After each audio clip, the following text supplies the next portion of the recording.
That Dio has joined the round table.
Probably just a touch of space madness.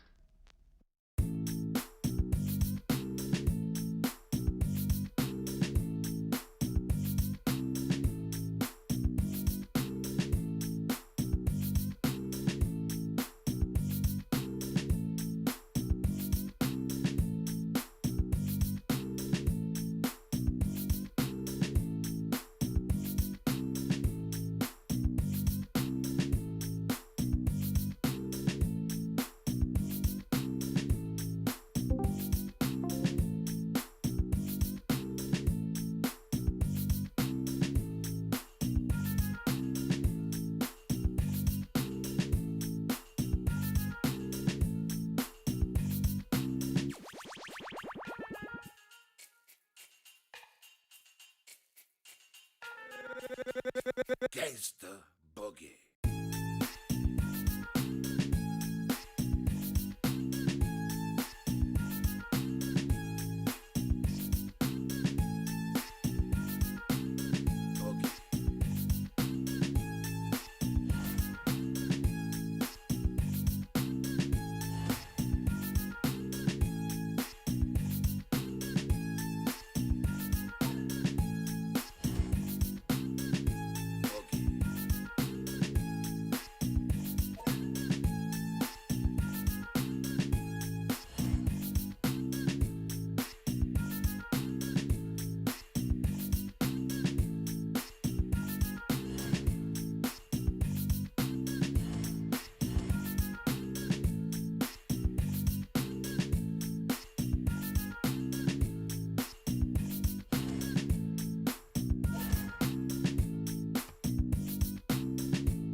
Hello and good evening, everybody. We're gonna have tonight the third qualifiers of the Rooster Cup, and I'm clicking. Let's go! By the looks of it, we do have the 10 players ready to go. They did choose their civilizations, and we did give them the names. We're gonna have Pacific Rim names tonight, and I believe we're gonna have an insane game.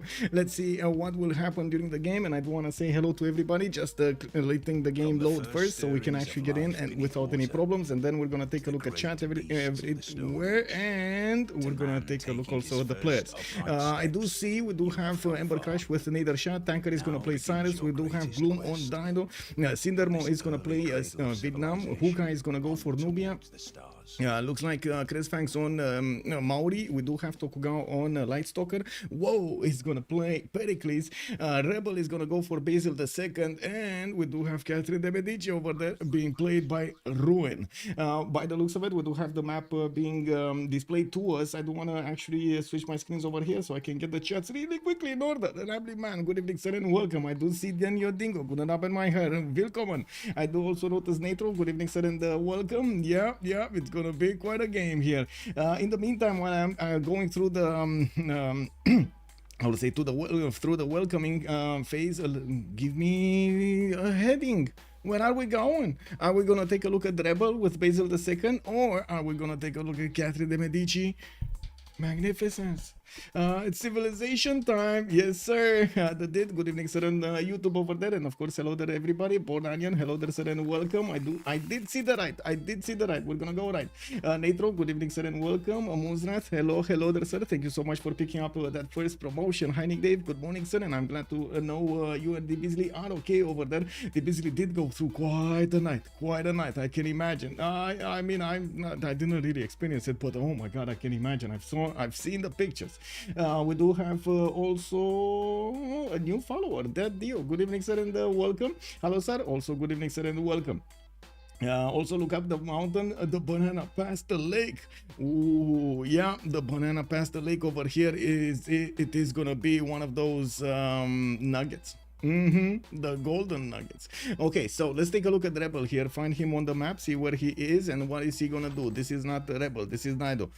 This is Maori, this is Rebel. There we go. We do have him with quite a few tutus around his capital. He does have the choice of moving across that river and settling on the citrus tile if he wants to get an extra amenity from the get-go. I would imagine he's actually gonna just settle in place and start moving his units momentarily. There we go. We do have also Byzantium with a lot of rivers to the northeast and the southwest. I do want to mention before we're actually gonna get in and talk about everything here, I forgot. Oh my God, first of all, I do need to ban these because I don't know what they're doing here, but they need to go away. Give me a second so I can report first of all timeout, and second of all, oh my God, give me a second, this is gonna take a while. Yeah, there we go. I mean, if we don't do this, we don't actually get rid of them, right? So yeah, I mean, links, there we go. So and where is the ban? Where's the ban button? There we go. Boom, there we go. One down. Let's see the other one. Oh my God, this is really bad. Just putting a stop to my thing over here at the beginning. What is this? Okay.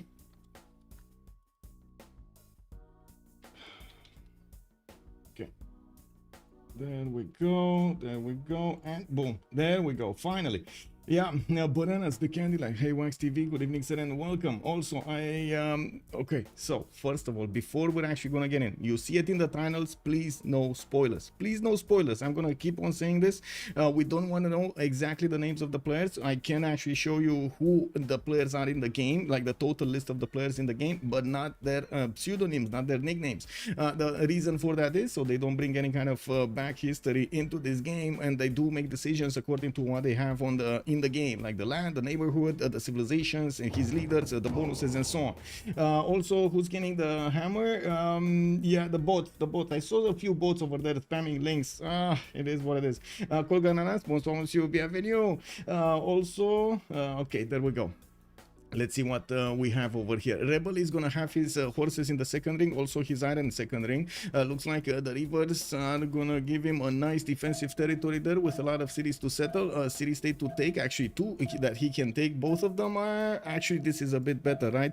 And Gazargamu will definitely be a city state that he will crave.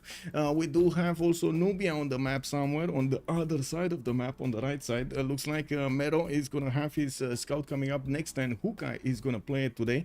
Looks like he's also going to get a sugar settle to the right side with a lot of 2-2s around. 3-2 banana directly in the capital. Chef's kiss over here. We got Athena just...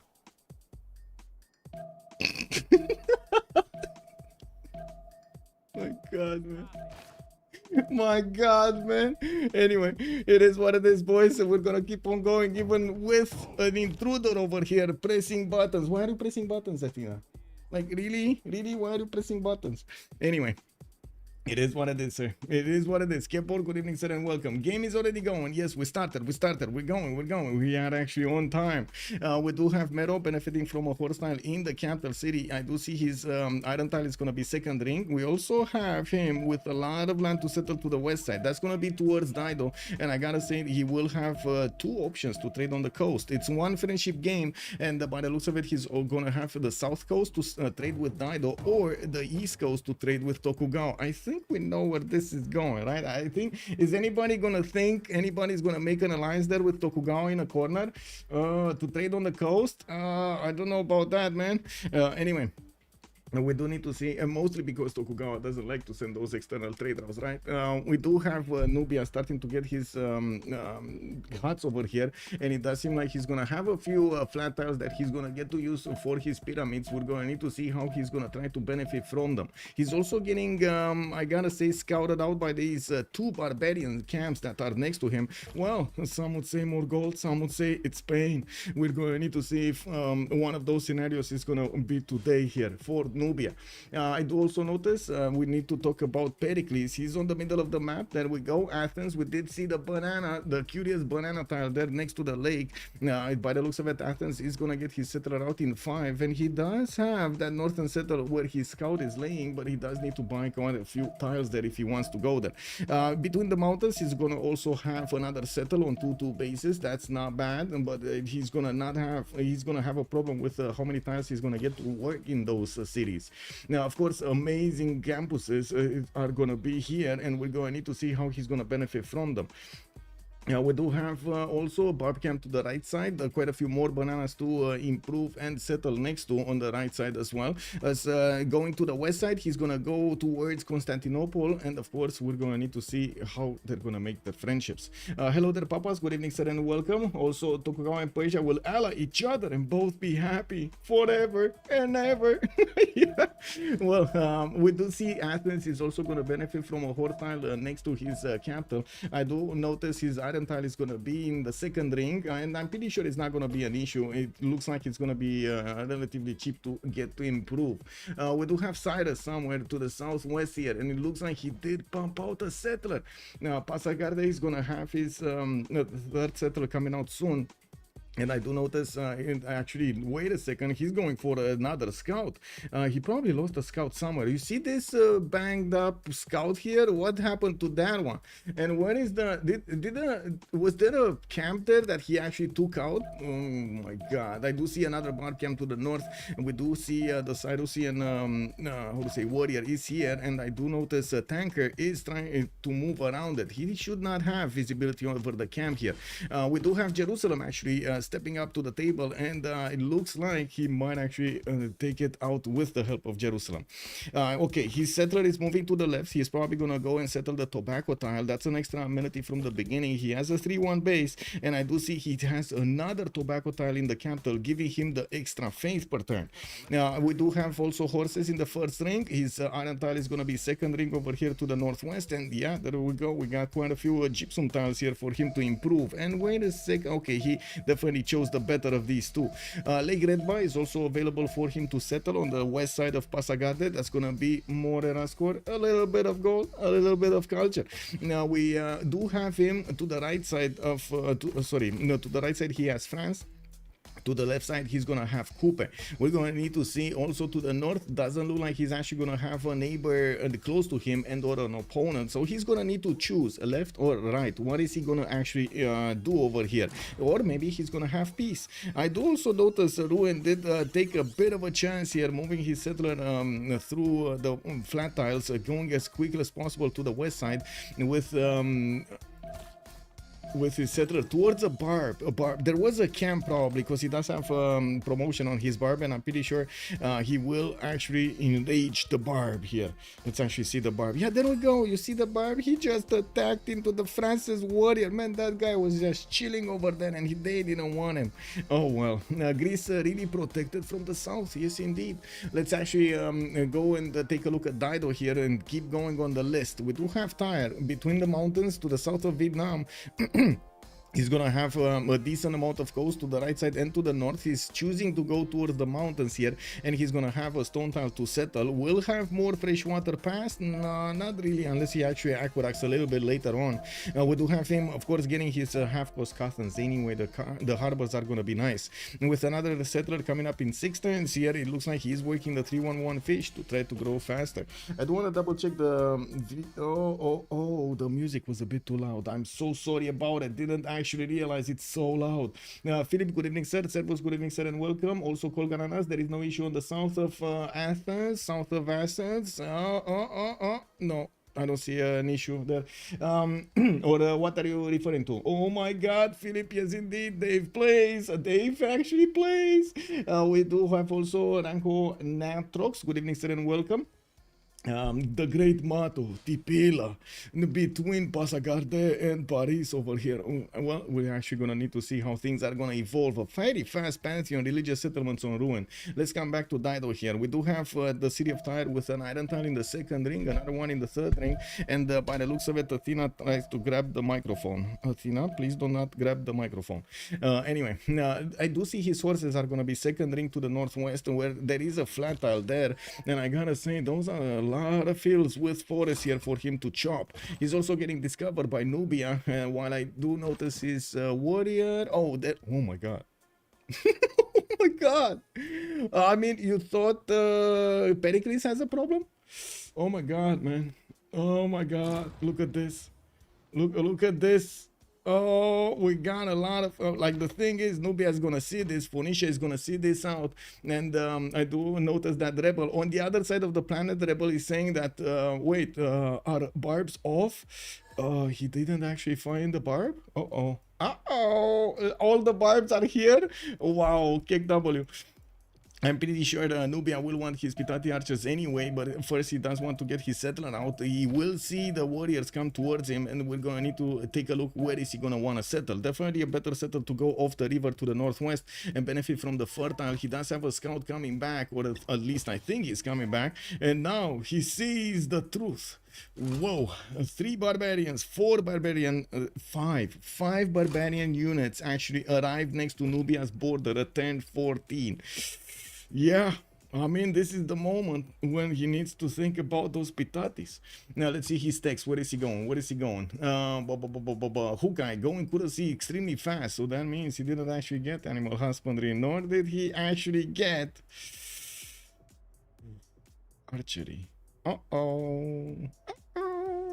Anyway, second settle got put down by Phoenicia next to the mountains. We do have Nubia's warrior coming close to it. I do have to point out Nubia's warrior already took out the barb camp, but not the one to the south, the one to the direct west. I do need to move forward also towards Vietnam. Let's actually see what Vietnam is doing here. He's about to settle. We do have him sending his second city to the west side. Cindermo here is also fighting some barbs. He probably took out the camp, menacing Greece, while I do notice he's going to have a choice of hitting the right unit or hitting the left unit. Is he actually going to coordinate? No, I do see Ember Crusher is just there to take a look. You see, he's there to observe what is going on here. It's going to, the slinger gonna take it or the scout gonna take it? Cindermo needs to make a decision. We do have also Cantho on a 2-2 base. Looks like he's putting down his campuses here. +3 startup for Thangtong. Wait, Cantho or Thanglong?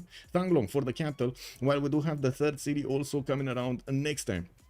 We don't know exactly what is the diplomatic status, but while we're getting through the game, like probably 20, 25, 30, we're gonna need to take a look at all of their relationships here. Who is making friends with whom, so we get a better picture of how this game will evolve. We do need to take a look also on Coupe. Looks like Tehonianga Nuia Coupe is going towards the north. He does have a city state to take out Valletta. That's only gonna be one tile of attack that seems like it's gonna be painful for his boats. I'm pretty sure he's still gonna try it. We do have a settler coming up in 2 turns here from his capital. He did put Kawihia, and I do see he got God of the Sea as a pantheon, already working a 4-3-1 fish with a 2-2-3 crab and another fish, a 3-2-1 this time. He did have the choice of settling on how to say gypsum tile there. He chose not to.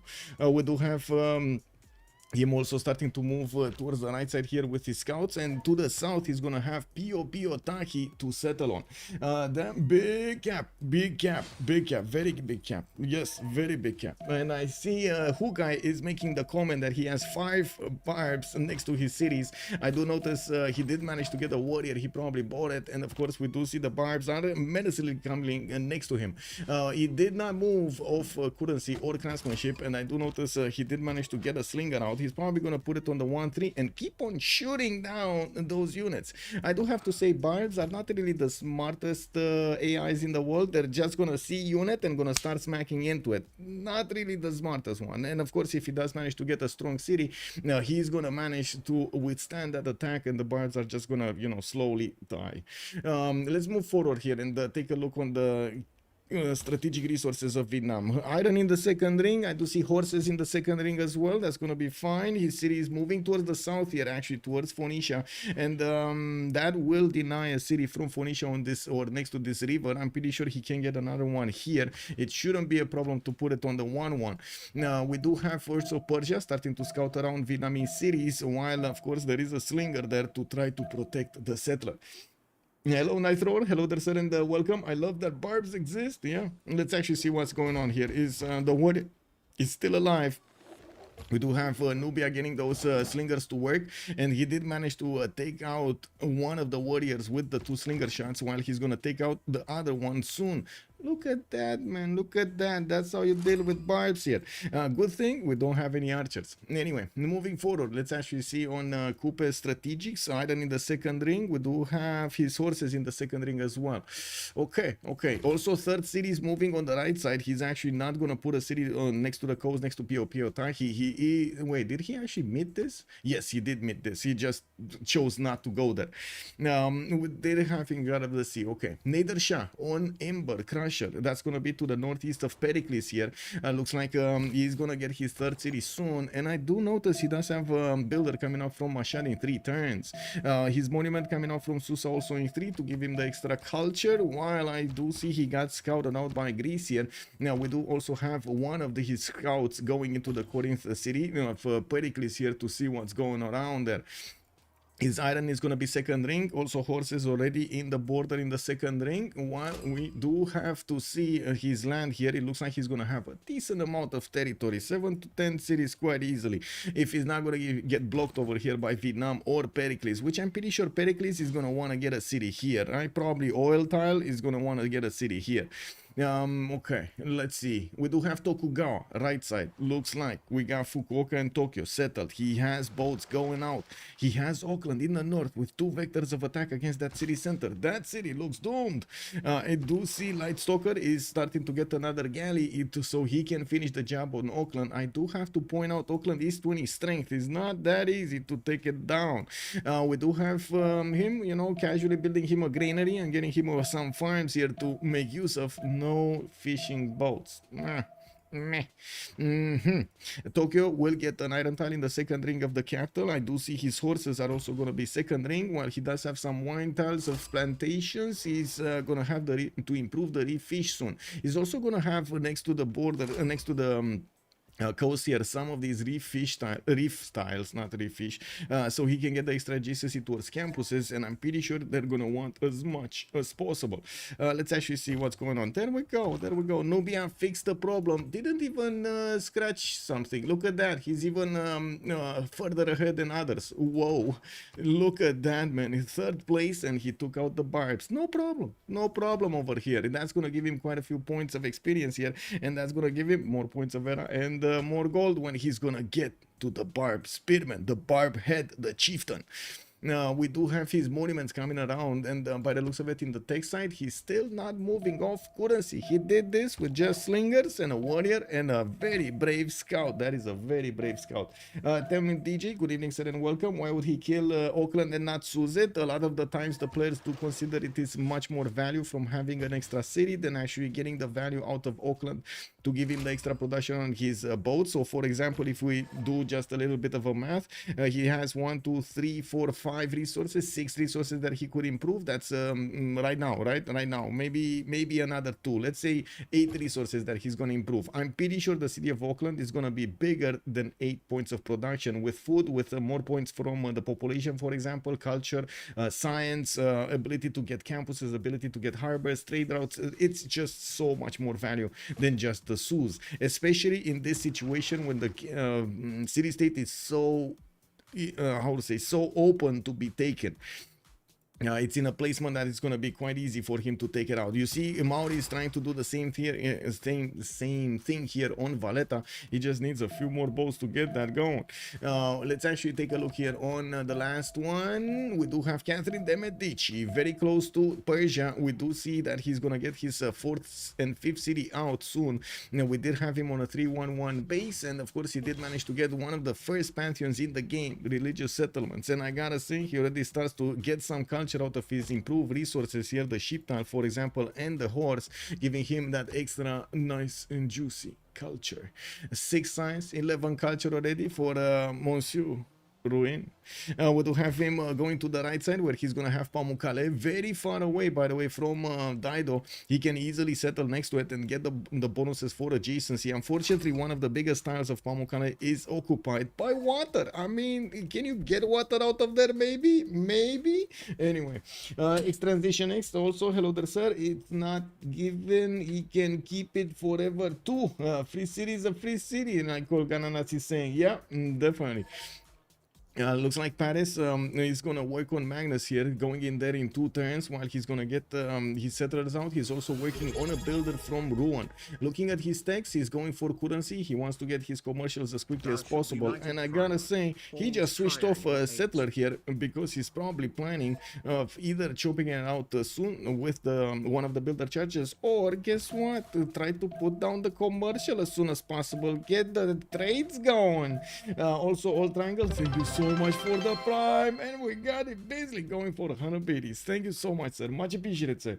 Now also let's see, okay, I did respond to everything. Yeah, okay. We do have also Vietnam coming in with a scout there. The Barb scout also from the north of France is trying to poke in. That has a little health. I don't think it's gonna do much easy. Looks like also there is some talk over here in the chat. I do wanna say who the players are first. So we do have in this game, tonight, Dave, That Speaks, Napoleon, Ando, Papa Chillin, Hazagi, Rage Falcon, FKDN, and Broccoli playing tonight. Their names are anonymized. Please do not let us know who they are in the game. We do not want to know. We want to see them just make decisions without knowing who they're fighting. Let's actually take a look here on the map and take a look at all of their bonuses, pantheons, and whatever happens here. And we got Monstrat also throwing 100 biddies. Thank you so much, sir. Much appreciated.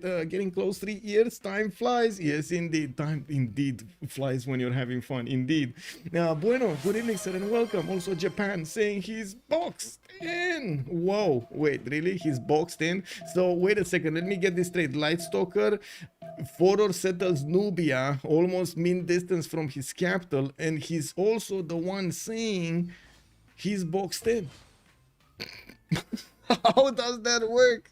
How does that work? I don't know, man. Anyway, he's gonna get another boat. Looks like he's waiting to attack Auckland. Auckland did manage to get 4 warriors, putting a bit more strength on that garrison, while he is getting an archer out. We also see Mero did actually put down his first pyramid, the 412, next to his capital. Did settle Faras there and get next to that fertile, and I do see he's gonna get his monument out next turn, working on the trader and put another pyramid next to El Kuro. These pyramids are insane to give you the bonuses for your districts. We're going to need to see if he's gonna hit some discounts, and of course, taking a look at this, he's going for his animal husbandry. A bit surprising he did not place down his commercials. Am I the only one surprised here? We don't see commercials already being placed down. Anyway, we'll see. He's getting mining, so I'm thinking he's waiting, actually not really caring of chopping those tiles and just putting the commercials as quickly as possible in the ideal tiles. I gotta say, he does have over here a nice setup for aqueducts plus industrials. His campus plus something else like a government plaza could be placed in between Faras and Mero. Now, but this rainforest is just throwing a wrench in his plans. We're going to need to see how quickly he can actually get bronze working, if he wants to get bronze working. He's putting his slingers in danger, actually throwing as many rocks as possible at the barbs, and I do see he is going to take out that spearman right now. His warrior does have a promotion, so that's not a problem to move, promote, get some heals back. Now we will see a Papa Diplo victory. We might no Diplo victory. Actually, wait a second. Did I really hope I ticked that off. I'm not sure if I can actually see it in the options here, but that should be ticked off. No Diplo victory. Yes, it's ticked off. Oh, thank God. I did need to relobby really quickly, unfortunately. And I do have to say I'm sorry to the players if they're going to watch this back. I'm sorry for the players for the mix up with the slots and everything. We do have Goddess of Tides here for Phoenicia. I do see Cothons are coming around from him, getting his trader internally, with Moksha establishing his capital. Vietnam is going to go for God of War and Plunder. We do have Thans coming around here, and I do see Magnus is going to be plugged in Thang Long for the internal bonuses and the chopping abilities. We do have the 2 Thans, or I should say the Than setup is getting built to the southwest of Thang Long. I do have to say he cannot place his government plaza anymore there. That is an iron tile, unfortunately. Well, it looks like also we got some more pantheons to take a look at. Goddess of Festivals here for Persia. He's also getting his 4th city out from Mashhad soon, and I don't see commercials anywhere. We're 1025. We should start seeing them on some civs. For example, City Patron Goddess Greece. He's getting his commercials down. Already finished one here in the city of Athens, while he's gonna go for the northwestern settle towards Byzantium. Byzantium did manage to get the first religion of the game. He does have these geothermals, which are going to be insane for his campuses, +4s on both sides, while he did manage to get a +5 holy site here from Ansira. That means he did get a sacred path as a pantheon. His capital holy site is also amazing. A +6 from the beginning. That's just like gold, man. You feel like Russia in the game here, making that faith from the beginning. Look at that. 29 faith at 10. 29 faith at 10 for Rebel. Now we do have also his religion to take a look at. Choral music for the extra culture on his shrines and temples, and he's gonna get pilgrimage for the extra faith per 10 from each city following the religion. Since Pericles is probably not gonna get the religion, Maori probably not gonna get the religion, he might just spread all around here. And we're gonna need to see also what Maori is gonna do with his boats. Looks like he's more interested in actually following the coast and seeing if there's any action here than actually taking out Valletta.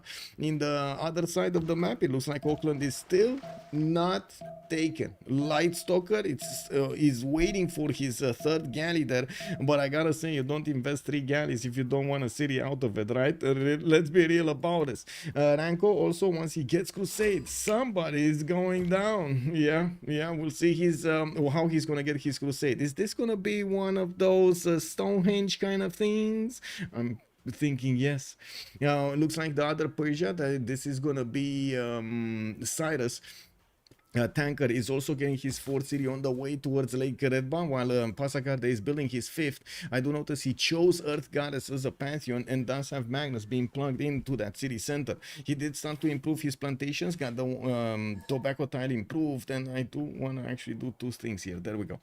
He's getting his commercials down from all 3 cities. Also put down a Perideza. We're coming dangerously close to the next era, and we do need to see if the players are going to actually manage to get their golden ages. It looks like Tokugawa does have a bit of a problem here, but it shouldn't be that big. He does have a +4 harbor, a splendid one coming out next turn, and that will put a lot of points on his side. We do also see him about to take down Auckland. He started the attack, and the galleys are doing a lot of damage because that city did choose to put the warrior out of sight of the city, made way for the archer, which is lower strength on the defense, but can chew through this galley a little bit harder. To be honest, I mean, come on, man. The warrior is not going to jump into the water to deal with the galleys, right? You might as well just put him on the walls in the city.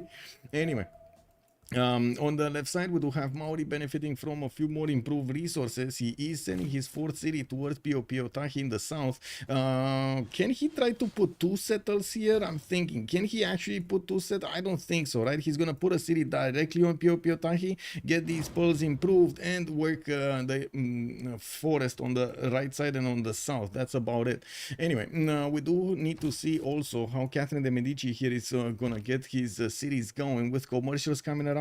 I do see Pingala is his 2nd choice in the city of Marseille, and while we do have him getting his scouts to move around all of this territory. You see how many scouts there are around him? Oh my god, he's getting buzz from so many sides here. Look at that. There's a Byzantium scout, there's a Vietnamese scout, there's a Greek scout, there's a Phoenician scout, and even one of his scouts. That's a lot of scouts, don't you think?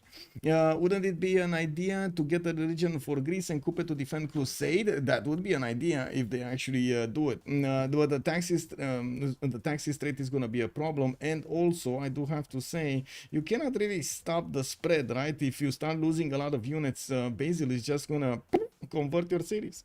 Maori can put 2 settlers around Piotahi. He could, yes, he could actually try to min-max this, and I'm very curious if he will, because he definitely can settle in place here on the 1-3 and then get another city on Piotahi. And this is my question: is Cresfangs actually going to settle in place? Because right now he lost his movement on the settler moving into the forest. Is next turn going to be the turn that we find this answer? Let's see. Is he settling? He might be settling, right? He might be settling. Oh, come on, Cresfangs. There we go. He settled. He's getting this city down. Oh, my case. Good evening, sir, and welcome. Is there a scout convention? I think there's some free stuff being given by France here. We can't really see it. It might be some of those like special, how to say, croissants, right? Some special croissants. Oh my god, I've seen a meme with like a big croissant like this. Have you ever seen such a big croissant? It was insane. It was like this, man. 20 people could actually eat from that one. So does Greece or Persia die first? Well, to be honest, Greece over here does have the protection of the mountains. I do notice, yes, he does have Persia to the northeast and also Basil to the left side. It's not gonna be that hard for him to try to defend here. We're gonna need to see how things are gonna evolve to know exactly who's gonna make friendship with whom. Let's actually take it from the left. Catherine de Medici, who did he make friends with from the beginning? Persia. That's gonna be his western neighbor. They could trade with each other, no problem, although no coastal trade routes.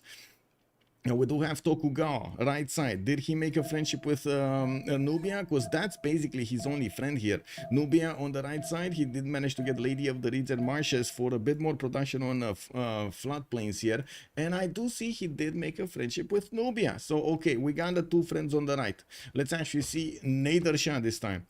Nader Shah is friendly with Vietnam. He's going to have the southeast neighbor as a friend here. Uh-oh. I see a disturbance in the force. Daido, let's see Daido. Because Daido doesn't have a friendship with Vietnam, and he doesn't have a friendship with Nubia. Wait.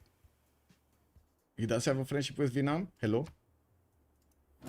Or is this... no, I don't think so, right? Let's see Daido. So Vietnam has a friendship with Nader Shah, and Daido has a friendship with... We need to wait, give it a few moments here to update. I'm not sure exactly where the tick one is. Oh. Wait, what? Amanitore? Oh my god, man. He made friendships with both of them. Or no, he didn't. Did he die on me? What? What? So wait. Oh yeah, he does have friendship with both. Mm.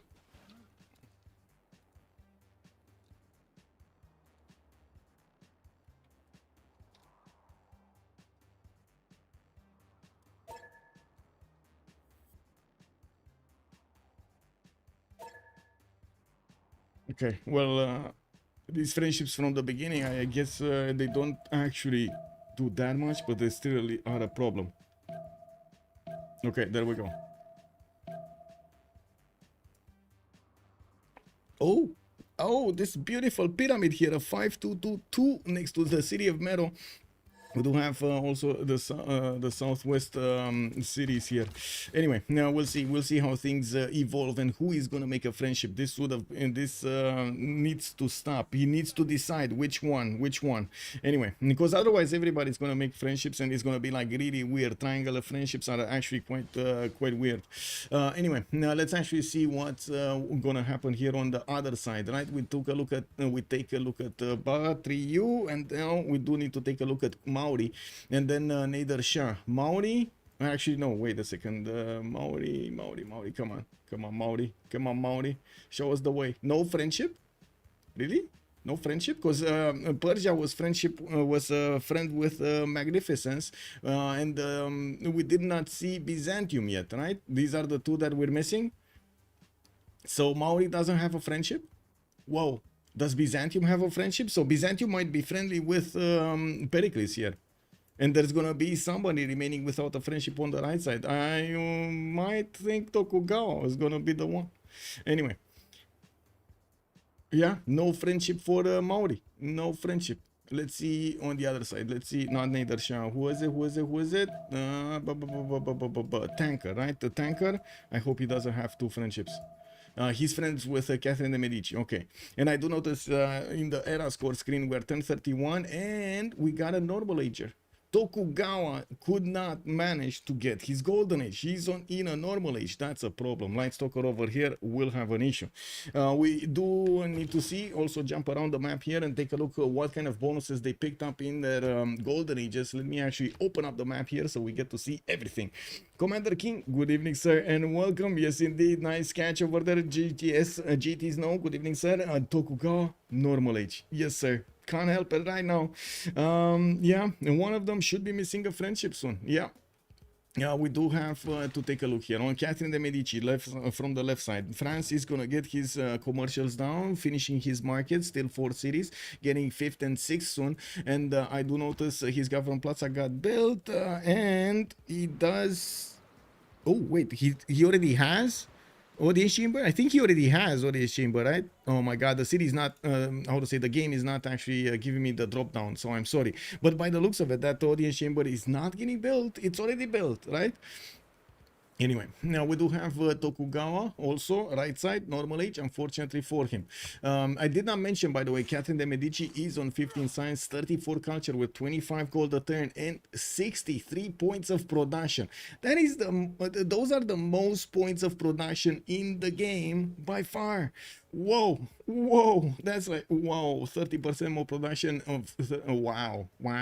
Anyway, Tokugawa here, we do have 12 science, 11 culture on him, 47 points of production. He does have 2, 4, 5 cities already, and I do see he's getting some builders out to start improving his land.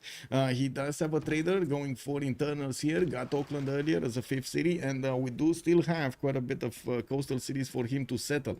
Unfortunately, if he can get another city here on the cattle and aqueduct later, is just not gonna have access to the coast. Now we do have also Nader Shah with 11 science and 21 culture. That's gonna be him on 4 cities. Looks like with Goddess of Festivals, he's getting a decent amount of culture. 25, not bad right now. 44 points of production, 37 points of gold, getting his commercials down. Audience chamber is the way to go in the city of Mashhad.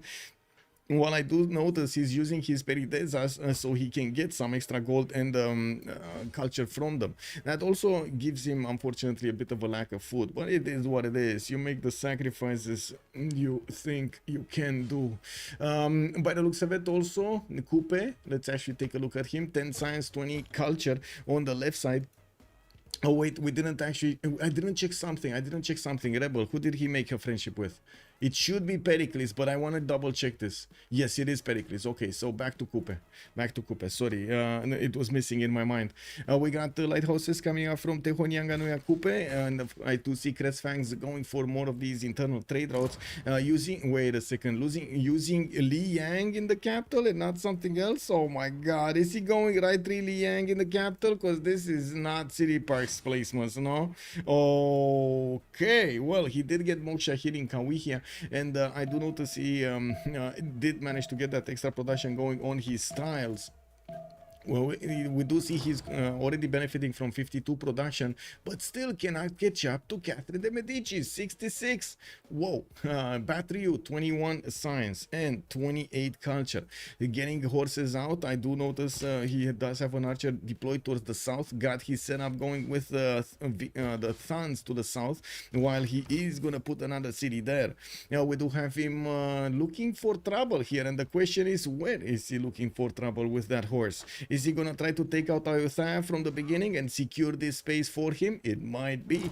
Now we do also need to see more commercials coming down. I do notice he pre-placed Temple of Artemis, did not actually start working it until he's gonna get his horses. I do have to say he did actually get the horse in the sun and then put it in the capital. I would imagine he might be thinking of something towards the north and not something towards the south if he did that. And well, moving forward, Dido to the south of him, 9 science, 34 culture with Moksha internals. The Odi chamber coming out in 1. He's going for a non-freshwater city to the east side, northeast side of Tyre, while he's also getting more production on Ugarit and Carthage towards these settlers. He did choose Goddess of Tides for the extra culture on his coastal resources, and he already has 1, 2, 3, 4, 5, 6 improved, while next to the coast he's also going to have some reef tiles to get the extra adjacency towards campuses. I do see he has 0 strategic resources improved. He doesn't even have them in the city center. Like, look at this horse over here just hanging around, and look at this iron tile just hanging over there by a cliff. Wow. Wait, Ranko is saying if he just went Amani into Auckland, he would have made golden. Yes, he might have made golden with that. Yes. Wait, where is Coupe gonna place districts in his camp? Wasn't there stuff on almost all of the tiles? Yes, it is. That's what I was saying. City Park? Are you sure City Park? Where are the tiles that we're gonna put City Parks here? Anyway, this is gonna be quite a challenge for Maori. I would have to say quite a challenge for Maori to get everything done here. Now, well, moving forward, let's actually take a look at Cyrus. 10 science, 12 culture, 5 cities. We do have Tanker in Monumentality, Golden Age, and he is on 12 Faith of 10. Okay, I'm confused. We do have him with Hanging Gardens coming up here from, from his capital. I do see he has a builder able to chop with Magnus, and Servus did join us with tier 1. Thank you so much, Servus. Much appreciated, sir, for the tier 1.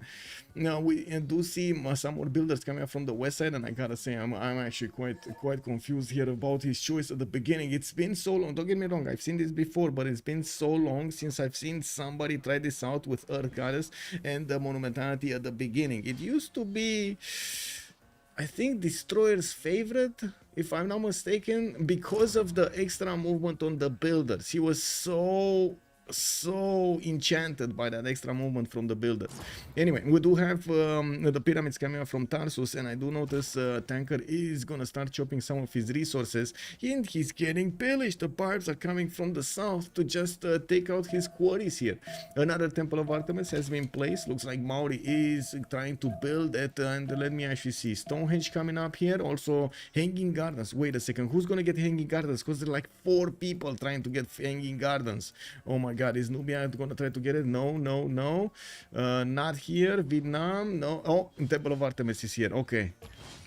And here, nothing. Okay, so let's see. Is it finished?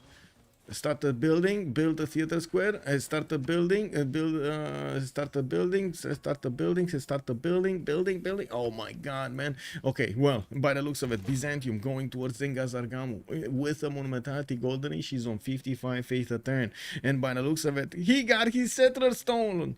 Engazargamu is... I mean, MVP?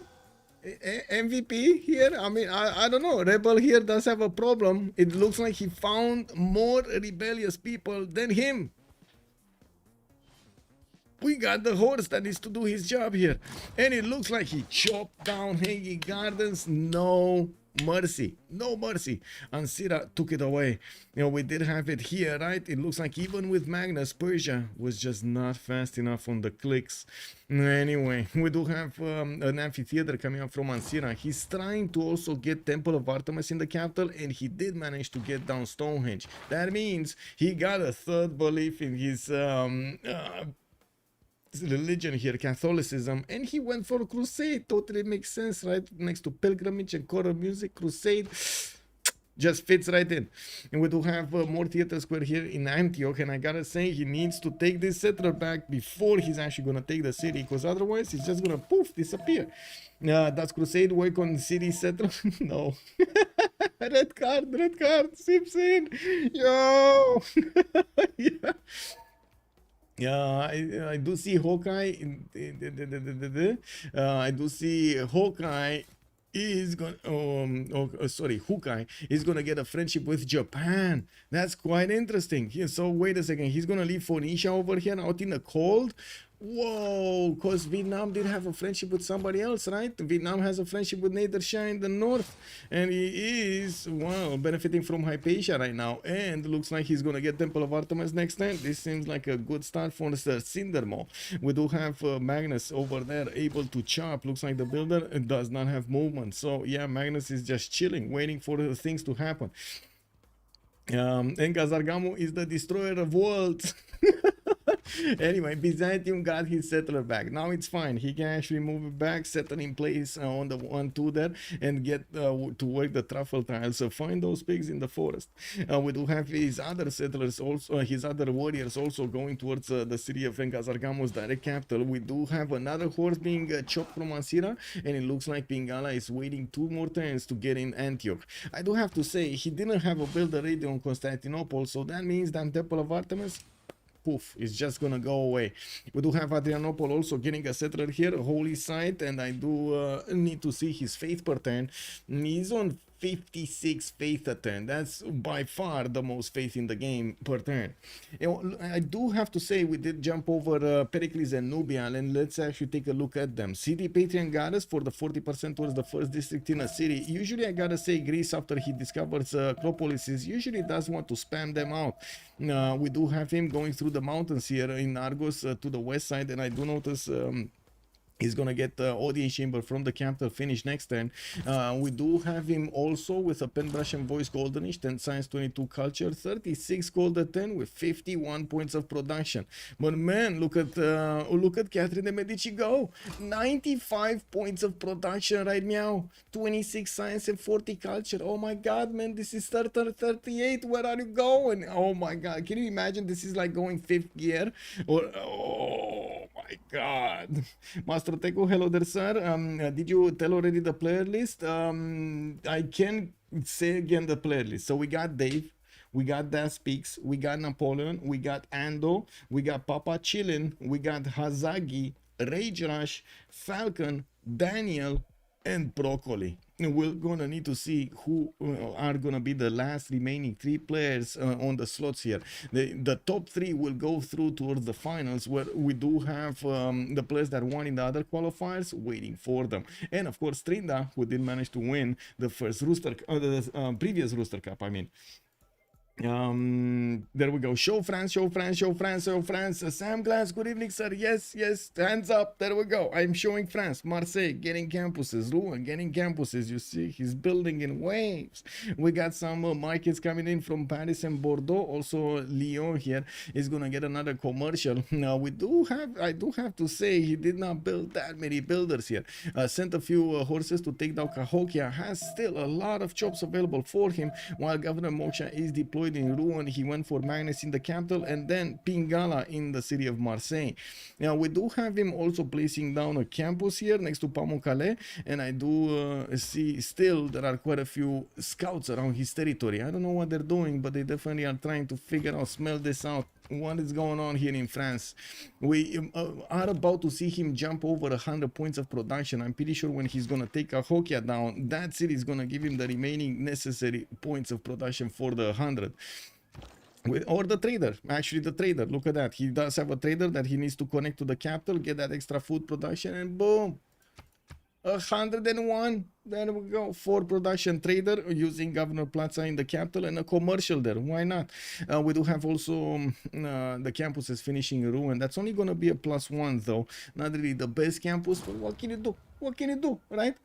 Show us 4 Dido cities in the bottom. Let's see. So we got here 2, 4, 6, 7 cities already. Volin got taken out by Phoenicia, and I do see Ziz has been also placed towards Nubia here, grabbing as much cost as possible. He did also put Ainuk on the other side of his own bay here, and that is going to be to the direct south of Vietnam. And I do notice Vietnam is preparing for war. You see Warlord's Throne over there? You don't really get Warlord's Throne if you're not preparing for war, right? It's in the name. It is in the name. Rouen City Quarry has a culture point. Rouen City Quarry has a culture point. Rouen. Yes, all of them actually have culture points because it's Catherine de Medici and he gets an extra culture point from each of the resources improved. Let me actually put it up on the screen. I know this is a civilization that we don't get to see that much. Improved resources receive a +1 culture after researching craftsmanship. Improved resources adjacent to theater square districts or chateaus receive another point of culture and may initiate the court festival project. Whoa. Okay, France over here doing damage. I do notice Greece is still struggling to get through the mountains, but he does have a 4-4-3 Coco tile between 2 exploding volcanoes. I do also notice Acropolis is coming out from his newly placed cities, and I gotta say in Mycenae, he doesn't really have a good Acropolis. He settled next to that banana tile that doesn't actually give him another hill other than the banana next to the city center. Let's take a look at the Grey people. So Hypatia got recruited by Vietnam. Let's see somebody else. We got Isodor of Miletus on the engineer screen. There's gonna be a fight for the merchant. Yves Varlan is the next one, and that's an extra trade out capacity one. While Catherine did get to pick a Zankian here for an extra capacity. There will be another one. That's Marco Polo that will be available for them. We do have Catherine here, not having that many points right now. He does need 75 to actually get this recruited, and he has only 19.4. He's making 8 per 10. Vietnam is 7. We got Nubia on 4, and Persia, Nader Shah is also on 4. Actually, that's Cyrus. Sorry, Persia, Red Persia is Cyrus. I do see Greece is making 4.6. The other Persian Nader Shah is making 5.7. I gotta say this is a bit confusing because usually I feel like the colors should be the other way around. Purple should actually be on Cyrus, and then Nader Shah should have the red one. But you know, it is what it is. And Sasu, bonsoir monsieur, and bienvenue. Also, I do see a lot of emotes here. Yes, the production difference is crazy. All 70 and France needing 110. Yes. It looks like he's doing something right. He's doing something very well. We do have him also getting his builders pre-built for his feudalism. We're going to need to see when he's going to start chopping everything here to put down his next districts. We did have more city-states being taken down, although I didn't get to see all of them. Let me see. So no city-state here getting bullied. We still don't have Maori sending a city towards Piotahi, and we do have Oracle actually coming out from his capital, Great Bath in the city of Kawihia. And Gazargamo has been taken down. Byzantium is going to benefit from another city, 246 right now, with the 7th one going towards somewhere the right side. I would imagine this is going to be a non-freshwater settle. He could put cities closer to the coast, even though I would imagine he does want to actually stay away from the coast if he can help it. Can you eat chicken? Basically, fried Rooster Day. Well, let's actually see what they're gonna do here, if they're gonna get a KFC or not. Yeah, we do have granaries also coming around from Byzantium. In the capital, he went for audience chamber, not Warlord's throne, to get that extra production towards his units down. Amanitore here, we didn't actually take a look on him. Etemenanki is going to get built in Kerma. That's a 2-3 base for him to use. He does have a Lady of the Rizer Marshes to give him extra production points on these floodplain tiles and also on his marsh tiles. Right now he's on 246 cities, and he has a bit of placement here between the cities of Nagoya and Biruta towards the northwest to get another 2 at least. Could go coastal, although that would expose him to Japanese fleet here, and we're going to need to see if he's going to choose it or not. Also tougher than usually use soup. Oh, I see. Machiavelli is actually telling us something. And also tension. Good evening, sir, and welcome, Machiavelli. Good evening, sir, and welcome. I did not know that.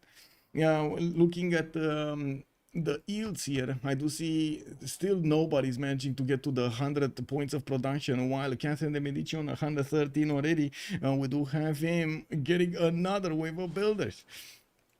Oh my god, that's gonna be so many chops so quickly over here for him. 35 science, 56 culture. Looks like Rebel 190, Ruin is 190 on the point screen. We got Cindermo 176, Gloom on 173, Lightstalker on 168, Crestfangs 155 on the 6th slot. We also have some deals being done here between them, although nothing important right now. Now I'm a bit surprised we don't have more cities yet from Persia. He's still on 4. He's getting 3 more cities out, but he's just a bit late to the party here to get the expansions going. 19 science with 37 culture. He does have 64 gold a turn with 69 points of production. We do have him also probably very close to feudalism, so he's definitely going to want to move away this builder from finishing here, so he can get that with the +2 builder charges card. He's also going to put a city to stop the expansions of Greece towards the north, while I do notice Greece is starting to get horses out. Now, we don't really have any war declaration yet, although I would imagine it's gonna happen soon. We're gonna need to see who is gonna declare war on whom. I would have imagined actually Byzantium might want to get a city. Oh yeah, there we go. He's going south, not here, but in the south, between the mountains, a bit towards Greece. Whoa, this Greek city does have a problem. It did get placed down next to the spy style. It is growing quickly. I do see he's trying to get a commercial, but it's losing loyalty. And it looks like he really needs that extra population to balance out the loyalty. There's a lot of pop next to him from Sparta, from Passagarde. And I do have to say, Colosseum is appearing on the map. We got Tanker trying to go for it. He did build the pyramids early, made quite a sacrifice to get that pyramids, get the builder, and of course the extra builder charges on all of his builders. Tried to get the hanging gardens, couldn't manage to get it. Now this is gonna be quite an interesting bonus that he's gonna have. I'm actually curious if stream chat here is thinking this is gonna give him the win or not. Learn something new each and every day. Japan is allied with Nubia. Yes, Japan is allied with Nubia. He, how to say, he can try to force his luck here and put it on the coast. I gotta say, top 3 go through. I'm gonna say it again. Top 3 go through. So, you know, if you need to get to the top 3 because you need to take out your ally in the game, that will probably be what needs to be done, right? Your grandparents never kept chickens. Despite living in a private house, I did not have chickens, no. I guess no, but it is what it is. Learn something new each and every day. Yeah, yep, indeed. We do have Pitati archers coming around here. And we see Magnus is also establishing in the city of Faras of Nubia, while Japan is still trying to get his... Man, I gotta say, he actually has such a good sim right here. 38 science, 43 culture. He's not even kidding. He didn't get a golden age. We got Light Stalker here with 79 points of production, with another city to place in between Tokyo and Osaka. And he's right now on 2, 4, 5. He's getting another 2 settlers out. One with will probably be placed on the freshwater, maybe, or he's trying to space them out to get as many as possible. We'll see. He does have Tokyo already 10 pop. He did try to build the Colosseum. Looks like it didn't go through, or did not try to build the... I don't think he tried to build the Colosseum. He just placed down his entertainment complex, and that's it. Okay, also Diplo Quarter here in the city of Tokyo. What's the entertainment complex internal trade route bonus? And this is something that I don't remember. What's the food? Food. Domestic destination is food. Okay.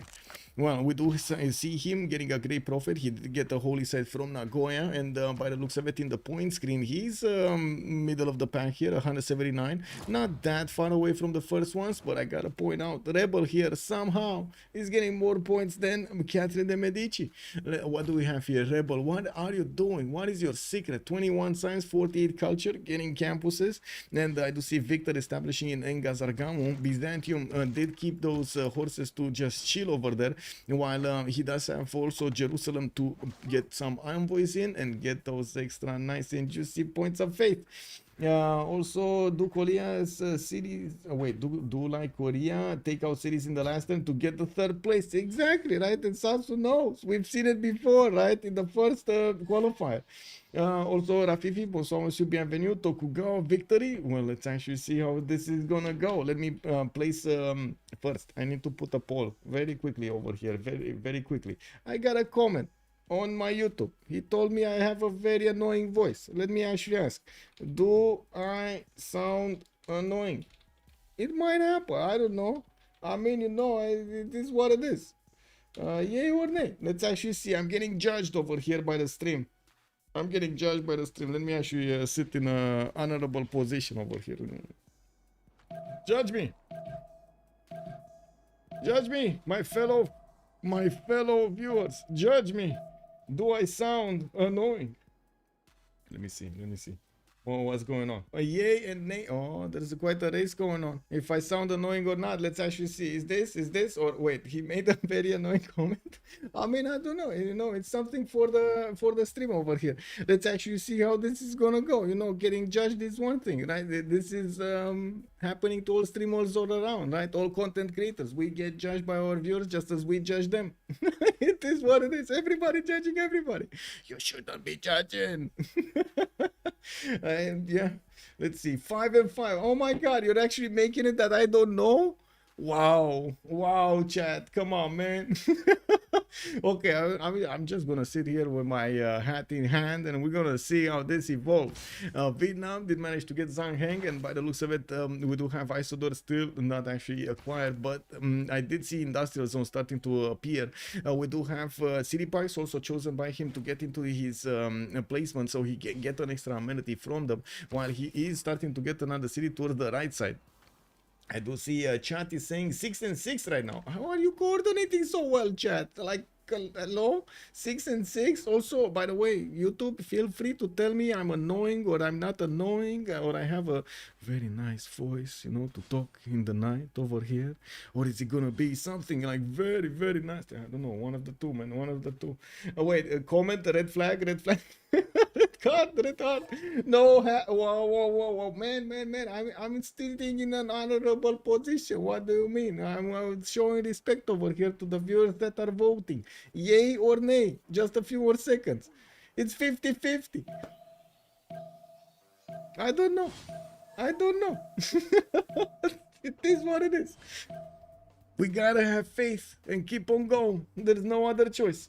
Perfect. Thank you so much, sir.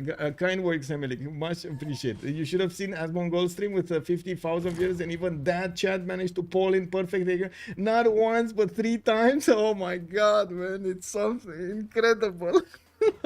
I gotta say, you know, there must be something like a common thought pattern or something that the viewers have. Let's actually see what's going on here. We do have Catherine de Medici, 42 science, 82 culture. Oh my.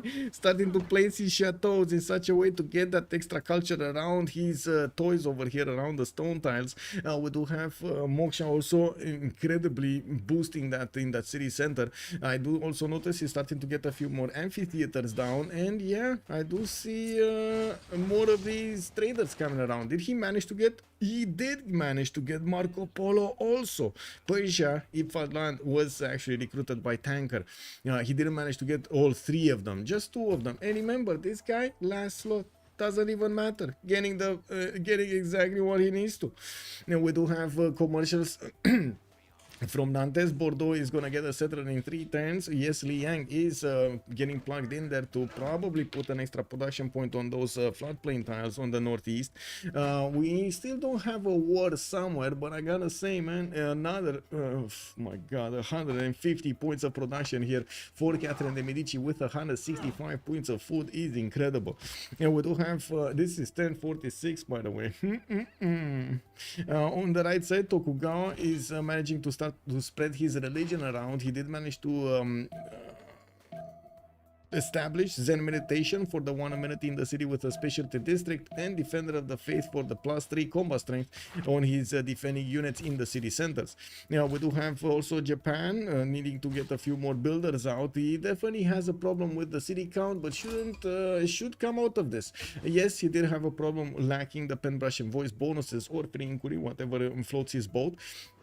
But it looks like he did manage to do quite well regardless. 82 points of production, yes, a little bit lower than others, but now he's gonna start getting those extra settlers out and working those extra tiles. Now we do have him also with 43 science and 50 culture. Not that bad at this point in time in a normal age. On Nader Shah, 31 and 47, looks like 100 points of production on 2, 4, 6, 7 cities. He did manage to expand, and I do see the first encampment from another nation that's not actually Vietnam coming around here. Susa did build one, is going for his barracks, while he still has a lot of chops available if he wants to get very fast units out. We do have also Greece managing to take out Cardiff. That's going to be 2, 4, 6, 7, 8 cities for him. Bandar Brunei on the left side is also getting seized by the Greek Empire, and I do notice the Greek Empire is middle of the pack here with 180 points. Cresfangs is 201 at the moment on Maori, still on 5 cities. He's building up his theater squares, getting the Maris in. Also did manage to build the Oracle, has some 4-3 banana tiles over there in the north, and oh my god, I'm thinking shawarma. Anyway, I do see quadrims in Engarwa, and by the looks of it, yeah, settlers coming out from that city center. Pio Tahi is going to be in the south, available for him to settle, but where settler? No settler. He wants to sit on this. Probably will need a lot more if he actually wants to be competitive here. Yeah, we do have Vietnam, 46 science, 67 culture. I do see he's on 46 gold, and I do also notice he's meeting the Phoenician horses next to his southern city of Hue. We do have Liang getting plugged in Hoi An. Liang is basically, you know, puddle jumping everywhere to get the city parks going, and we'll see what is he gonna choose. What is he gonna choose to go against? The northeast is keeps on expanding, trying to get more cities out of this territory. He did finish Temple of Artemis, and that Temple of Artemis is giving him a 1 and a 2 and a 3 and a 4 and a 5 amenities here in sorry, 3 probably in the capital. No, another one. He has another cattle tile here, and another one, another cattle tile here. Yeah, that's gonna be a lot of amenities for 3 cities worth, right? Well, looking on Dido, 32 science, 70 culture, we do have 126 gold at 10, and that's gonna be the most gold in the game. Already started hitting 7 pop on his other cities, and did actually try to put down the entertainment complex from Carthage. A bit too late to actually get the Colosseum down. Of course, we did see it on Tanker, which I gotta say made a big sacrifice to get this down. To get that extra amenity going. He's on 32 science, 43 culture, did not have time to get all of his settlers out, and did want to also use Liang City Parks to puddle jump everywhere. Well, that actually keeps him low in the stats here, and we're going to see how he's gonna try to catch up, especially since he has next to him a monster. Look at this, 150 culture, a 1048 with a 49 science and 160 production and 100 gold. What do you want more? Incredible. Defender of Fate doesn't work on all the tiles of the cities.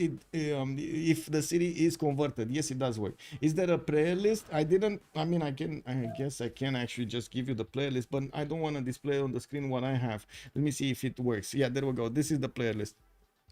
Dave that speaks, Napoleon, Ando, Papa Chilling, Hazagi, Rage Rush, Falcon, Daniel, and that's FKDN, and Broccoli.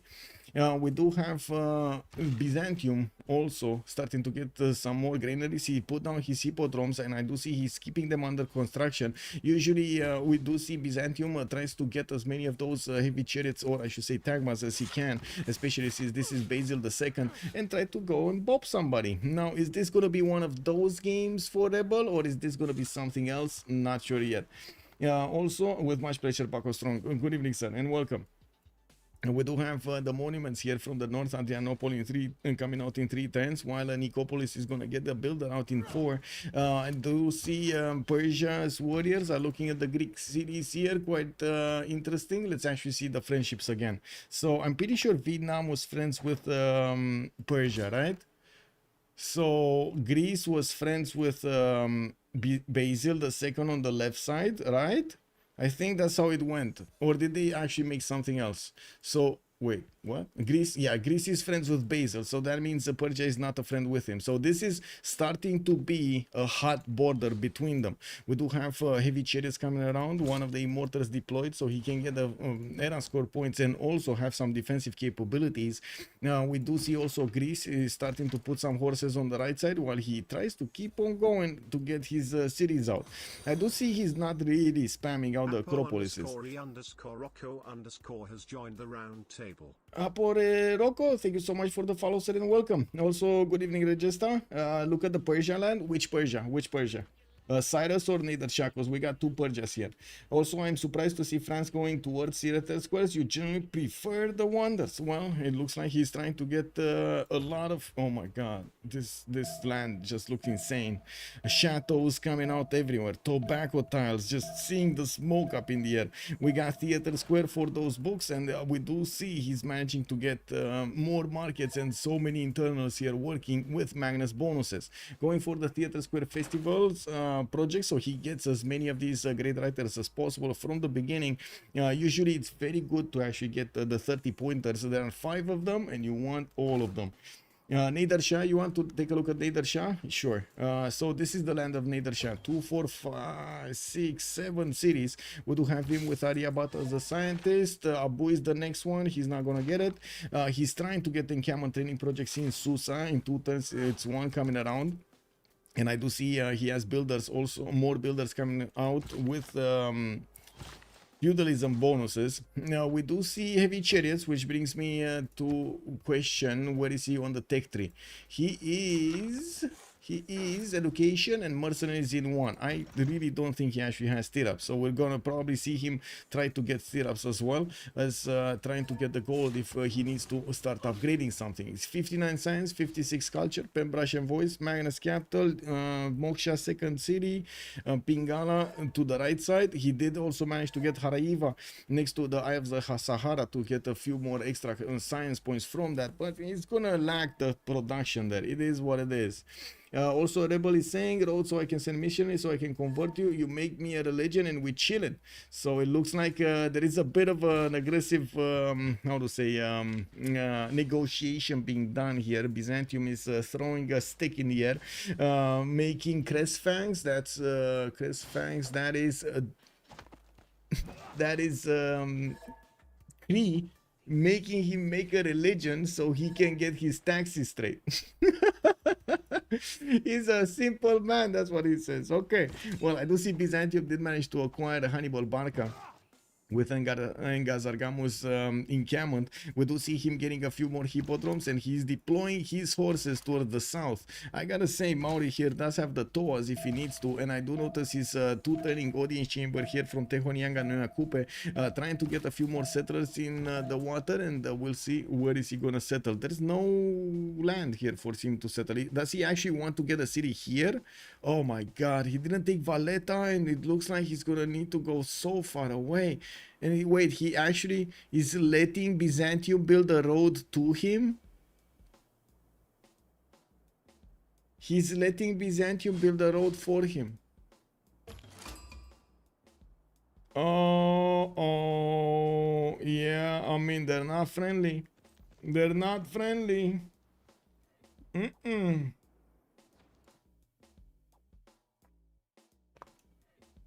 Give me a second. I do want to put up the prediction over here to see who's going to win this. And I do also want to say hello to Tenkai. Good evening, sir, and welcome. You missed the hat? I have the hat. Wait a second. I have it on my head. So start the poll over here.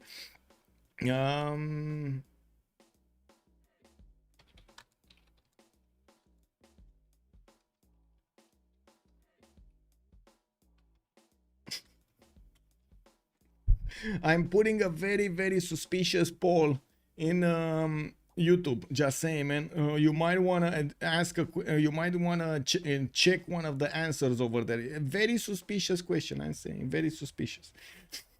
Also, let me actually ask over here what's going on the Twitch. Can you check the settle by Dido next to the French? Yes. KTY. He actually got next to Pamukkale here. Okay, slash prediction. Let's get this command going.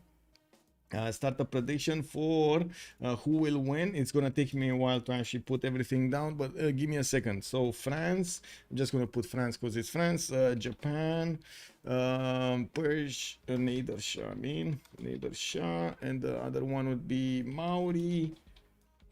We got Vietnam. We do have Phoenicia. We do have Cyrus. It's gonna be Pericles. It's gonna be Nubia. It's gonna be Basil the second. Woo! Okay, 30-minute submission period. Let's see. 1, 2, 3. Remember, 1, 2, 3. You are voting for who's actually gonna win the game. Top 3 will go through to the finals tomorrow, 1800 GMT. Okay, there we go. We got France also putting a city to the northwest of KTY, getting to finish his theater squares and started to get a few coursers. Or I should say one courser for the extra garrison defense strength. You see how he's actually getting immediately the extra garrison defense strength? You know, sometimes you need to do what you need to do. I do want to also see what's going on here. Is there any kind of simmering war? It doesn't seem like we got a flame going. A majority of the units of Vietnam are deployed to take down La Venta, and I do see he did secure that city for himself. We do have Liang getting plugged in the northern cities to get him the city parks, and yeah, there's a heavy chariot, just one, waiting in Hue to get the stirrups upgrade. We do have also to take a look at the ERA score here, since we are 5 turns out from the next golden. Let's actually see what's going to happen here. Catherine de Medici needs 4 more points. Does have campus research projects, theater squares festival projects. I do see they already recruited the writers. Let's see. We got 1, 2 on France, 3 on France, 1 on Greece, and who's the 5th one? Do we have a 5th one? Kick. 4. Am I blind? I think it's 5, but I'm blind. Yeah, it's the first one was actually Byzantium. There we go. I moved over it. So it's 3 on France, 1 on Greece, 1 on Byzantium. Yeah, we do have also Isodor of Miletus available for Vietnam, for Nisha, whoever's going to get the projects going. I'm pretty sure they want to get a very, very quick religion there. Who did manage to get the generals? Because I see they already got picked off. All of them. Vietnam got 1, Hannibal Barca on Byzantium. Looks like Vietnam got a second one, Trung Trac, and where's the 4th? That's an admiral, general. There we go. Vietnam got 3 of them. Okay, I mean that's a lot of them actually. What did Vietnam go for? Didn't he go city pay? No, God of War and Plunder. There we go. God of War and Plunder for his extra points. He's getting extra points for the merchants, but not extra points for the generals because the Thans don't generate any. The Thans are actually quite a weird. Well, not weird. It's good, but it's different than the encampment. He does get the +2 culture for each adjacent district, and it's cheaper to build. Doesn't require a population point. That's very important. You know, the levels for districts, and does not provide great people points. This is a bit of a problem. It is what it is.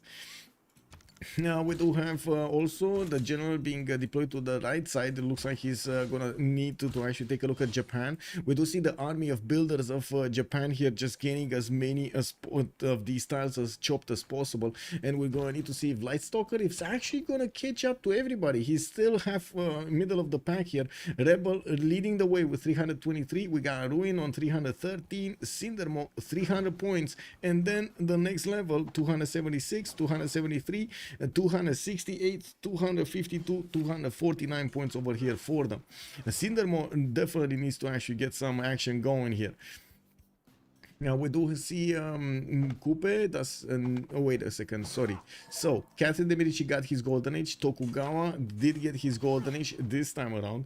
We do have Nader Shah needing one more point. He should be able to get it, right? 1 point shouldn't be that hard to do.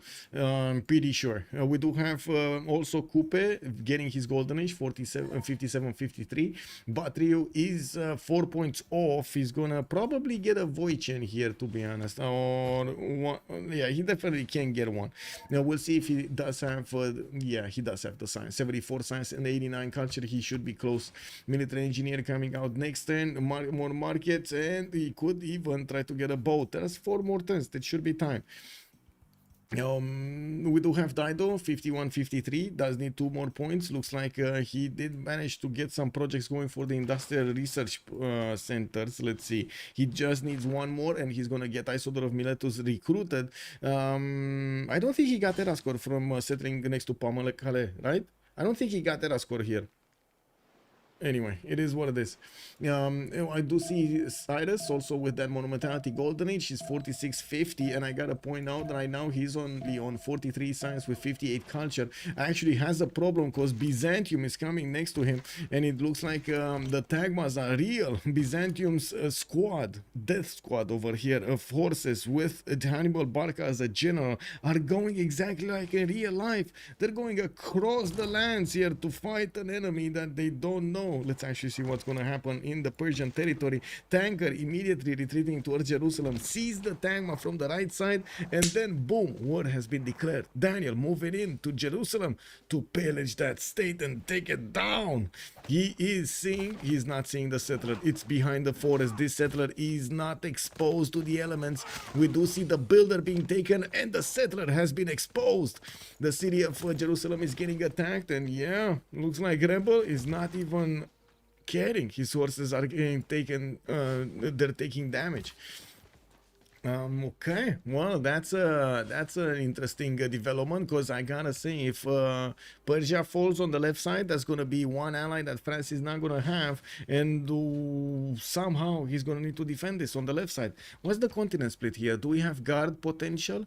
We do have guard wait a second, we got guard potential until the cities of Byzantium in the north. Can you imagine? He can just wipe off clean the left of the map here. Easy peasy. And I gotta say, you know, there is something else that I need to mention. Dido lost his friendship, right, with Nubia. Dido can actually replace Persia if he dies and Catherine doesn't have a friend. He can just ask, and Dido will say yes. YouTube poll is yeah, super sus, yeah.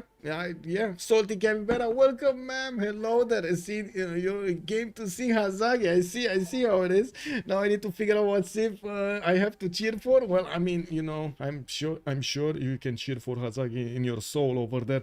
Just start to scream Hazagi over here. Hello Kang, hello there sir and welcome. Persia and Basil at war. Yes, war has started. We do have Jerusalem being taken down. You do see Rebel is bringing more Tangmas to the fight, and he does have a settler that he's probably gonna... why is this settler still here? I was thinking, wait, Ruin Tanker won alliance? I don't think so, Mr. Tanker. Rip Dido ally? I think Ruin just realized what's going on here. And it is what it is. Wait, Rebel, I have offer for you. I make taxes in Jerusalem, I go for somebody else. And then Byzantium says, no, I'm just gonna take your cities. Parsa did get settled, and I do see Tanker is grabbing that newfound builder, 6-charge builder that will just allow him to improve so much. We do have Jerusalem being taken out. His horses are moving to the south. Spearmen are getting out of the cities of Persia to try to put some defense here. Parsa is not gonna live for long. Is there a possibility for this horse to actually go here? No, that actually lost its movement when it moved into the forest. Anyway, we do have some heavy chariots from Persia also coming around, and I gotta say, I don't think I finished the list. Dido, 1 point off. We got Tanker here, 50-50. We got Pericles, 54-50. He's getting his golden age, and looks like he is also putting a few more units to the northeast. While I gotta say, we do have more units also from Cyrus. Yeah, well, from Nadershah, from Nadershah. They're not really getting clumped up anywhere. He does have like 3 of these pre-built heavy chariots. I do believe this is more for defensive purposes than offensive purposes at the moment. We'll see if he changes his mind. We do have also Pericles. Did see that? Amanitore 53-51. Amanitore on... Oh my god. I think I know where this is going. Where is he? Next turn. It's gonna happen next turn, boys. We got Abu with the squad here, with the boys. We do have Nubian, Pitati, archers everywhere. We got some new, very shiny, smelling like new car, heavy chariots over here. Oh my god, the tapestry of those. Oh, something to remember. And we do have him also having a decent amount of gold in the bank here, 477, so he can invest in the boys and get all of the upgrades going, get that armor on the knights, and see the horses also get the shiny armor on them. We're going to need to see if he's going to manage to break down Phoenicia, and I gotta say, Phoenicia is gritting this out like I've never seen before. Oh my god, Dido, 50 science, 101 culture, only a 200 military, next to 400 military Hukai. That's a good question, Duck Duke. Good evening, sir, and welcome. Persia settling that city is just feeding. Who dies first, Dido or Persia? That's a very good question.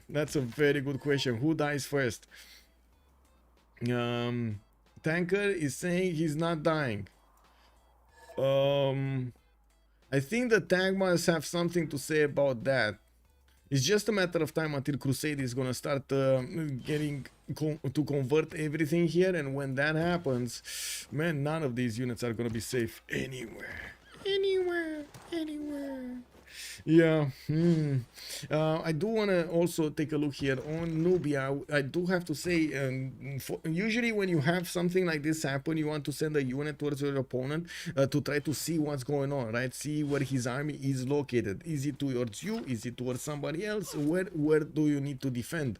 In this case, he already stated that he has a friendship with Japan. There is no other reason than to attack somebody to get so much military at the beginning, especially if you're only on 6 cities. And you can check this, right? You can check this in the Great People screen. Boom, you get to see exactly how many cities, what they're called, and know what's happening.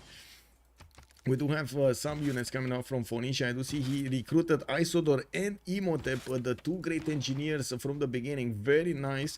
I'm actually quite surprised France didn't get one here. I did see one. I guess he did go for the theater squares and something else then. Anyway, spies coming around from France, from Ruin, and I do see we do have amphitheaters in Nantes and Bordeaux coming out in 2 turns and 3 turns to finish pad those culture points. He's already on 80 science and 223 culture, while we do have Pericles only on 136 culture. He's about to make double the amount of culture that Pericles is making. That is incredible. Okay, so next turn we're gonna see the golden age. Golden, golden, golden. Golden is here, golden is here, golden is here, golden is here, here, here, and here. Everybody's getting golden this time around. Everybody's getting it. No more excuses. Now, we do see more military being brought to fight here. We do see also a bit of I will say a bit of chat here. Ruin is saying 82 military though. Oh yeah, he's talking about how to say Persia's military, right? He just got the military and he was like, you're surviving. I don't know about that, man. Your military kind of looks like, you know, low numbers there, half effort or something. And to be honest, I want someone who is stable or trades to me. Persia, if you seem to hold, I happily renew. Okay, I mean, it definitely makes sense there. I can do 4 as well as I can. Ember Crusher is saying, okay, deal. More after that. They're talking about traders. How many traders? They're actually negotiating how many traders they're going from one to the other because of that Wieselbanken bonus I was talking about, like the policy card, that which is so important in the halfway point of the game and later on. We do see that Persia did manage to get quite a few more units here. Only horses and quite a few of these spearmen. And I say only horses because they're not knights. They're not stronger. We do have him needing to get his upgrades. He's getting pikemen. Oh, yeah, in 3 turns he's getting military tactics, and mercenaries will have it next turn. He did manage to get the knight technology. Pasagarde is training 1. And I do notice Byzantium units do have a problem with the spearmen. We do need to see how Byzantium is gonna keep on going. He definitely would need some ranged units to also go ahead with these horses. Wow, he just doesn't care, does he? One general to go and boom, the spearman goes down. Doesn't care at all. He just got that going. Spread that little crusade in the cities of Hagmatana. Got an extra +5 on him. And pillaging also the city parks. What a man over here. A rebel doesn't care about anything. Yeah, we do have also Mauri starting to get the message. He's putting down encampments so he can get some generals down. He's also finishing up his mares, while he did send a settler somewhere on the 7 seas. It's nowhere to be seen. Wait, didn't he send the settler north? Okay, I guess he did put one in the south and got the other one back. I don't see it anywhere here. I really don't see it anywhere here. Oh, imagine if he puts it on a tiny island like this one. Anyway, that would be a bit too far away for loyalty. It is what it is. 2 hours coming around, 1 turn from the capital and 3 turns from other cities. Looking at the production capabilities. Oh, another war. Another war. Biruta getting walls up next turn. Knights, 2 knights on the front line. We do have El Cid also directing the fight there, with Phoenicia getting a few more heavy chariots from his cities, buying them out because he has the gold. We do have Phoenicia on 109 science and 66 culture. Did switch to a free inquiry golden age while he's fighting Hawkeye on 569 points of military, 82 science and 34 culture in his drums of war. It looks like one of them is really prepared for this war, isn't he? Looking at the tanks, we do have stirrups next turn for Dido. That will mean he's going to need to upgrade a heavy chariot as quickly as possible. And looking at the gold, he does have only 98 gold. He should have enough, right? He's 200 gold a turn. We're going to have a pause, quick pause, 2 minutes, and we're going to come back after the World Congress to figure it out. What is this? What is lobby? Janice, good evening, sir, and welcome. Yeah, we got quite a bit of action going around.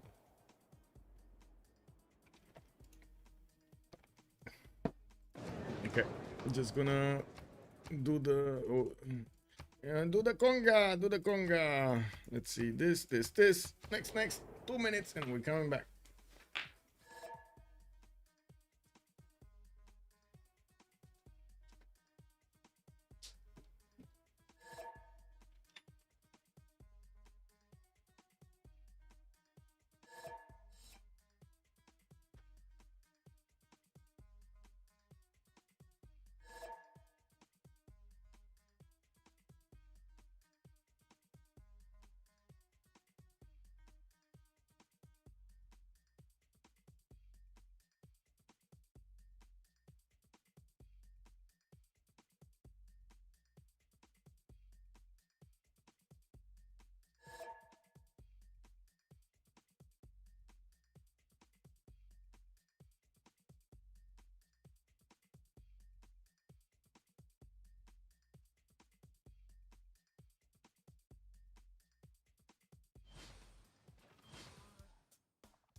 Okay. Oh, we're faster than 2 minutes over here. And it does seem like the war is raging. We do have Nubia getting around Biruta, and by the looks of it, we do have knights already coming around from Phoenicia. I do have to say the production does look good here. 184 points for Dido.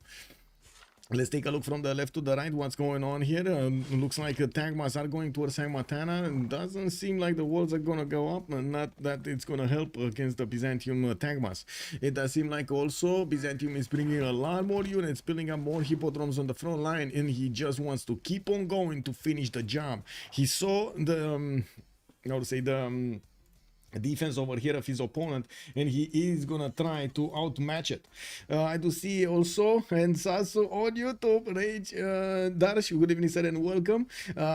Please no spoilers in the chat. I gotta say, if you do know who is who, no, don't spoil it, just keep it for yourself and try to figure it out, let others figure it out. We're gonna reveal the players with their nicknames later on after the stream, after the game.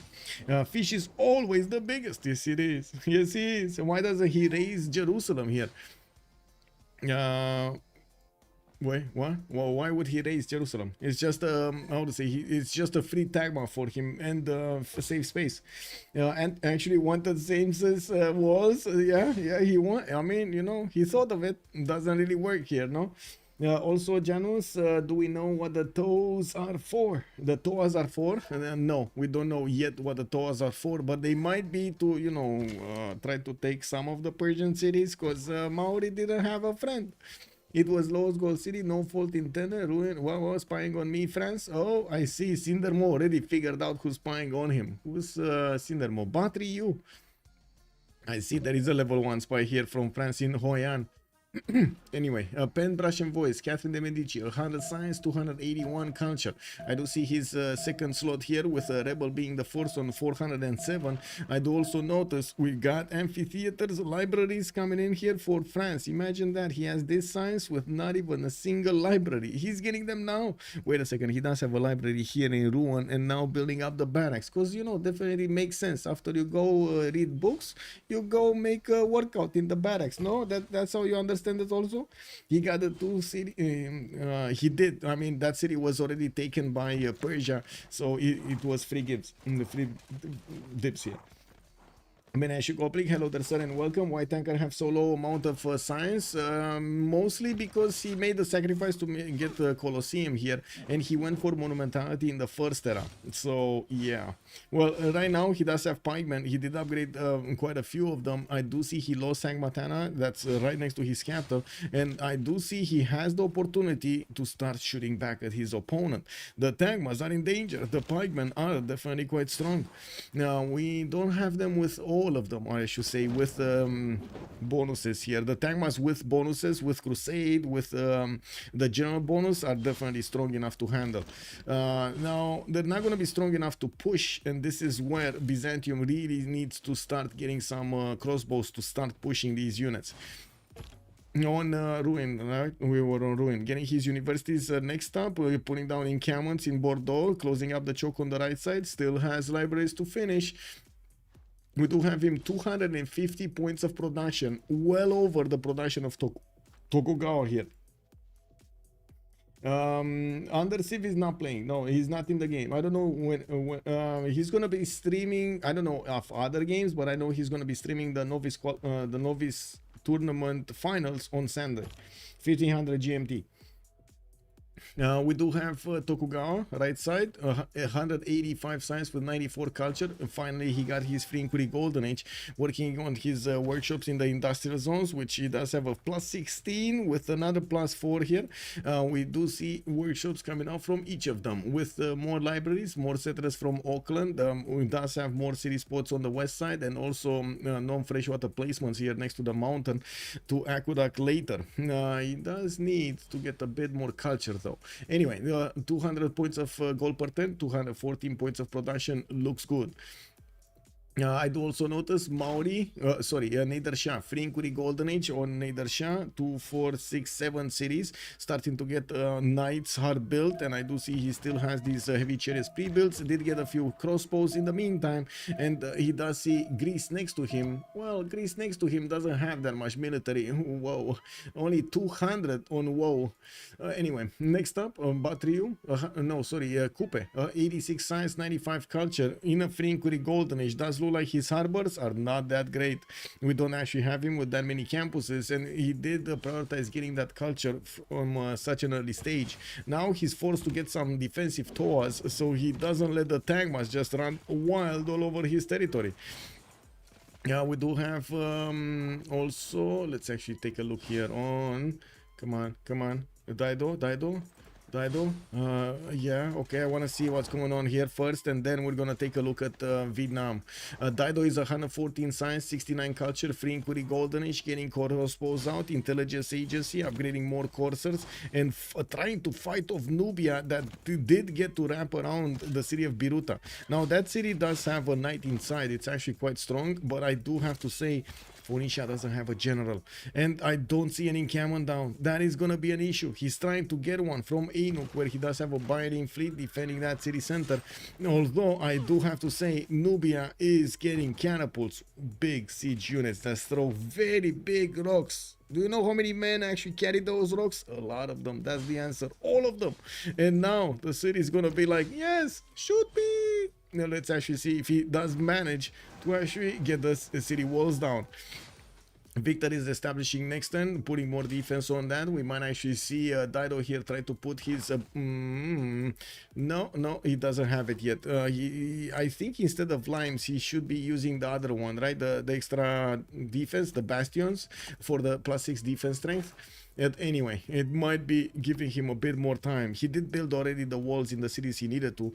Ziz and Biruta, the ones towards Nubia. So, yeah. Anyway, Batriu, 144 science, 94 culture. We do have him putting down some industrial zones, and yes, I do see universities are going to give him the extra science points. He's getting scouted. I do see France is trying to spy out still some text. How is he stealing text from a non-built campus? I don't understand. Je ne comprends. What is this? What is this? Mosaic, good evening, sir. Yes, Tokugawa killed Auckland. That seems short-sighted unless there's no way Toku could seize it. I think he could have, but he just wanted an extra city. I guess it is what it is. Man, the spy is just that good, Balik is saying. So wait, are you telling me this spy actually is seeing into the future?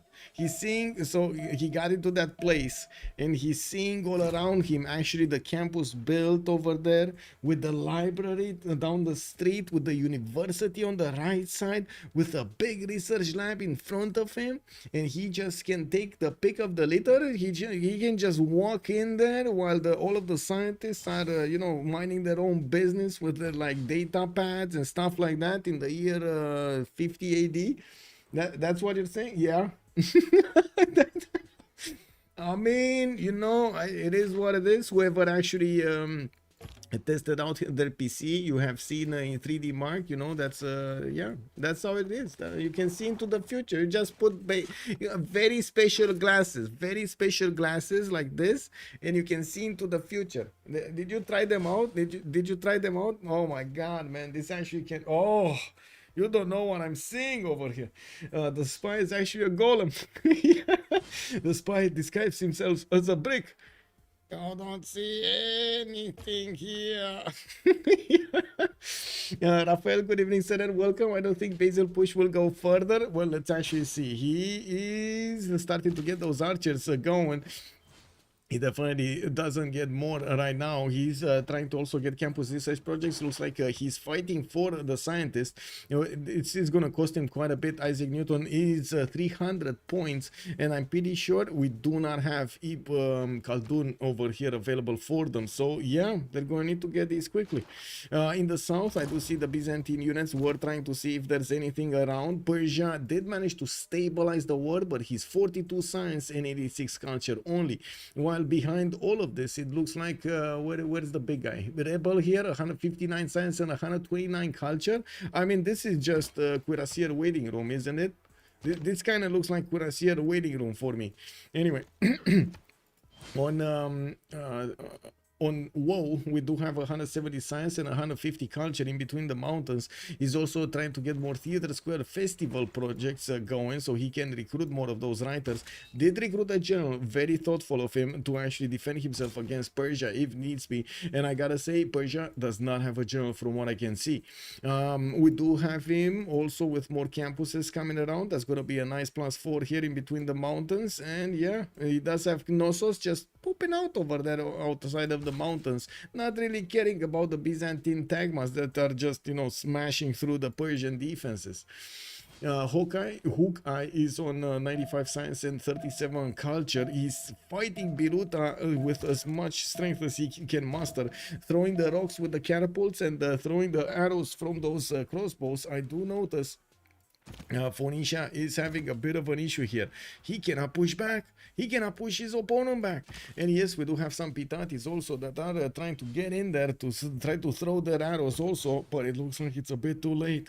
Spy came out of Tyre. We'll need to actually establish in the city of Nubia somewhere. While I do see Nubia did manage to get a religion here. Oh, the religion of Islam, Jesuit education and holy waters for extra healing, and of course the ability to purchase campus and Theater Square buildings. And now that the walls are almost done in Biruta, as in they're almost down in Biruta, his garrison health is on 164 out of 200, and I'm pretty sure these knights could actually smash through the defense. I gotta say, Phoenicia here is in trouble. And I also gotta say, this is usually what happens to a coastal nation in a game like this, whenever you have a war nation next to it. I gotta say, be careful what, you know, what kind of nation you're gonna pick on a Pangea Classic Ridges map. Sometimes it works, sometimes it doesn't. It's like, I would say, with one of those coastal nations, it's like 50-50, right? Also, Mosaic, good evening, sir, and welcome. Greece should rename Knossos to Thermopyle. What is Greece and why do we need the Thermopyle here? Knossos, yeah. This kind of looks like the hot gates, doesn't it? Yeah, very hot. We do have a counterattack here. Persia is actually trying to push back Byzantium, maybe getting his cities back, while Byzantium, in the text screen, I do notice he is going for machinery next turn. He's going to have his archers upgraded. Only has 2 on the front line, while new tagmas are coming into the fight. It looks like his coursers are taking the brunt of the damage of these pikemen. Finally, Persia did manage to get a general. He only has 1 on the left side, and I do notice he has crossbows alongside those pikemen. These will do a lot of damage here against Byzantium. With another campus research project coming out from Engazargamu, we do have some universities in Constantinople, Antioch, watermills coming around, more campuses in the north. He did get a apostle, so he can finish his belief system. He's only on 3 beliefs. He can get a 4th one. Looking at the city-states, I gotta say from the get-go, we had no science city-states. Zanzibar, Samarkand, Bandar Brunei, and Venice will be up for the trades. We do have Kumasi and Ayutthaya for the culture, while I do see Armagh is the only one for religion, and Valletta is the only one for military right now. It's the only one left, because there were quite a few of them, like Engazargamu here, for example. Looking at what's going on in Vietnam, we do have something happening here. Did I hear? Oh yeah, we do have, by the way, the city of Biruta falling next turn. That seemed like the Nubian attack was successful to take out the majority of the units of Phoenicia and also the city center's defense. We do have the Nubian units actually having the opportunity to delete more of the Phoenician coursers in the meantime, while his upcoming units can keep on doing damage against Biruta. Let's actually see what's gonna happen here. How is he gonna deal with this city? Yeah, just getting more experience points on each of his units, and there we go. Biruta taken down. We do have also Nubia getting a few new pre-builds here. His heavy chariots are moving to the front line. They will need quite a bit of gold to upgrade. Okay. Whoa. What's happening in the point screen? Rebel still first, 490 points. Ruin is second, 456. And look at Japan. After he got a normal age, he's actually third slot here. Light Stalker is on 406 points, while Pericles is 398. We do have Cindermo 393. It does seem like the top two are in another level here. I do have to say Byzantium might actually lose quite a few points if he's not going to get to stabilize the counterattack. Persia is not kidding. Persia is not kidding. Now, this is a powerful counterattack against Byzantium's initial attack against his cities.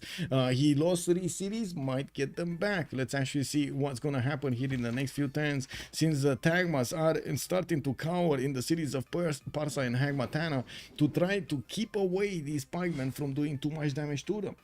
Saps, bună seara, domnule, și bine ai venit! Also on YouTube, looks like those Nubian troops, they're too many. Yes, exactly. But I really think Basil is actually playing for second or third place. Basil? Well, let's actually see what Basil is gonna do here. He did have the opportunity to go against Maori just as much as he could have had against Persia. He just saw Jerusalem was much too juicy to not take, right?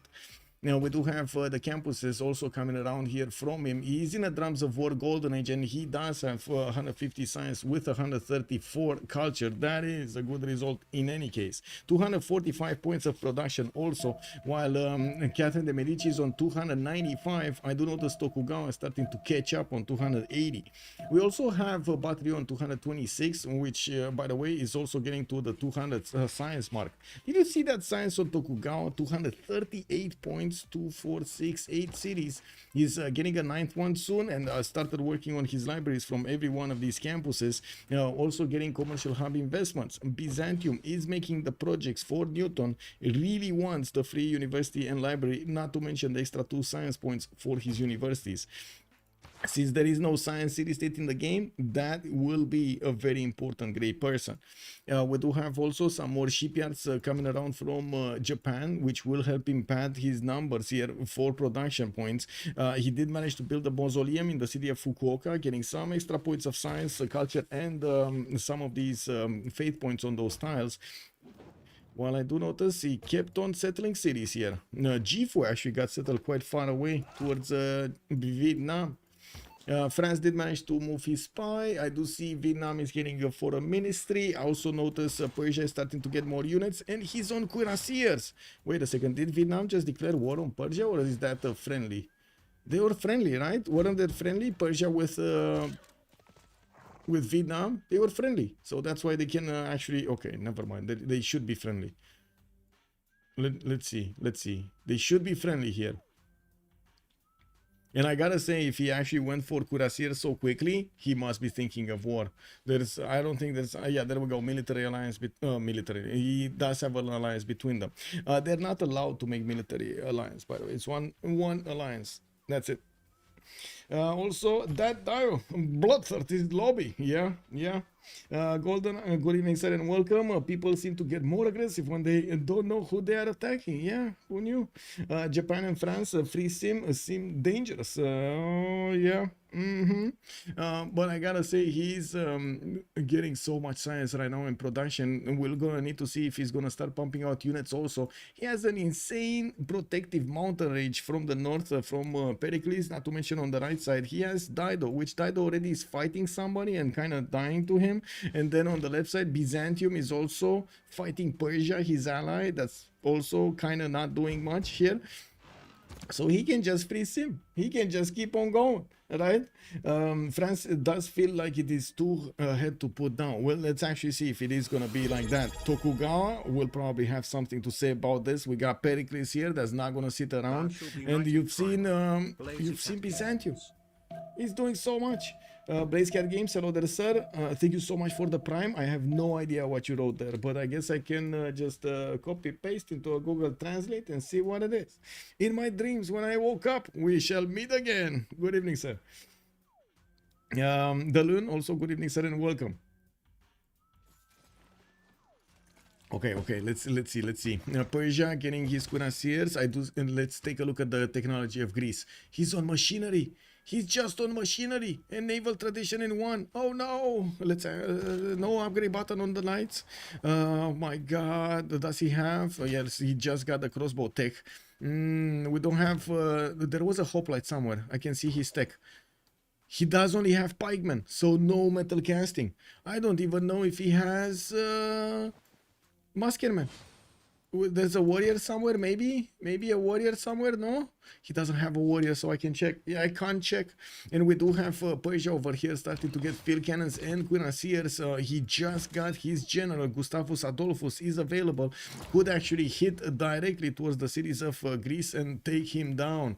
I do have to say, we do have Nader Shah here with 200 science and 87 culture, 229 points of production, while Pericles is only managing to get another 9 over here on him. He does have similar science with a lot more culture, and the problem would be his unit count. He's kind of ignoring the fact that Persia is getting so much military. 523 points on Nader Shah, while we do have 423 on Pericles, and they're like, look at them, they're scattered everywhere. Let's actually see when Ember Crash is gonna choose to click on the attack button. He can almost two-shot the knights here, and I do see he has multiple cuirassiers that will get to start moving soon. His general is not showing us the way yet. Is he going Halicarnassus? Is he gonna actually punch out from that city towards Cardiff, towards Megara, just moving around this hilly territory, going into the flat tiles? What is he gonna do? Because look at these coursers can just get into the commercials and feast over here in the markets. Getting walls at least. Yeah, he's getting walls in Megara and Mycenae. Probably not gonna help him that much. Let's see the gold per turn. I do see Nader. Oh, wait a second. He has 1,000 gold. So this guy just kept on getting gold and kept everything. Yeah, there we go. Rebel has declared war on Crusher. That means the war declaration has been sent. And we do have over here Greece starting to get hit by the coursers and the cuirassiers of his opponent. We do have Greece in major trouble. Looks like the first city of Phoenicia has also fallen. Biruta is taken down, and now Nubia is trying to make a home in it. We do need to see if Phoenicia is going to manage to counterattack, while he does have, let's see, his yield stamp here, 124 science and 70 culture. He's really very close to Amanitore's points here. Looks like also Gloomy is going for education next turn, while he does have some more of these traders coming around. He's building up his crossbow count and getting a few more of these knights going. This is terrible event right now for him. On the western side, Byzantium is getting pushed so hard by Persia. He's starting to lose the grasp of Haimatana and Parza and Jerusalem. We do need to see when he's going to get his own cuirassiers out, but it looks like he's not, he doesn't care about these units. We do have gunpowder next turn. Nationalism also coming out in 3. He has some tagmas that will need to resupply themselves here. Get some heals popping off, while on the right side, he does have crossbows upgraded coming off from Amasia. We will need to see his upcoming units. He really needs to get more units. He really needs to get them. There is a serious chance that Persia might actually push him back here, but the damage has been done. Look at the stats here. Cyrus is a third of the points of Basil in the science screen, and half of the points, well, a bit more than half of the points of Rebel here. Cupcake, also good evening, sir. It is so beyond me how nobody ever thinks of going for Tokugawa. What do you think is gonna happen? Well, we do have encampments coming around from him, and Lightstalker is getting his campus research projects. I do have to say Byzantium is still not getting Newton yet. Still not getting him. Did he manage to actually get another project out? No. Wait a second. Is he gonna get out projected by Tokugawa? Is there a sliver of chance here for Tokugawa to make so many points in the next 2 turns? How many projects does he have? Only 1, right? I don't think so. I don't think he's gonna get it, right? He would need at least like 4 projects. Oh, he has 2 projects. 3 projects. 1, 2, 3 projects coming around. Can he chop another one somewhere? Not really. And in the capital, I don't think he has a campus. He just placed down a commercial? Okay. Okay. Yeah, commercial city, let's go. Newton is kind of meh. I mean, remember, this is a no science city-state game. It's not really that meh. The extra +2 is a lot. One of them is an industrial project. Wait, which one? Campus? Oh, this one, Fukuoka. So he only has 2 of them. Thank you for a nice catch. Nice catch over there. Thank you, Temu DJ. Much appreciated. So let's actually see. Is Byzantium going to take this? Because I'm pretty sure with only 2 projects, Japan is not going to take that. Yeah, we do have France getting 2 level 2 spies. I do notice he did manage to also recruit Amina as a great general and started to pump out men at arms. Remember, he has all of this continent towards the western side that he could actually get the guards going against his opponent. Also, Mosaic is saying Tokugawa always spawns at edge in Pangaea. Hard for most people to get to him. That is very true. Also, let's take a look here. What's going on? What's going on in the text? What's going on in the text? Because Basil is getting pushed back hard. Nationalism with metal casting coming up in 2. Looks like Byzantium is shooting back and still actually clearing out some of the Persian attackers, but still lost his unit count, so he can put up a good fight. We also need to see when he's going to get the field cannons, if that's going to be the moment when Persia is going to get pushed back, or Byzantium will definitely need a lot more units. More Tagmas getting trained here, getting spied on by Persia, and I do see he's putting down an camel from Constantinople, getting his science up from his newly built campuses, while he's getting his universities everywhere. On the side of Phoenicia, I do notice he built a semicircle of defending units, while Nubia at the moment slowed down his attack. We will need to see if Gloom here is going to manage to counter, and if he's going to manage to also get his correct units out on the field. Vietnam is taking a chance, and since he does have quite a bit of a friendly space here, he's trying to go for industrialization, which I am also expecting to show from Catherine de Medici. Actually, did he get it already? No, not enough science. No, he's 150 and 338 culture. Wow, that's a lot of culture, bro. No tourists though, no tourists. And what's his tourism? He's on 31 tourism. That's not that much tourism.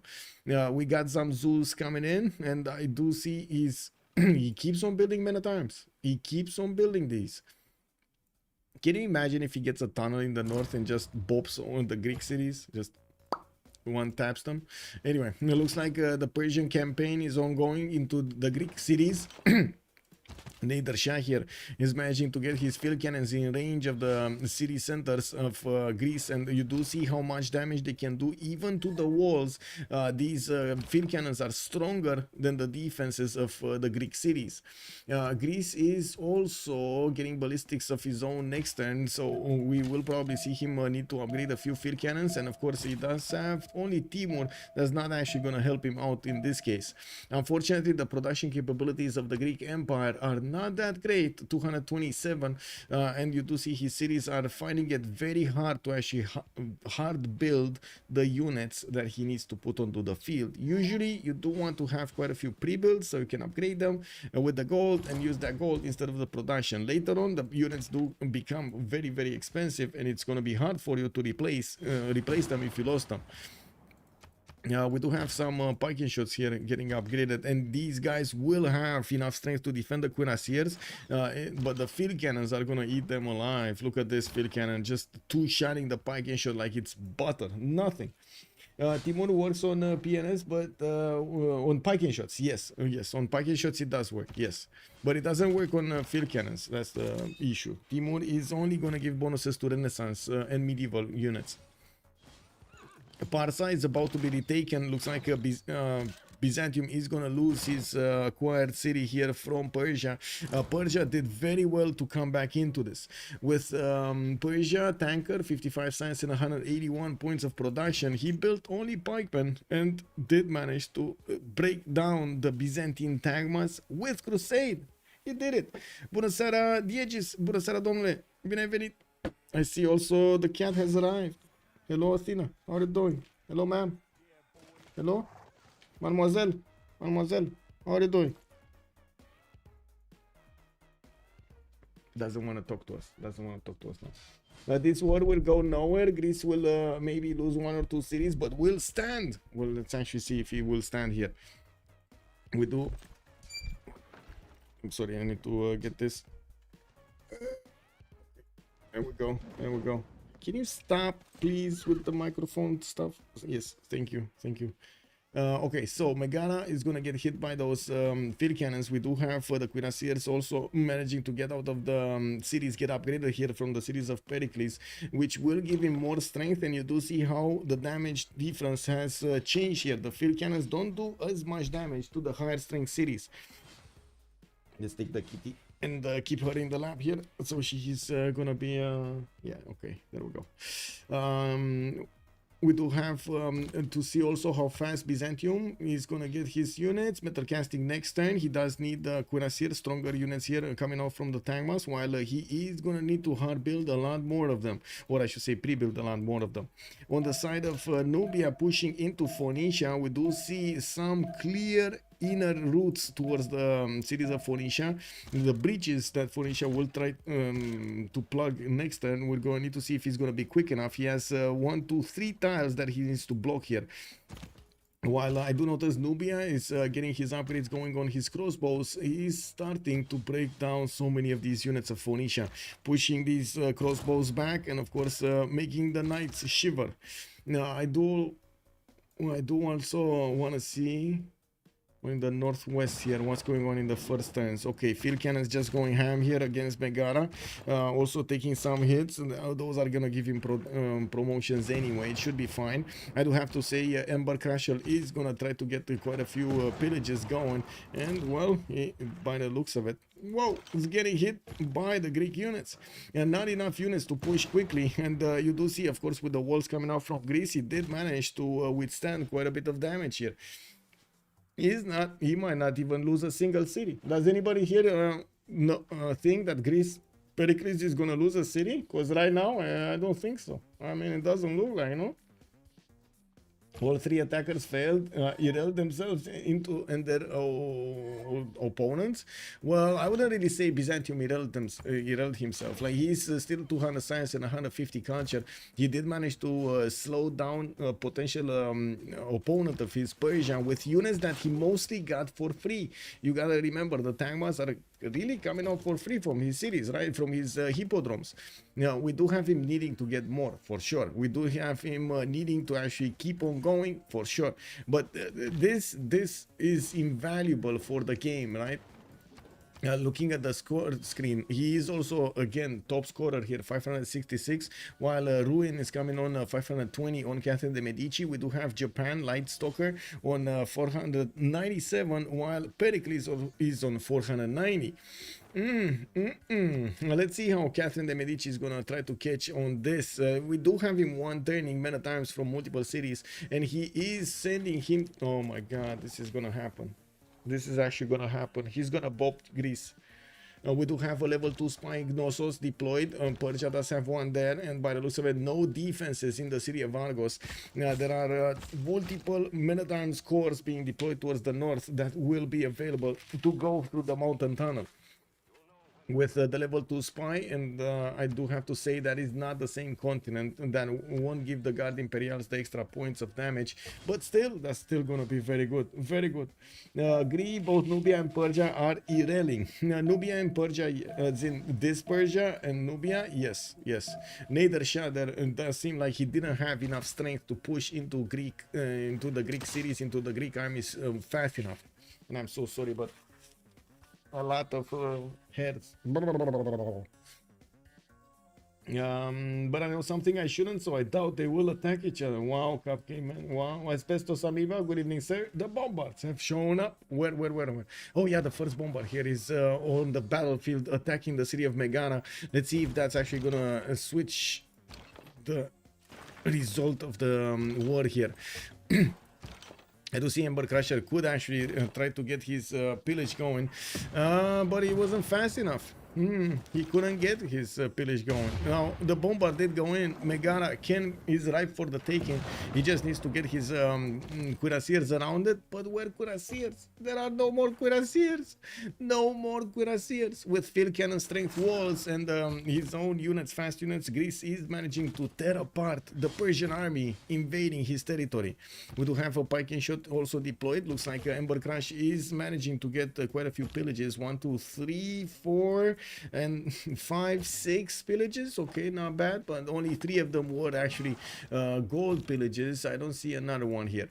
And looking at Byzantium, Hagmatana, he's losing his crossbows. Those would be field cannons in a few turns, so definitely he needs to actually keep them alive. He's bringing new Tagmas to the battlefield here from his cities. While I do notice he's also getting some art museums in his city centers. We didn't really talk about Maori. Maori did manage to get a few caravels out, and by the looks of it, Maori is on 112 science and 109 culture. Okay. This is a totally different result than we've seen Maori play other times. Athena. Oh my god, she's jumping everywhere. And what happened to the scientists? Good question. Thank you for reminding me. We got Ibn Khaldun picked up by France, and it looks like Isaac Newton did get indeed picked up by Basil II. There wasn't really anybody challenging that, but Ibn Khaldun on France is amazing, by the way. On Catherine de Medici over here, getting that extra bonus. He's on +3 happiness level right now, and I would imagine he should have Zanzibar. That is, there we go, Sus by Ruin with our money. We do have him also trading over here. He's on 9, he's on 8 envoys in here. 8 envoys, and yeah, there we go. Units. 1, 2, soon to be 3, 4 men-at-arm corps. Where is he on the tech side? We do have Ruin 3 turns away from getting military science with the mobilization. Oh my god, he's gonna get armies. Oh my god, he's gonna one-tap these cities, man. This is gonna be painful. This is gonna be painful even for us to watch. Valletta is on 5. Yeah, how long to fascism? Not long. Not long in this, with this tempo, not long at all. Oh my god, what's going on here? Ave Machiavelli tried negotiating the white peace. Wait, Emperor Persia should have retreated right as he saw Greece upgrade the cuirassiers. Yeah, true. Yeah, that technology over here on Greece did manage to help him defend quite nicely against his opponent, even though he didn't have a lot of pre-builds. His field cannons did manage to put to shame the attackers, and right now, well, let's actually see if he's gonna survive here. We do have 2 of these cuirassiers. Only 1 can attack, and he's not gonna do enough damage. Yeah, the other one is just too far away. We do have the city of Mycenae also getting attacked here by bombards with more of cuirassiers. 1 just died though, and the military engineer is building the pathways. And that's one thing that I didn't see here. Oh, there we go. He did manage to get the military engineer. I didn't see the military engineer, and this is incredible. He's actually being left to get all of those, and oh my god, look at the armies, man. Look at the armies getting set up here. 2 armies, 3 armies are gonna bop the cities of Greece. Oh my god, how is the continent looking for France? Like this. So he has a border on Calais on the right side, then he has a border. Oh my god, look at this. He can even chop like half of the Byzantine lands here. Yes. Tokuri New, Hukai, Nubia is actually asking over here Japan if he's gonna get attacked. Looks like Japan did use Filippo Brunelleschi to get Forbidden City. Very good use of that.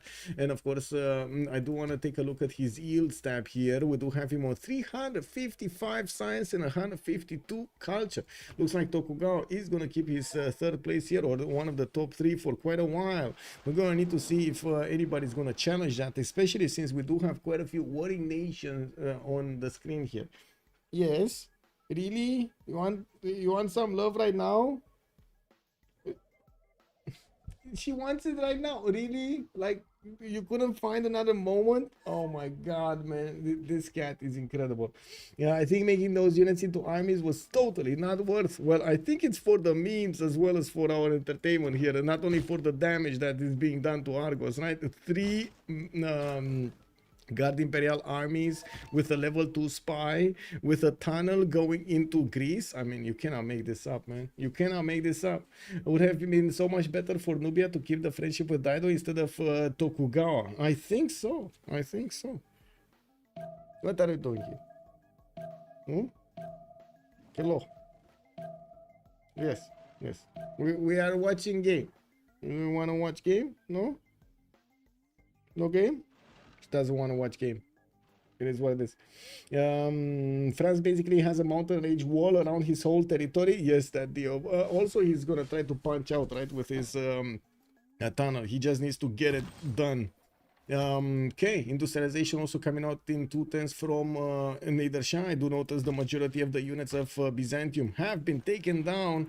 We do see Byzantium will need to somehow recover somewhere else, while Tanker is trying to get as quickly as possible to his pen brush and to his metal casting for the parking shots. We do need to see where is he. He's going education in 1. He's very far away. That's the answer. Very far away. Rebel just got his ballistics, so he does have the upgrade button, and he will start upgrading these cuirassiers, making them much tougher units to attack into, even with the pikemen and the crossbows.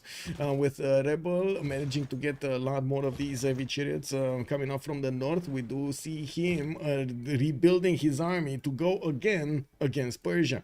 In the east side, there we go, military engineer appeared next to the mountain. We're gonna see it probably next turn being built, and the war will be declared. Oh, wait a second, is he gonna put one man at a time, one Guard Imperial through the tunnel before the war is declared? Is that what's gonna happen? My god, man, I need to time you out. Can you not? Oh my god, man. Please don't share this on my stream, Janus. Would have okay? Yeah, there we go. I mean, CPL stuff is CPL stuff. Why don't share it on my stream? We're here to have fun and take a look at games, not to discuss something else.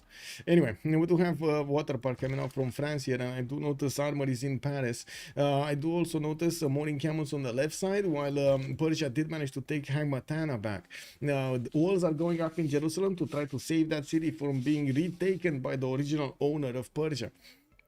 Now we do have also Mauri managing to get a decent army towards the northeast, but not really upgraded while he's working on his universities. We will have the new session of the World Congress coming out in 6 turns. That means in 5 turns we're actually going to get into another era. And we do have already electronics factories coming in from Japan. He's getting his Alhambra going, and he did already get Forbidden City. Man, oh man, if he's getting how to say, Potala Palace, and then you know, casually also building what's the 4th one? Big Ben. Woo, that's gonna be so much more on Japan. Basically like an extra government. They have backfired badly for Byzantium. They did. I mean, he did try, but I guess it was what it was, right? He did try to push as hard as possible, but then got stopped by Persia. Very good defense here from Tanker. I gotta admit, very good defense. He did manage to actually withstand the initial attack of Byzantium, and yes, he lost 3 cities, but then he got them back, or at least 2 of them. We're gonna see if he's gonna get the 3rd one. Yeah, now these pikeman corps can do enough damage against the cuirassiers here if they do get next to them. So the fact that Persia did manage to get nationalism, very good. Byzantium though doesn't have enough units to core them up, and of course you do see that Persia has so many of them. There's so many of them. It's incredible. The field cannons though will have a field day here to actually attack into these. If only there would have been a lot more. Machiavelli, how far is the parking shots? He's just finished education. I don't know. That's the answer. I don't know. He shouldn't be that far away though. No, fascism in 3 or 4, yeah. Rebel Justice renew from Pericles, and I do notice Pericles did lose the city of Megara, by the way. Mycenae is also getting torn down here. It looks like Ember Crusher is just slowly going through the Greek defenses and taking them down, tearing them apart. While France did manage to get the upgrade button on Guard Imperial. He does have 2200 gold in the bank while he's making 214 a turn. We do need to see him plug in the half cost card so he can upgrade these a little bit easier. And I do see 1, 2, 3, 4, 5. Oh my god, what's the damage on this? So it's 85 base. 85 base damage, boys, from this Guard Imperial army. It's 97 on attack against Gnosos and 60. Heck W, 2 tapping the city of Argos like it's nothing. Recipe to go for top 3 quiet naval simming and wonder spam. Well, tension, you say that, but that's not what happened here to Dido, is it? Oh my god, look at that. That's not really what happened here to Dido, is it? So somebody watched the first qualifier game. Japan is cosplaying the England Lizzie. I mean, in that qualifier game, we only had a single naval, if I remember correctly, Elizabeth, right? This time around, we had like 3 of them. Japan with Dido and with Coupe on the left side. While, of course, Dido is the one that spawned next to Nubia. And Nubia didn't really have where to go. So he started going against Dido to take down his cities. Okay, let's see the tunnel. Let's see the tunnel. France, you can do it. He has the build improvement. Mountain tunnel. We'll see it. Okay. Walls are going up next turn. Persia does have a problem attacking into Jerusalem with his units. He takes a lot of damage. And we will probably see more of these field cannons show up to fight for Byzantium. We do see new encampments also being placed down. Military engineers to get the pathways going. He definitely needs to get a faster path, and you do see he's running out of road here. The good thing is he does have some flat tiles to make use of. Now we do need to take a look here though. This is very, very nasty. Very nasty. I mean, Pericles doesn't even know what's gonna hit him. That's the nasty part. I mean, Lizzie got all the card wonders. Oh, yeah. Yeah, Saldoris, that is true. That is true. But that's why I'm, that's also one of the reasons I was saying he should get Potala and Big Ben. We'll see. Morning cannons being placed down. Looks like builders. He's getting his setup going for his industrial zones. A bit weird placement, but sure, it is what it is. We do have Sendai getting coal power plants and building more banks. While Nubia is flexing all of his military against Phoenicia. Phoenicia did manage to get to his own core ability, but it doesn't look like he's going to be able to withstand the cuirassier damage. In the tech screen, Dido next turn is going to get ballistics, while he's going to start to be hit by field cannons level 2 and level 3 field cannons here from Nubia. This is gonna be very painful. Even if he does manage to get his cuirassier cores, the field cannons should have enough damage to go through them. And I gotta say, this Corsair core really needs to get hit. Like, this is a Corsair core that shouldn't be allowed to have full strength here. There's 2 movement on the cuirassiers, just tap it gently, you know, give it a bit of a nudge. France waiting for the siege. We got calves coming in to go and pillage. I don't see any siege units. I don't think he cares about siege units because he has his siege tower. He has a siege tower there, and he built a tunnel. It's just a matter of moving the units on the other side. I think he wants to get them last second here. Amina is also there. Amina cannot move this turn. It will require... Yeah, there we go. Oh, you know, just casually popping a Guard Imperial. What would you do? What would you do if this would happen to you? Like, casually seeing you're protected by the mountains, then, you know, weird hole comes out of the mountain and poof, a head of a Guard Imperial comes out and you're like, hello. Hello. 200 IQ move. Yes, indeed. Looks like the surprise backdoor is real. Felix Phoenix, good evening, sir. Very nice levels on all Nubian units. Yes, he did manage to get Terracotta Army. One of the reasons he did get at least 1 promotion on each of these.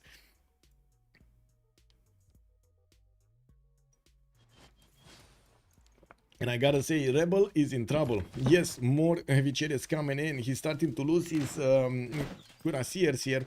Oh my god, there was some nasty moves here. He does have a promotion on that one. 4 units, 5 units attacked into and he's still alive. I think he actually started to run out of gold here because there was a crossbow that should have gotten an upgrade but did not get an upgrade. But anyway, do you see this number? 264 science, 150 culture, still looks good. We do have France also needing to declare war against his opponent, while I do see Greece just lost another city, Mycenae. We do have Ember Crusher managing to get better moves than Pericles here on the war front. Woe does have field cannon cores defending his cities, and I do see he's having a very hard time, actually, hard building them. 5 turns to get to 1 line infantry. I mean, you don't even know if that city is gonna survive 5 more turns, right? Teleportation everywhere. Oh my, yes. Catherine is gonna put a few more of these tunnels on this range, and yes, he will teleport everywhere. In a heavy cav dominated meta, Pikeman and Tertius are king, or Pike and shots I should say instead of Tertius. Yes sir. Tanker going wild in the chat. What is he doing? Bro, I live for a long time still just so this guy loses. Okay, be right back. If I ever doubted you, it's because I didn't know better. Okay, renew, neither. Yes, I rewrote our trade routes. Okay, KW, man, Cindermo over there wanted to get the goal going. He's also industrializing most of his land here, getting spied on by Japan, even though Japan doesn't really have a standing army. I do see Leonardo da Vinci has also been. Oh my god, this is gonna be so big. This is gonna be so much culture on Tokugawa. He just got Leonardo, and he has so many of these industrial zones built, not to mention Mausoleum at Halicarnassus. Man, that guy, man, is gonna give me so much culture. So much culture. Why did he not activate it? Where did he move it? Wait a second. Where did he move Leonardo? Here? Sure, bro. Yeah, I guess sure, bro. And there we go. It has been declared. We do have France walking into the borders of Greece, getting his calves going for the pillages, and the walls are trying to go up in 3 turns. Well, it looks like a ruin here with Catherine de Medici is pushing in to get more points. He has been outpaced by Light Stalker, and of course we do still have Rebel there on the first spot. Cinderbo is coming up on 4th on 547 points, and then Pericles 598. But with Pericles dying, losing cities to Persia. Oh, were these? No, those were normal walls. For a second, oh my god, look at the damage. For a second there I thought these are like steel walls, and I'm like, oh my god, he didn't. Anyway, Persia does manage to outproduce here Greece quite nicely. Thank you so much for the 100 BDs, Beasley. Much appreciated, sir. Also, is Japan allied with Vietnam? Japan is allied with Nubia, not with Vietnam. Vietnam is allied with Persia, Nader in the north. Pericles is allied with Basil. Greece is allied with Persia. The other one, Cyrus. Please move. Okay, there we go. Hey, stick with it. There we go. Yeah. Japan running away with the win. It might be. Also, no problem, Janos. Just saying. It's not a good subject for the stream. Also, Cool Kong. Hello there, sir, and welcome. Is Nubia at war? Yes, Nubia is actually tearing apart Dido. Slowly but surely. We got field cannons coming out from Dino, but they're not a match for the units of the upgraded units here of Nubia. And it looks like it's gonna be quite a tough game here for Phoenicia. He did try to expand, did try to get as many cities out as possible. He was on 2, 4, 6, 8 at some point. Now he lost Biruta, and it looks like he's gonna also probably lose his capital here soon. I do see Huka is going directly for that one, trying to get back into the point screen here. Look at that, he's on the 7th spot here. He definitely can climb a little bit higher. Now we do have in the era score, I do have to say Catherine de Medici is going to hit his third golden age. I do see Light Stalker is going to get golden age, yes. Nader Shah is going dark. We do have Coupe also 6 points out from getting a golden. Doesn't seem like he's going to get it. Doesn't seem like he's going to get it. 6 turns from Chichen Itza, but you know, it's going to be only 1 turn until the next era. I do see Vietnam also 4 points off. Let's see if he's going to get this. Doesn't look like he's gonna get this. Dido going Dark Age, Cyrus Dark Age, Pericles Dark Age, and Amanitore going Dark Age, and Basil did manage to secure enough points for a normal age. That's not the golden. He needed 119, only got 108. And I do see both Coupe and Datriu are gonna miss this golden. Only 2 of them, Tokugawa and Catherine, will get their third chained golden age. Yes, Athena? Păi, ce vrei să ne spui tu aici? Ia vină.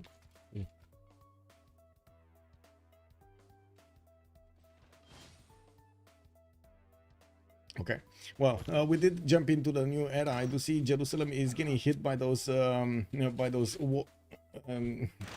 units of Persia. We do have the walls being taken down. Athena is fighting to the death over here, a napkin. And yeah, didn't get down. Yeah, there we go. Yeah, there we go. Yeah. Oh, yes, yes, yes. Oh, my God, you can't see her, right? Oh, my God, she's staying out of the... Look what she did to the napkin. It's like you see a monster, you know, like in Jurassic Park, you see that... Just one of those paws coming in. Yeah, there we go. Come on, Athena. Look. I make room. Come on. Yes, you want the napkin? Yes. yes. Tear it down. Yes. Anyway, there we go. You can have what you can do whatever you want. There we go. And I need to press Y because these don't have the yield stab anymore. Come on. Go somewhere else. Okay. No, she wants to stay here and rip it apart next to the microphone. Toku missed the first golden age, so only France. That's true. Sorry, Temu DJ makes a good point over here. Toku did miss his first golden age and he only got a second. Oh my God, wait a second. Steel walls? No, that's just normal walls going up. Is it gonna matter though? I don't think so. No, what are you doing? Athena, that's my mic. It's my wire. Not that. You can take this, not that. Oh my God, Athena. I give her stuff to actually play with and she wants to eat my wire from the mouse. Really? Anyway, Glitch, good evening, sir. National gives scores. Yes, mobilization gives. Sorry, which civic is fascism? That's. Wait a second, I don't remember the name, but it's over here. Totalitarianism, actually. And mobilization is the one that gives you the army ability. Time to get a wireless? No, never. Wireless mouse, very bad. Tanker has also declared war on somebody. I don't know exactly whom. Yes. Wait, no.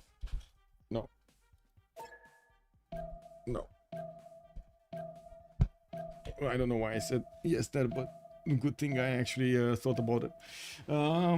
Wired mouse master race, exactly. Wired mouse master race. I did try at some point in my days of Counter-Strike. I did try to actually play with a wired mouse. Never again. Yeah, send me some what I do with them. Oh my God, send them back. I'm gonna get to see what happened there. We're gonna have a pause for 2 minutes.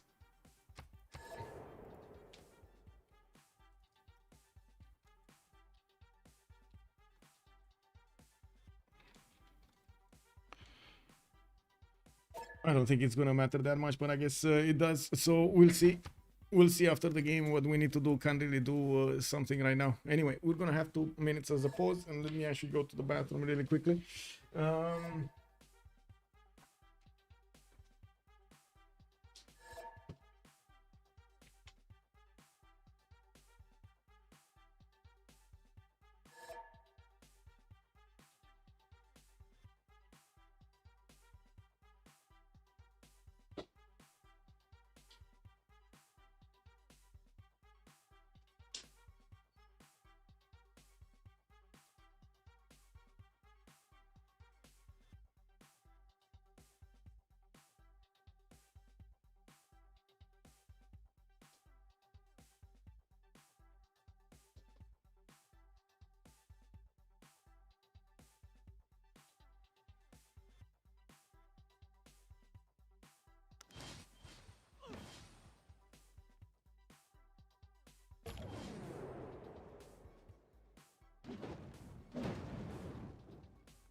Oh man.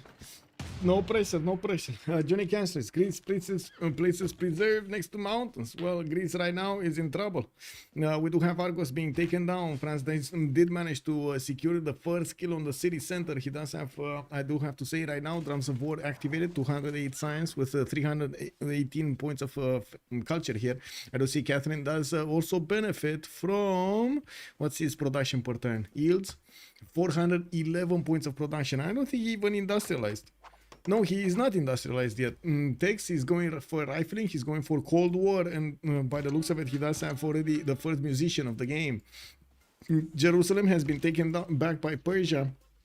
It does seem like a rebel did get only 631 points right now, with Ruin on very close to him, 627, and Japan is 639. They are so close to each other in the point screen.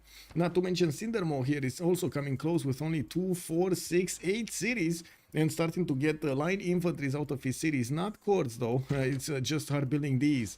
On the right side, it looks like Nubia did manage to delete most of the Phoenician army. Gloom is in big trouble. Field Cannon Corps in the capital can two-shot these Nubian cuirassiers, but there are so many of them. And we will need to see when Nubia is going to get his tanks. He's rifling in 3 turns, while I do see, Dido is very close to that anyway. Military science into, by the looks of it, on his side. A little bit slower, I gotta say. We do have Tokugawa also getting his labs, 416 science, 244 culture, getting his spies out, putting down more workshops to get that culture. And look at how much culture he got from, incredible, from that guy. 20% faster population on Coupe, 100% production towards industrial zone buildings. Oh my god, exactly what Japan needed.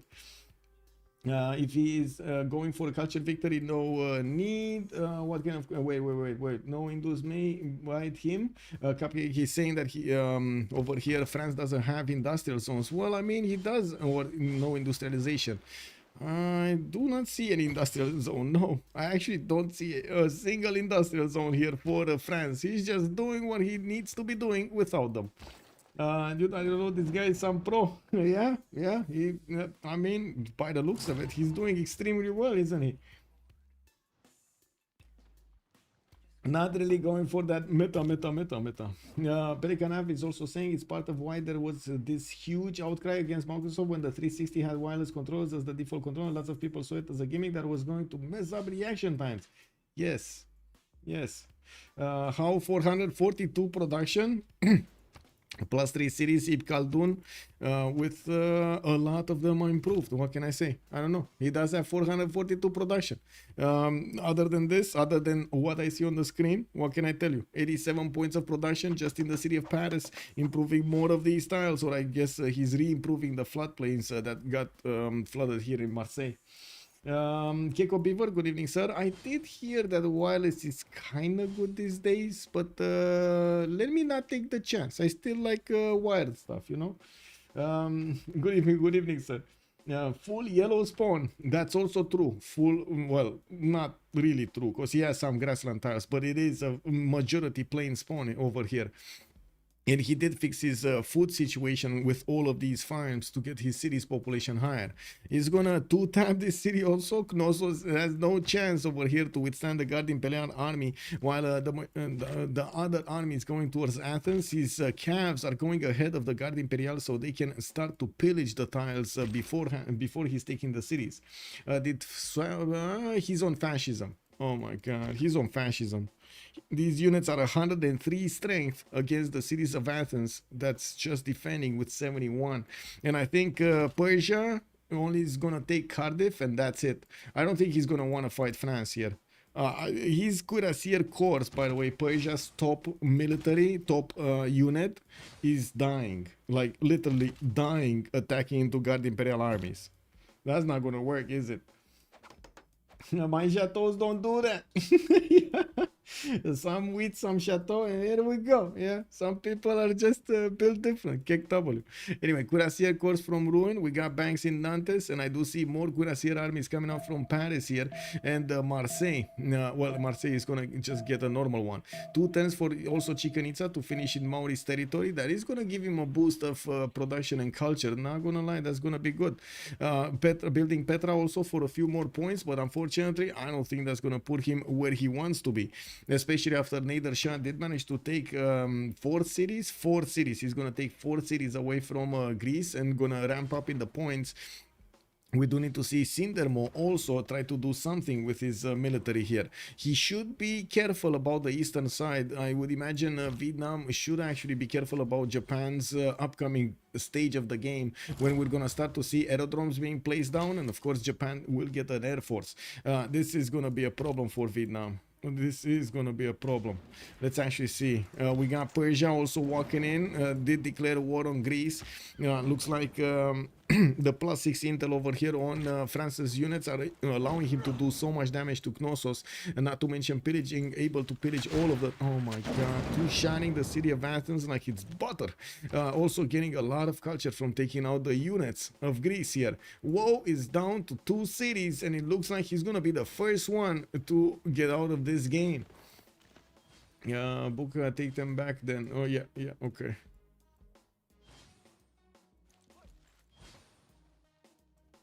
Yeah, okay, he's sending them back. He should be fine. I don't think it helped out the Rebel that much, to be honest here. But it is something that it shouldn't happen, so we'll see after the game.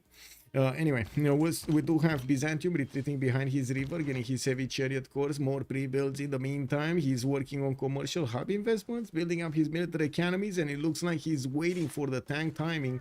We do have Rebel on 256 science, 161 culture, cartography next turn. Whoa, mobilization in 3, while we don't have him actually with steel walls here. It looks like he is thinking about going into industrialization before he's actually going to finish all of his infrastructure and get to his tank ability, tank technology. Okay, well, it looks like also Dido is about to... Actually, he's not about to do anything. Dido, he did manage to get 150 strength cities on some of them fortifications, and I do see 3 of them. The main core ones, Tyre, Carthage, and Ugarit, will benefit from the 150 fortification strength. This is going to make it so much more tougher for these field cannons to attack into them. You see, they stopped doing damage, right? The second that wall went up, they stopped doing damage. I do have Dido getting cartography, moving away from going to steel, which might actually bite him. We do have Amanitore also going for astronomy and nationalism in 3 turns, while Vietnam is going for tanks, refining in 1, natural history. We do have him building up some railroads towards his ally here, towards Persia, while he's getting some armories in his... Thans. He's also wanting to build the military academies. In the production screen, whoa. Wait a second. Tokugawa production. Bro, we're 1080. This guy is on 830 points of production. 438 science. Not even finishing his full lab count. And not even finishing his full electronics factories count. He's on 255 culture, and by the looks of it in the tech side, he is getting his steam power, just finished nationalism. Definitely will want to go towards his fascism and democracy as quickly as possible, and with that culture, he should get there quickly. Daniel Logan, good evening sir, on YouTube also. What Byzantium did attacking Persia, taking a few cities and then just decided to sim instead of continue the war is earnest is so funny. Yeah, I mean, he knew that he's not going to push more than that, but the damage has been done, right? You do see how much it actually hurt the tanker with 135 cents and 118 culture. He is alive, yes, he's gonna still be kicking, and there might be a possibility for him to actually attack into Mauri at some point. We'll see if that actually happens. In the meantime, there's no other target for Byzantium. And we'll see what kind of timing Byzantium is going to choose to go against Persia. I would bet on tanks, but maybe somebody else will bet on something else. I do also see Greece is about to lose the city of Knossos to the French Garde Imperiale, while Pharsalos is also about to go down here. We do have the siege tower that needs to move one more tile, so these Garde Imperiales do the full damage against the city's strength. Persia's military is meeting the French military on the front line, but this is just not gonna go well. Look at the damage, man. This Garde Imperiale 112 defending behind the lever. He's on 30 strength, 30 city strength though. You're talking Japan. Yeah, he never built a stronger unit than medieval or classical one actually. Yeah, and he's getting his aerodromes down. He just needs to like click a button and upgrade the unit basically, if he had one. Oh my god, he doesn't even have a samurai. Kick W, man. Not even a unit, not even a caravel. What am I talking about here? A single caravel. Can you imagine if just, you know, for one turn, Maori just takes off to like 2 cities over here on the coast? This would be so funny. Anyway, I do see Phoenicia is going to have this city to stay safe for a while. We're going to need to see if he's also going to allow Nubia to take over his city centers. It does seem like with the field cannons coming in, field cannon courts in each of his cities and getting a few more defensive ranged units there, he should be good to go. He should be fine. This could backfire for Japan. Not a fan. It could, but it also could give him the win. He has a caravel on Maori coast for early. Wait, he does? Oh, he has a galley, not a caravel. I do see caravels from Maori here. Oh, it's starting to come out. Not that many. He has like 4 of them, and one of them is actually next to the coast of Japan, wasn't it? No. Yeah, I mean, it's halfway there through the Arctic Ocean. He shouldn't have been seeing the coast of Japan, but I can check if he has visibility here. Just give me a second so we can get through this. Maori, Kupe. Yeah, he did see all of the coast of Japan. He sees the city strength also of Japan, so he knows we don't have caravels from him. By the way, Chichen Itza did finish over here on Maori's side. We do have culture points coming around from all of these tiles, and of course from the rainforest tiles, and he does have a decent amount of production also with that bonus. Look at the banana, 341 with a 251, also rainforest tile next to his city. Anyway, Pharsalos about to be taken down. This is going to be a 2-shot for these Garde Imperiales, and that's going to be the first Civ taken out from the game. GG, well played, WoW. Let's actually be ready to unlock the screens here. There we go. So 9 players remain. First player got taken out at 1082. Persia still alive and kicking. Got a big empire. 2, 4, 6, 8, 10, 12 cities to count. Tanker here is starting to add more points of science and culture on his side. He's getting more muskets in the meantime. And I do see him wanting to build his library count, getting University of Sankor in Tarsus, and getting more universities from Taxila. Is it Taxila or Tashila? Well, how do you pronounce this? Is it a Chinese X or is it Latin X? Which one is this? Also, Duck is saying Japan has so much production, it doesn't even matter. Yeah, that's true. He has an insane amount of production. He has a, yeah, is it okay now Pericles reveal? No, after the stream. Because you can say, I would say, you can take him out from the remaining players, right? From the other ones. It is what it is.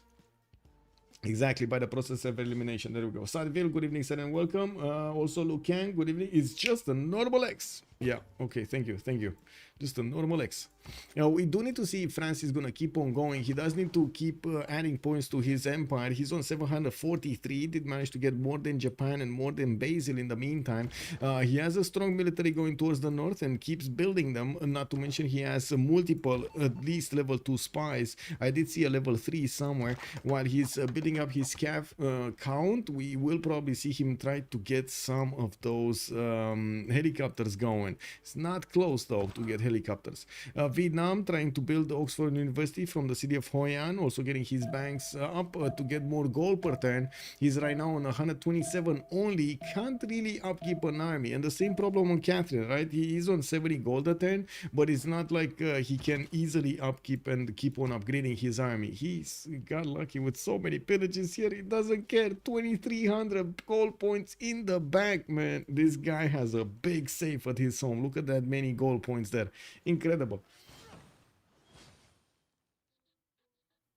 He should just continue into Byzantium. Yeah, let's actually see if France is gonna do something. Is he gonna continue? Wait. Sindermo declared war on Rouen. We do have France declaring war on Ember, Crusher. Whoa. So that means also, wait, Byzantium? No, who is it? Byzantium, right? Byzantium was his ally, so I think he declared war on Byzantium as well. And like on Rebel. Let me actually take a quick peek here. Now, we do have the God Imperials that will do massive amounts of damage against the Persian army. Doesn't seem like they're evenly matched at all. Yes, so he's at war with Basil, he's at war with Vietnam, and he's at war with Nader Shah. Man, this guy is at war with everybody. Sindermo is saying he's not gonna pillage. That would be Vietnam. And why is he saying that he's not gonna pillage? Where does he have units? I don't see any unit anywhere from him.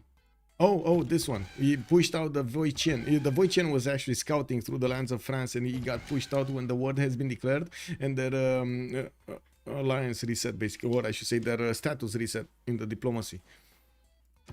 Byzantium getting tagged armies here. He's on 270 science, 160 culture versus Cyrus is 150, 160.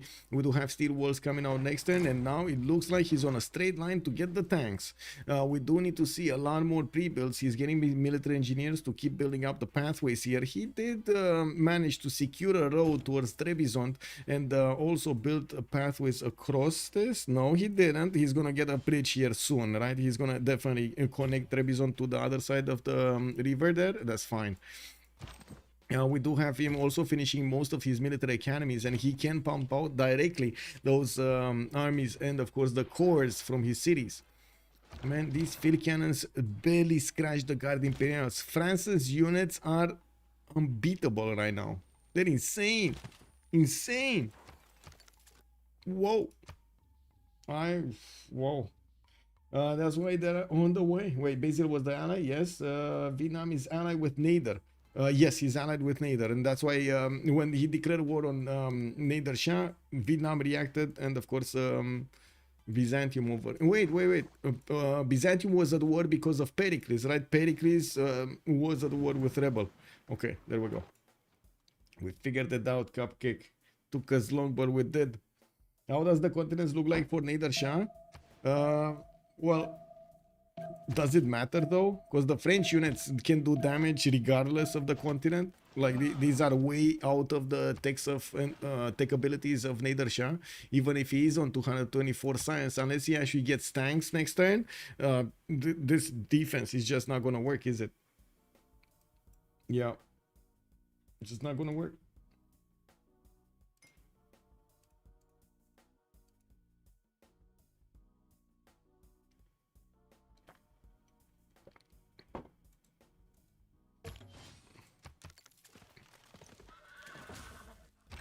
Okay, France did manage to push in, get another tile next to the city of Corinth. He will need his siege tower to come closer, even though, yeah, these are not steel walls. We do have Cardiff also about to be taken down, and I do see his France's Scav armies are going on the front line, moving further to start to get the pillages and scout whatever Persia is doing here. It does seem like new units are coming out from Persia, field cannons and cuirassiers. He's trying desperately to get as quickly as possible to his tanks. It just takes him so long to get there. On the right side, Tokugawa did manage to get to 873 points of production, 664 points of science. What happened here in the Great People? Did he get Einstein? No, actually we didn't really have that many good ones recruited anymore. In the Great People screen, Ada Lovelace is the next one. Toys for the merchants, and it looks like Persia. Wait, Persia passed this? Or did no? Actually, the other Persia took John Jacob Astor, and I think right now Tanker it needs to pick John Spilsbury. That's actually gonna help him. That's actually gonna help him. Nice. He's not taking it though. Kick W, man. We're gonna also need to see who's gonna get Mary Catherine Goddard for the extra diplomatic visibility against opponents, and we do need to see who's gonna start picking up the generals. You do see modern atomic generals are available, so let's actually see who picked up the other ones. Dandara got picked up by Nubia, Hukai. Napoleon got picked up by Byzantium, Rani by Persia, by Ember Crusher, Nader Shah Persia, and Jose de San Martin has been picked up by France. And I gotta say, every time I see this name, I'm thinking of Fluffy. Does anybody have that problem in their brain? Every time you actually see Martin somewhere, you're actually remembering flying Fluffy saying Martin. It's just there. I don't know. I heard it so many times. It's just in my mind. You know. Busy with 999 units, but a spy in one. Oh my God, my nose is itching so hard. Anyway. Now we do have the field cannons coming out here from Mashhad and need to get onto the front line while the walls are going down. It looks like the bombards of France are starting to do quite a bit of damage here. He does have a weak cuirassier corps that has been, I would say, attacked by the field cannons here of Persia and the city centers. We're going to need to take a look how quickly France can get to tanks. Steel walls coming up in 2, rapid deployment in 2. He already has oil, so he has refining. He just needs combustion afterwards. Looking at also what Byzantium is doing, he's getting his refining, got the steel walls up before refining. Now he's just going to need the combustion. Heavy chariot corps and armies are being deployed to Trebizond, and of course he does have his general ready. That's not going to be a general that Persia tanker is going to have, right? It's only Nader Shah that managed to pick up the general for his modern units. Gustavus Adolphus, no, not Gustavus, Napoleon, or what was it? Rani Lakshmi Bai, there we go, it's in Megara. We do have also France that will probably want to get his cav armies in behind the scenes here, getting them into the main trader line of Persia and starting to pillage, while these Guard Imperials are more than enough to deal the damage against the Persian city centers. Now we do have, there we go, one cuirassier taken down. By the way, good counterattack from Persia, but that's not a unit that France cares about. Corinth is about to be taken by the French units. It's just a matter of time until he's gonna go through this river. Oh, actually he chose not to take the city. Okay, he chose to take the unit, not the city. Nice 2-shot, by the way. Nice 2-shot on these units. Let's actually see. Oh, he didn't take. Yeah, he tried to actually move this Guard Imperial last, but yeah, I guess it is what it is.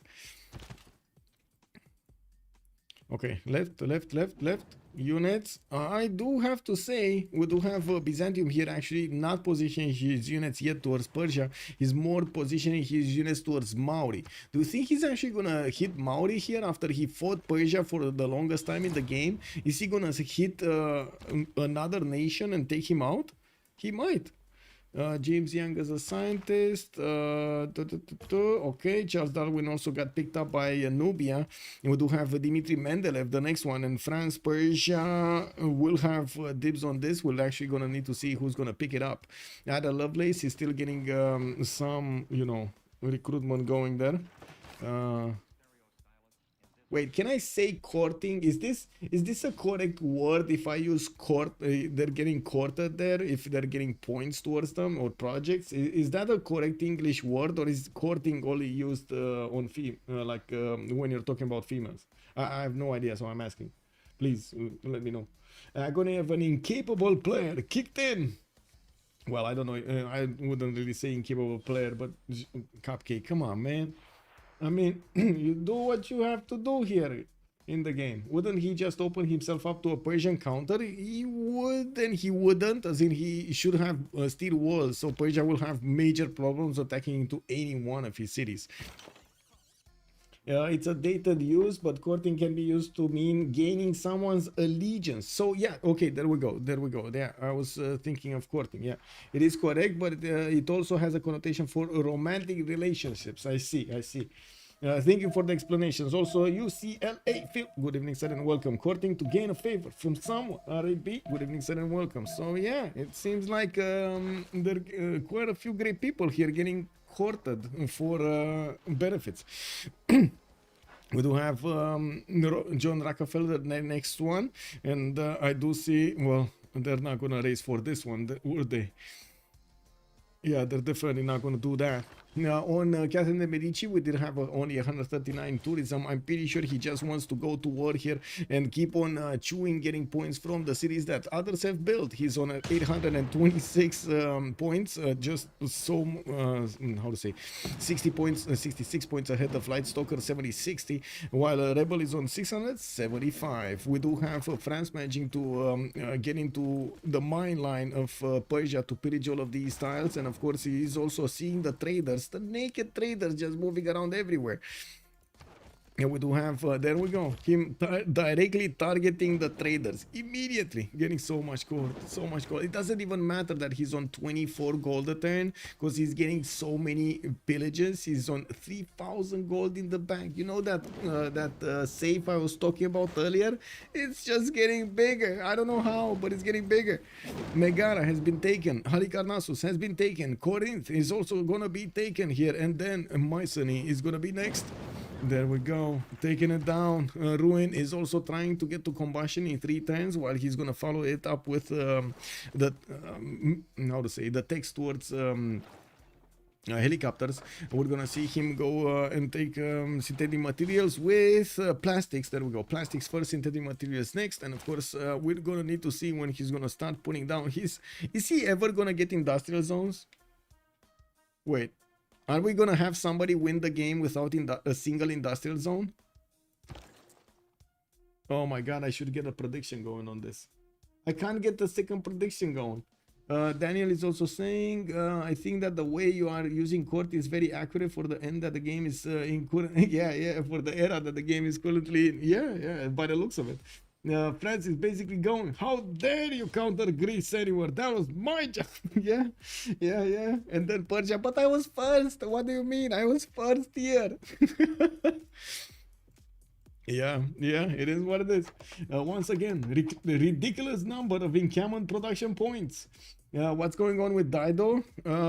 Chilling. He's not doing anything, but they can't really do anything, right? We do have the units of Nubia that actually gave up on attacking Dido. We do have another war. Gloom has declared war on Ember. Okay, Ember has declared war on Crestfangs. What's happening with Nubia here? With Dido. What did happen with Dido? Oh, you wanna dance? What? Oh my god. Wait, Crestfangs? Oh my god. Wait. Whoa. We got caravel fleets coming in from Phoenicia. He's not at war yet with Japan. He's at war with Basil II and Nader Shah, Ember Crusher. He might actually just want a few pillages or something, or maybe declare from city-states, not something, in particular. We do have him getting more production, and looking at his tab right now, 166 science, 167 culture with 163 production. That doesn't look like he's gonna have what he needs for the next stage of the game. How is France tourism looking like? He's on 130 something, 139. It doesn't seem like he's actually gonna have tourism, good enough tourism for any kind of culture win here. What is he gonna have is a lot of tank armies and a lot of helicopter armies with, by the way, a lot of promotions. So yeah, artillery armies already moving in towards the cities of Persia. It doesn't even matter that Persia has steel walls. Those artilleries are gonna chew through them very quickly. I do see Nader Shah is also trying to get combustion in 6 turns, while his cuirassier corps are getting ready in the city of Susa to withstand the damage. Now, I do notice France does need to go through Mycenae as well, but first he does want to pillage all of these tiles and reap the benefits of getting that gold back in his empire, into his coffers. Putting the city under siege, getting the cabs around to keep on pillaging, getting all of the stats that he can milk from this.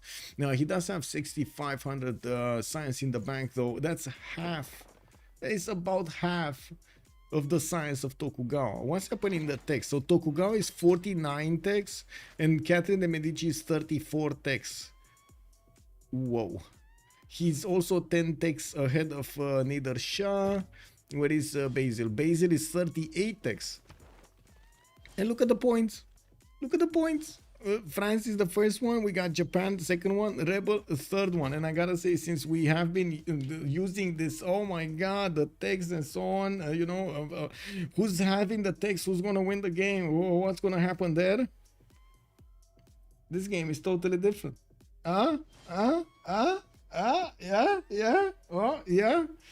Shipbuilding turn 87, I mean, better late than never.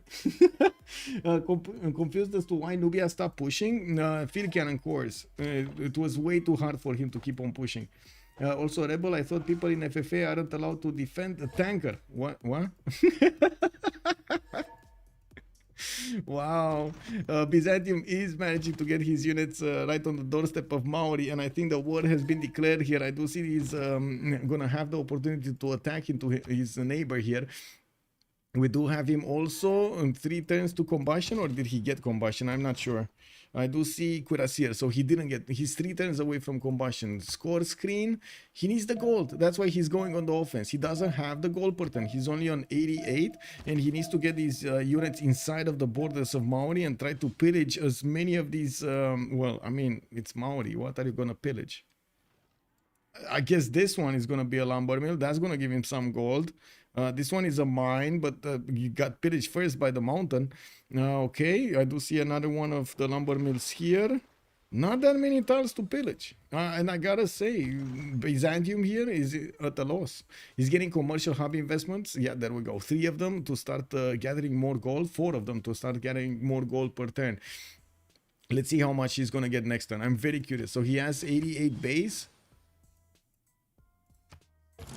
99. Okay, well, he just got 88. Not much kick. Anyway, we do see France's armies are about to start hitting the Persian main cities while they're taking out Mycenae. I gotta say, he started off with only like 4 imperial armies and then a few supporting units like these cav armies and so on. Now he has so many of them on the front line, and he has the gold also to upgrade his units into tanks when he needs them. And by the way, he just discovered the biggest tech of them all: tank technology. He will be able to start upgrading his Cuirassier armies into tanks, and he will start going against the main units in the cities of Persia here. While Daido has put some boats next to the borders of Japan here. I think Daido kind of is trying to poke the bear here. Oh, yeah. Look at that. Gloom is actually figuring out that he's not going to do any damage to Japan. Steel walls are up. 68 defense strength. That's not going to work. Phoenicia can go for Maori, but Maori, well, let's actually see. He's getting some of these units, some of these privateers out. We do have Maori. Metal casting, he's very far away from steel, very far away, and we do need to see if Phoenicia is going to keep building a navy, because usually when you go on the offense like that from far away, you should be able to keep reinforcing those units if need be. Big Ben going to finish on Vietnam. He's going to get an extra economic policy slot and a lot of gold. We do have Japan also finishing combustion, and I do see Nader Shah is going to be a bit too late on his combustion. 5 turns, too late. Actually, I do see also France is not even upgrading a single unit here. Not a single tank has been upgraded. He has the button, he just chose to keep on going with these units and attack the cities of Persia before he's going to get his tanks out. Not bad. Oh, there we go. 1 tank. 115 strength against the cities, what it is, 89 or something, 87, 80 something, 100 something, 85. Whoa. How much oil does France have right now? 82 in the bank. 82 in the bank, and let me actually see his tiles. Does he have oil here? No. I don't see oil. I see uranium. I don't see oil in the water. He had an oil tile, but it's actually Persia style now. Maybe he got oil from Pericles' land. No oil here. No. No. No. No. Oh, oil here in Mycenae. One oil tile. I found an oil. There may be some underneath the districts, but we unfortunately cannot see them. Maybe underneath some of the improvements here, and he does have military academies, so he's getting the oil from the military academies as well. Already has one of the uranium tiles improved to the south of Marseille. He just needs that how to say he needs that upgrade. He needs that upgrade. Wow, no oil here either. Does Zanzibar have oil? Not even Zanzibar has oil. Wow. Okay, so that's why he doesn't actually want to upgrade so many units, because he's gonna run out of oil quickly, especially with quite a few artillery corps here and artillery armies that he definitely wants to keep doing damage with. His Guard Imperials are strong enough, you know, to go against these cities, even if they do have steel walls. But now the artilleries need to actually get to check in and start deleting the units. We do see the French Guard Imperial armies are managing to tear apart the majority of the Persian military. The tanks going in, oh my god, from so far away, while France is starting to put the artilleries to attack the city centers. Susa is going down. We do have on the west side also Byzantium managing to get into the tiles of Mauri. He did manage to bring artillery armies to the fight, and by the looks of it, these cities are going to go down really quickly here with the artillery getting back in. You know, with Mauri barely getting to metal casting, this is going to be a terrible defense here. Or I should say terrible event for him. We even have a navy from Phoenicia, not a very strong one. He doesn't have a single frigate with this navy, but he does have a few caravels that can do damage there. I don't think he's going to take cities with. Okay, well, let's see if we're going to have enough gold, how to say, acquired by Byzantium from the cities of Mauri here. We do have Byzantium 339 gold. That doesn't really look like he pillaged any tile. He did pillage this one though. Okay, he got one tile. He got one tile. Can he get more?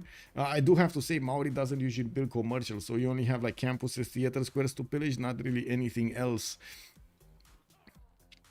Yeah, doesn't look like there's gonna be that many mines. Not that many gold points, and you do see how many of these commercial hub investments he wants to do. They're good also for Mary, right? For Mary, he really wants Mary anyway. Dmitry Mendeleev has also been picked up by Ember Crusher that is going down here, and he's gonna go down with him. We do have France also not really wanting to take the city of Susa. There is a level 2 spy in there, giving him the extra diplomatic visibility. He wants to make sure he doesn't have anything to counterattack into his cities if need be.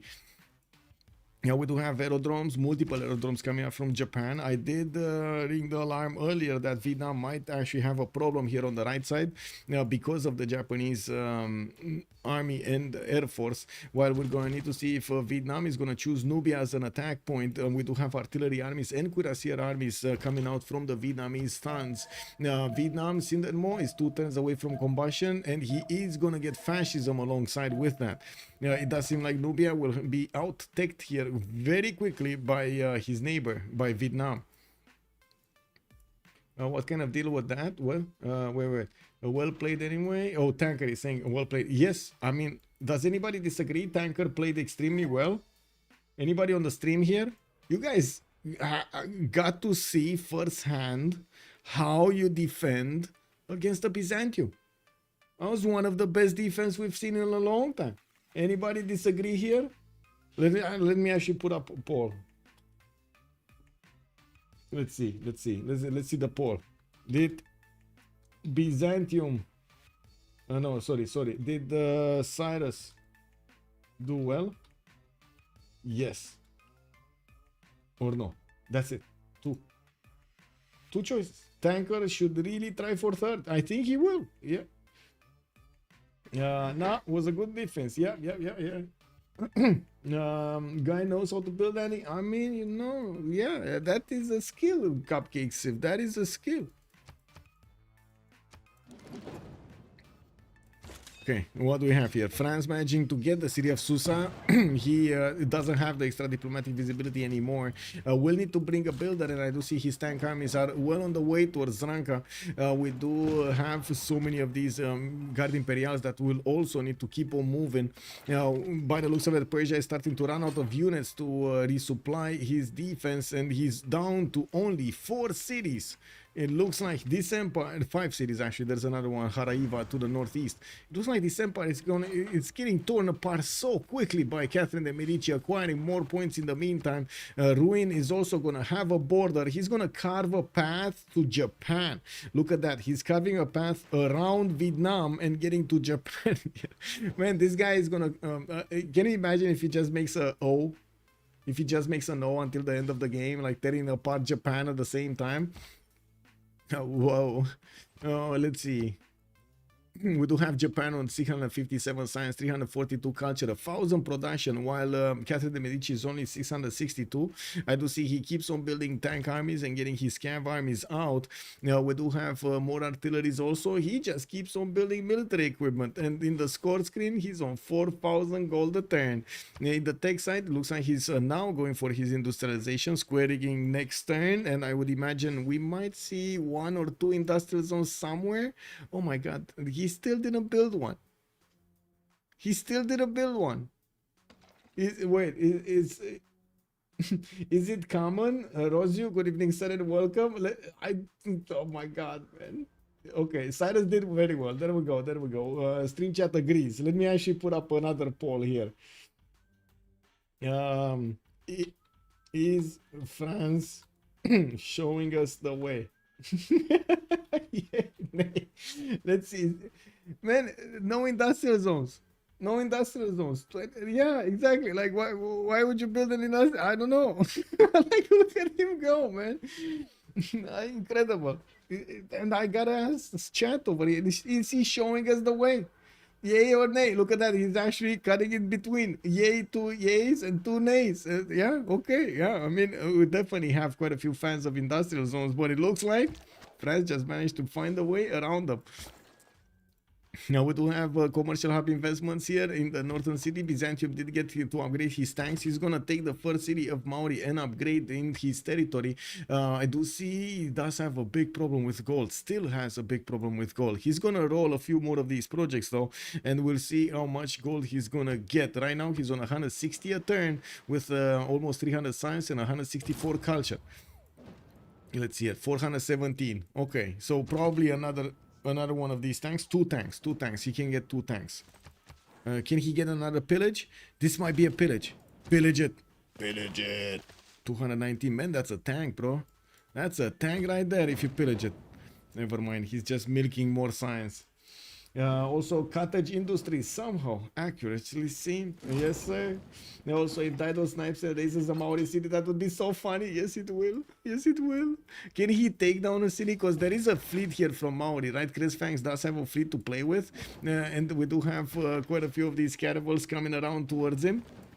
We're also gonna have a raging Byzantium just plowing through the Maori territory with tanks, tank armies, not only normal tanks. We did have also, what is this? Renaissance walls going up in Quao here. That's quite interesting. I don't see that every day. What I do see also Persia tanker is putting one of these great prophets in the front of Byzantium. Hello, you see this? You're not getting the religion points. Can you check the ally of Dido? I think ally of Dido. There we go. Wars against Basil. Yeah, they're gonna help a lot. Oh man. Yeah, it is what it is. Wait, Tanker is saying it's called a scam. Cake W. So yeah, he is allied. He actually Dido is allied with Coupe. You're right. Allied is allied with Coupe. So they cannot attack each other. They will just, I don't know, meet each other on the battlefield here on the shoreline. So basically Dido is just finding a way to get out of there. I think so, right? He wants to take Valletta and probably just sit here, but he doesn't have a unit to take out Valletta with. So whatever. That's not gonna happen. We do have also the French units managing to tear apart the remaining tiles of Persia. Is starting to wrap around Zraka and Mashhad at the same time, while he's sending a few scouting units towards the other cities, the remaining cities of Persia, to see what he has. Now we do have these Cav armies still waiting for the upgrades, but to be honest, Catherine de Medici does want his industrialization. So he's 666 points of production before industrialization, turn 91. Yeah. Can you check the late game 3 for Japan if he's gonna get the space victory? So wait, stealth technology will reveal the second one. We do have robotics revealing 2 of them, and nanotechnology is revealing only 1. This is a very weird tech tree.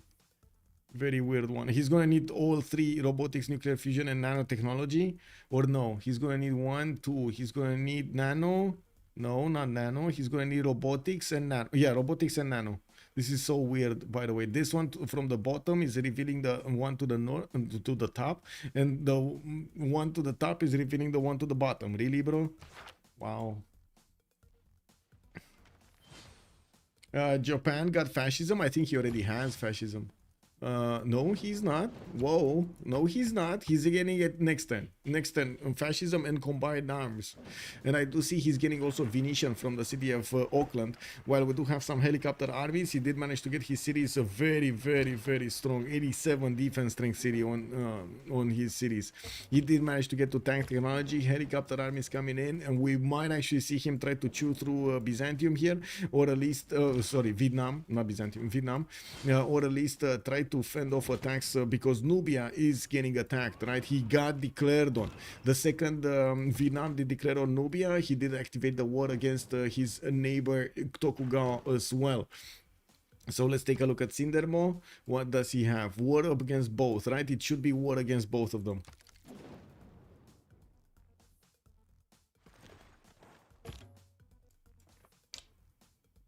There we go. It's war against Catherine de Medici, but not against Japan. Japan, no war. Japan, no war. Wait, did I click on the correct one? Nubia, right?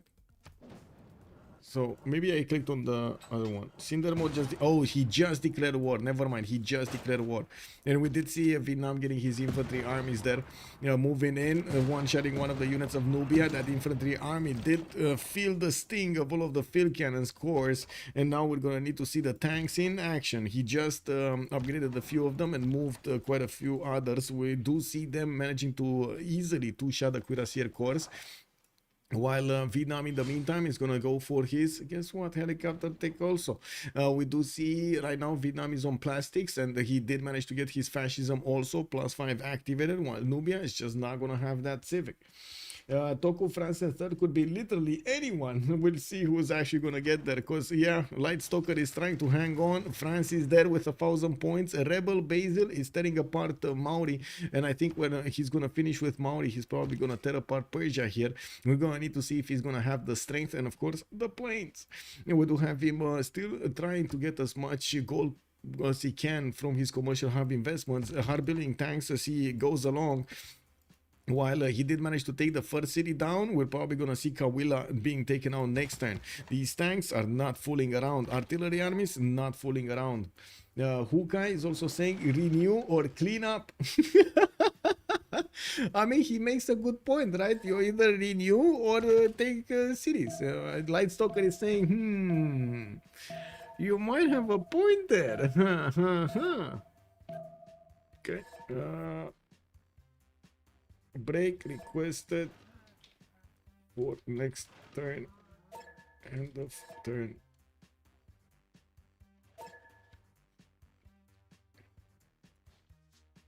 Okay.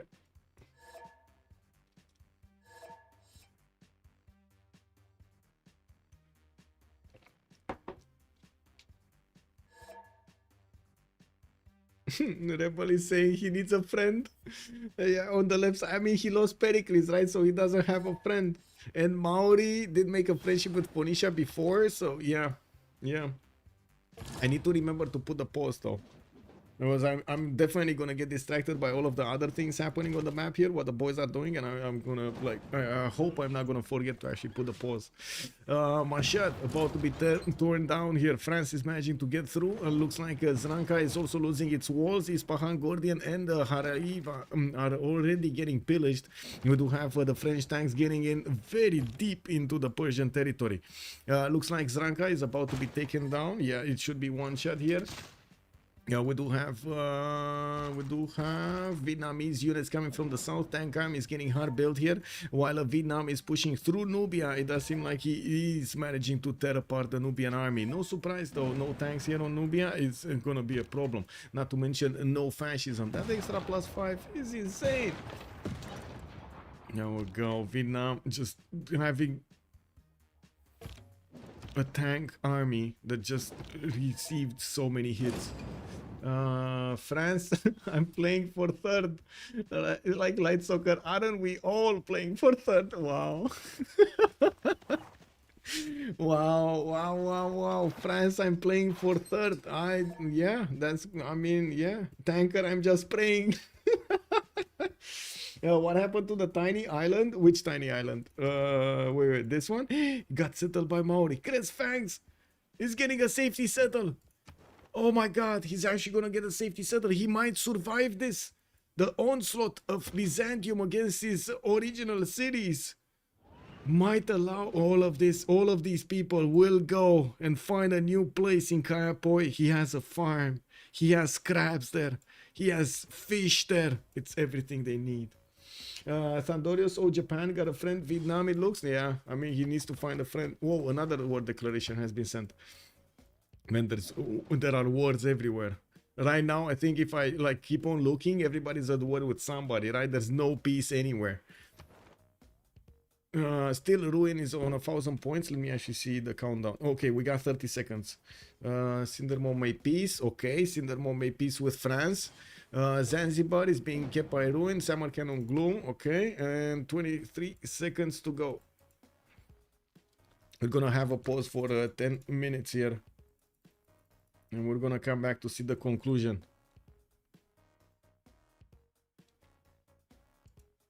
H6 29. I think 29, right? It's 12:19. Yes. Okay.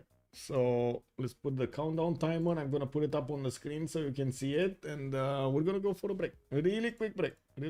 10 minutes. Yes, thank you, Temo. Much appreciated, sir.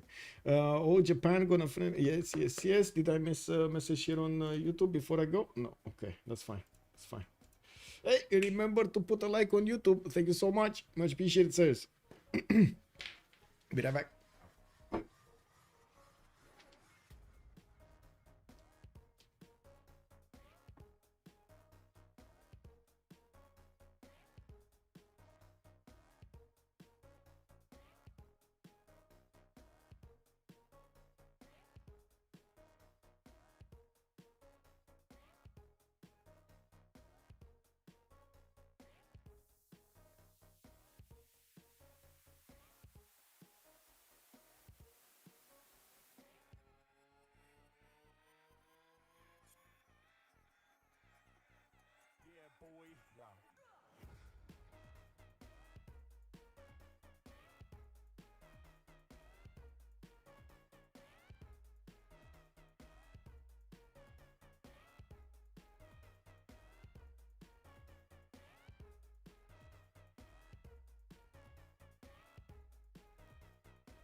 Okay, let me put this. Let me also message Bloom.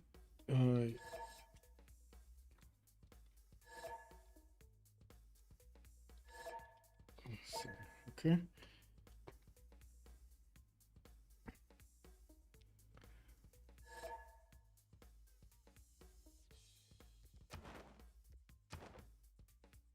Okay, we got 2, 4, 6. How many players? 9, right? We got 2, 4, 6, 8, 9 players in the game. 2, 4, 6, 7. Okay, we need 2 pluses. 2 more pluses. Yep. Okay, we're coming back. We're coming back.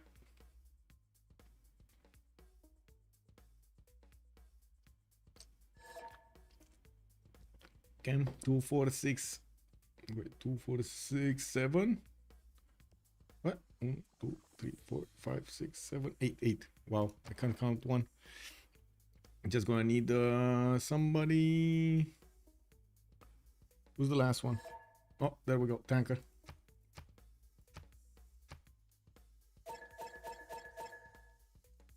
Okay, there we go. 10 more seconds until the end of the turn, and we are turn 93 going into 94 right now with France coming back to see what's going on here. We do have France tearing apart the Empire of Persia down to only 3 cities. Persia is down to only 3 cities, while France has so many. He's also finally getting an industrial zone down. A +3 in the capital, which will definitely try to build one of those factories and the coal power plant quickly. We're also 4 turns away from the new era, and in this era we did have the 100% production towards industrial zone districts.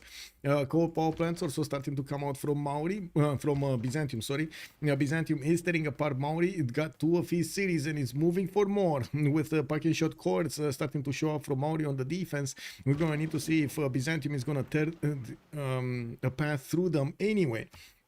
We definitely have the tank army is much stronger than the parking shots here. Even with the garrison commander, it doesn't look like the corps are going to manage to withstand the Byzantine attacks. With the tanks also starting to get as many pillages as they can. They will manage to tear apart almost one-shotting most of the units here of Mauri. We do have Persia just sitting around defending his cities. I do see him managing to get to 233 science and 187 culture. He's moving up in the world, actually. I do see Hukai over here is going to be going down. Nubia does seem like he's getting attacked by Vietnam with a bit too strong of a force than he can handle. And we're going to need to see if Japan is actually going to try to get into the action here. We do have, yes, Japan actually choosing to declare war, guess what, on his long-standing ally, Nubia. We do have helicopter armies coming out from the cities of Light Stalker with Gustav Eiffel in his capital. He's getting war department and he did get fascism. So he's gonna get the building that will get him that heal whenever he takes out an opposing unit, which is gonna be amazing, especially at this point in the game. We did have also Mauri managing to get a safe settle here from Phoenicia, or I should say on the Phoenician island. And while I do see France, okay, is he gonna put more than one industrial zone? Is France, do you think France is going to put more than one industrial zone? I don't think so. Japan backstab, yeah. I mean, it's not really a backstab because kind of Nubia told him, like, you either refriend or you clean up, and well, Japan chose to clean up, basically. We're going to need to see how he's going to do when he's going to meet also the French army on the battlefield, and also if the French army does want to do something. I do have to say something very important here. You see, Catherine de Medici does have the science and does have the culture. In the tech side, he's going economics, he's going social media. He definitely has what he needs. It's just a matter of time until he gets GDRs. And with that much gold, with 8,200 points of gold in the bank, he's just going to straight up buy 2 or 3 of them. And it might actually even chew his way through the Japanese defenses if Japan is not going to be ready for this. We did see earlier Tokugawa actually did discover his destroyer technology. I forgot how it's called, but combined arms. He could go towards nuclear fission. He could go lasers. We're going to need to see how quickly he can actually get this so he can get to robotics. Of course, same thing can be said about Catherine. It's going to take a while until he actually gets through those techs to get to how to say, to get to GDRs. He's rebuilding the universities, prioritizing getting the universities back up in the campuses. He did actually pillage as much as he could from his opponent. In the total tab, he's still very far away, still half of the science that Tokugawa acquired through the game, and of course not even close when it comes to actual text discovered. Japan is on 55, while Catherine de Medici is on 43. This army though, it's very big, and at the moment, well, Japan does have some helicopter armies to play with. He has some biplanes here and there, and I'm pretty sure he's gonna get fighters in the meantime. It's just a matter of time. He did deploy his army towards the south, and he's gonna start to pillage most of the territory here of Nubia before Nubia is gonna fall to Vietnam. And looking at Vietnam, he could have had an opportunity to take out some Phoenician cities. He's preparing himself with cav armies for his upcoming, how to say, next time he's going to get his synthetic materials for his helicopters. And I do see 3-4 of these cav armies came out of his industrial zones this turn. He has 2 more in the build queues. Hue and Canthro are going to build another wave. Ispahan has been taken down. Only 2 cities remain here for Ember Crusher, Gordian and Haraiva. Under siege, Gordian is under siege. We do have the spy walked in, and of course giving him that extra diplomatic visibility that he really needs to keep pushing against his opponent. On the left side, we do have Byzantium able to take down the Maori capital's defenses, while he's also going to work on Kapiti. You can see how fast he's doing the damage against these walls, even if they are Renaissance walls. Basil the Second here, you know, it's Basil the Second. You can see that. Thank you, the timer. Yeah, there we go. I took it off. Thank you for reminding me. Oh my god, I clicked on too many buttons. Okay, 1 second. I did it. Click. There we go. We do have some units from Maori on the coast that are trying to save the cities, but they're not strong enough. Imagine the privateer actually just shooting arrows at the tank, and you can see like ding, ding, ding. Imagine what's going on from the tank perspective. You know, just seeing over there, eating popcorn in the tank. And then you hear ding, ding, ding, ding, ding. And this guy, wow, man, we getting some fireworks in here, man. Yeah, I mean, yeah, it's pass over the beer. We need to go to the capital city of this guy and see why is he pinging us? Why is he pinging us so badly? We do have Byzantium also getting, well, Hannibal Barca is, well, he did manage to get Hannibal Barca way before. I thought it's a new one, but it's not. Multiple zoos coming around here from Byzantium to get into his hippodromes, get more units. Apadana in 3 turns is going to finish in Constantinople, and I gotta say, he's keeping his 3rd place here with 60 points away from Sindermo. Sindermo, though, is going to start acquiring points quite quickly, while he's going to start to take cities from Nubia. Finally, Nubia did get his tank cores up, and that will be a technology that will help him defend a little bit better here. You can see even the tank armies of Vietnam do have problems attacking into the tanks of Nubia. With artilleries, though, he should be able to do the initial damage that he needs to actually go through the tanks also. He's also going to meet the Japanese army on the battlefield here, while Japan is pillaging as many tiles as he can from the east of Nubia. We do see him getting jet bombers. Japan is starting to spy also on Vietnam, getting ready for the attack. We do have France about to take down Gordian. I guess next time we're gonna see this city being taken out. He's probably waiting for the artilleries. That's only 1 artillery that can attack, and he has 5 tanks. Can he get it with 5 tanks? Let's actually see. And what is his where are his helicopters, bro? Where are the French helicopters, bro? He's not going helicopters. He's going replacement parts right here. Okay, he's going labs. I do see Rural Valley is also getting built. Immediately did get a workshop factory and oil power plant. He used the gold that he had taken out from Persia and from Pericles to buy out immediately every one of the buildings in the city of Paris. Now he jumped up. Oh my God. My God, do you see this? Guys, do you see this? He jumped up to 1,000 production just with that, and of course all of the cities that he acquired. Whoa, We do have more of these tank armies deployed to the north. He's getting aerodromes out, and it looks like he's getting ready to actually do the damage here against Japan. He did manage to pillage all of the tiles that he could find here on the remaining 2 cities of Persia, and now he's working on taking them down. Ember Crusher is about to lose his last cities.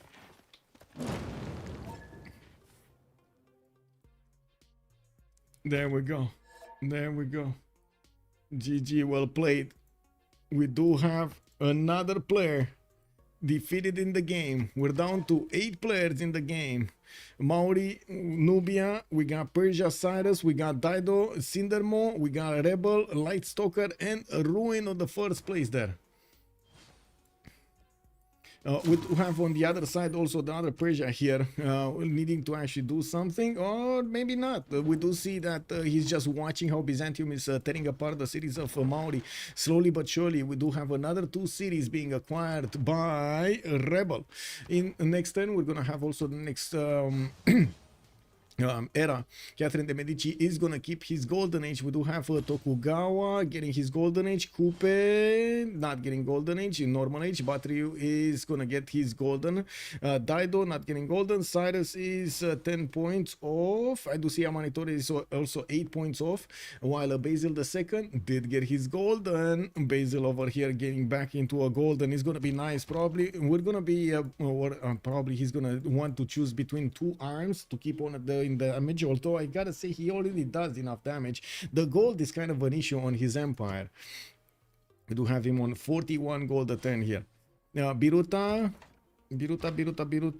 is hard to take by the looks of it. Vietnam is finding it very hard to actually take the cities away from Nubia. While Nubia cannot counterattack, he can definitely sit still and try to defend here, and Vietnam will definitely need some more artillery if he wants to take these cities quick enough. That's the problem. He's not taking them quick enough. You've seen how efficient this whole war was over here from France, just building up the momentum against his opponents. Well, now this looks like a different game. We do have the Vietnamese helicopter army starting to come around, and yes, they will do a bit more damage against the tanks here, but not enough to break them down. From the right side, the Japanese helicopters are not really all of them armed up. There are 3 of them to the south of Mero, just pillaging his government plaza and the tiles of Nubia, while another 3 are coming in. He did build a few more of these camps, but got shot back, and as you can see, he's now getting destroyers out. From destroyer armadas coming out from a lot of cities here. He's these destroyers are also going to have some anti-air defense, so he can use them to put them in the city and defend against nukes and other plane attacks. We're going to need to see if we're going to have actually planes, jet bombers being bought. Against France, military engineer, put down airstrip, buy jet bombers at home, put them on the front line, and boom, delete cities from Japan. We're going, especially these inner cities. While Japan is also getting his own jet bombers, let's actually see if he's going to manage to actually withstand a potential attack from Catherine de Medici. Ruin is 1249 points after he did manage to take out 2 nations of the game here with Catherine de Medici.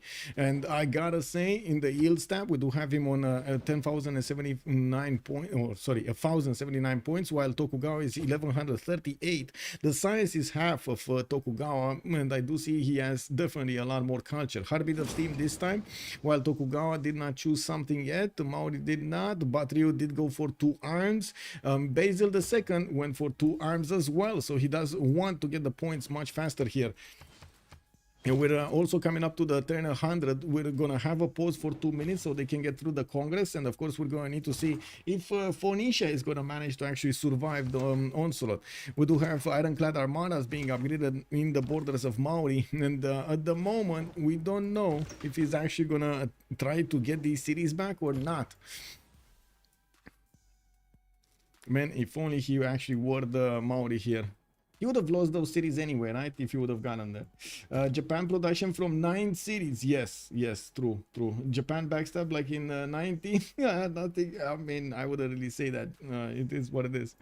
And again, he didn't really backstab. I wouldn't really say this is a backstab, because Nubia kind of said it, right? You either do this or do that. You either refriend or you pillage. Because, I mean, you clean up. Because he was getting attacked by Vietnam. He knew he's not going to withstand the attack for long. And he wanted to give a heads up to Japan, right? He's basically being a good ally here. Even though there are no really allies in this game, right? This is a free-for-all. Yes, you can get the ability to make some friends here and there and get to lock in for like a few turns. The ability to war, but that's about it. What's happening here? Biplanes getting bought. Rule Valley in Paris. This city, by the way, is 185 points of production with Governor Magnus. We don't have any other, by the way, being built. Any other industrial zone being built. He's getting stock exchanges for the gold per 10. Jumped up to 665 gold and 459 science points. Oh my god. He actually has more production than Toku. Whoa, oh my god, 1400 points of production on Catherine de Medici. Magnificence. Amazing. Cyrus just activated his prophet. What a religion. I didn't see. Friendly Vietnam, warrior, monks and tithe, Islam, Nubia. No, he didn't. I don't see a religion. Anyway, let's get the post going here. 2 minutes and we're coming back. Be right back. So much production, man.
Oh, wait a second, that was fast. That was really fast, Congress. Oh my god, man. Man cannot step out and not see the Congress through. Well, next time Rule Valley gonna finish here in Paris, giving him more production on each of these mines, and of course the 20% in the city center. While we do have Kasam Ibrim already getting placed under siege by the Vietnamese helicopter armies, and of course the tanks, the artilleries are getting in range to start chewing through the wall defense, and there is only one of them, so it's gonna take some time to actually get the damage done. We do have also the helicopters of Japan just slowly pillaging every one of these tiles. And I do see Vietnam is getting hit by multiple tanks here, not managing. Whoa, this helicopter army actually is alive. It's alive. And of course there is a helicopter here that could take out the tank corps major's health here. There is no ability to get the promotion going, and I would imagine Vietnam is going to take that chance. Now we do have the destroyers actually in armadas going towards the cities of Phoenicia. Does seem like he's going to try to wrap around. Take out Maori, Cresfangs, and take out Phoenicia. These destroyer armadas are extremely strong. 125 strength cities, strength units against the cities of Phoenicia, which I gotta say at the moment they don't have steel walls. Next turn they will. So unless he actually does bring some unit to deal the damage from afar, like a missile cruiser armada, for example, that's not gonna easily happen. We do have Manhattan Project also coming around in 2 turns from Tokyo, and I gotta say, Catherine de Medici, Firefighter the Science, is just getting labs. Chemistry coming out next turn. He has so many campuses that he can build them, and with his production, he should build them quickly. He's on 1,500 points of production. Is this Vitkong? Not Medici. Okay. Wait, Cyrus just activated. I don't think he oh. Yeah, no, or at least I don't see a religion here. I don't know what you think you saw, but this prophet is still here. This prophet is still here. He didn't activate it. We do have Byzantium breaking down Mauri. Is down to 2 cities. We're probably going to see the last one being taken out also. But Kupe does have steel walls in 2. Oh, wait a second. He might actually lose his science here. And that might be a bit too hard for him to handle to get the last turn. He's on 46 science right now. And he's going to lose Engaroahia next turn. Otartarapa is going to remain alive there. So maybe he's going to get enough science to get it. Let's actually see. Ruin just got his labs, 513 science, 579 culture. And I do see him keeping his army in Hariharalai and Gordian at the moment. We're going to need to see how he's going to follow this up. And at the moment, of course, he's just simming, putting some planes on the right side, trying to fend off a potential attack from Vietnam and or Phoenicia, even though it's very, very hard to actually see that happening.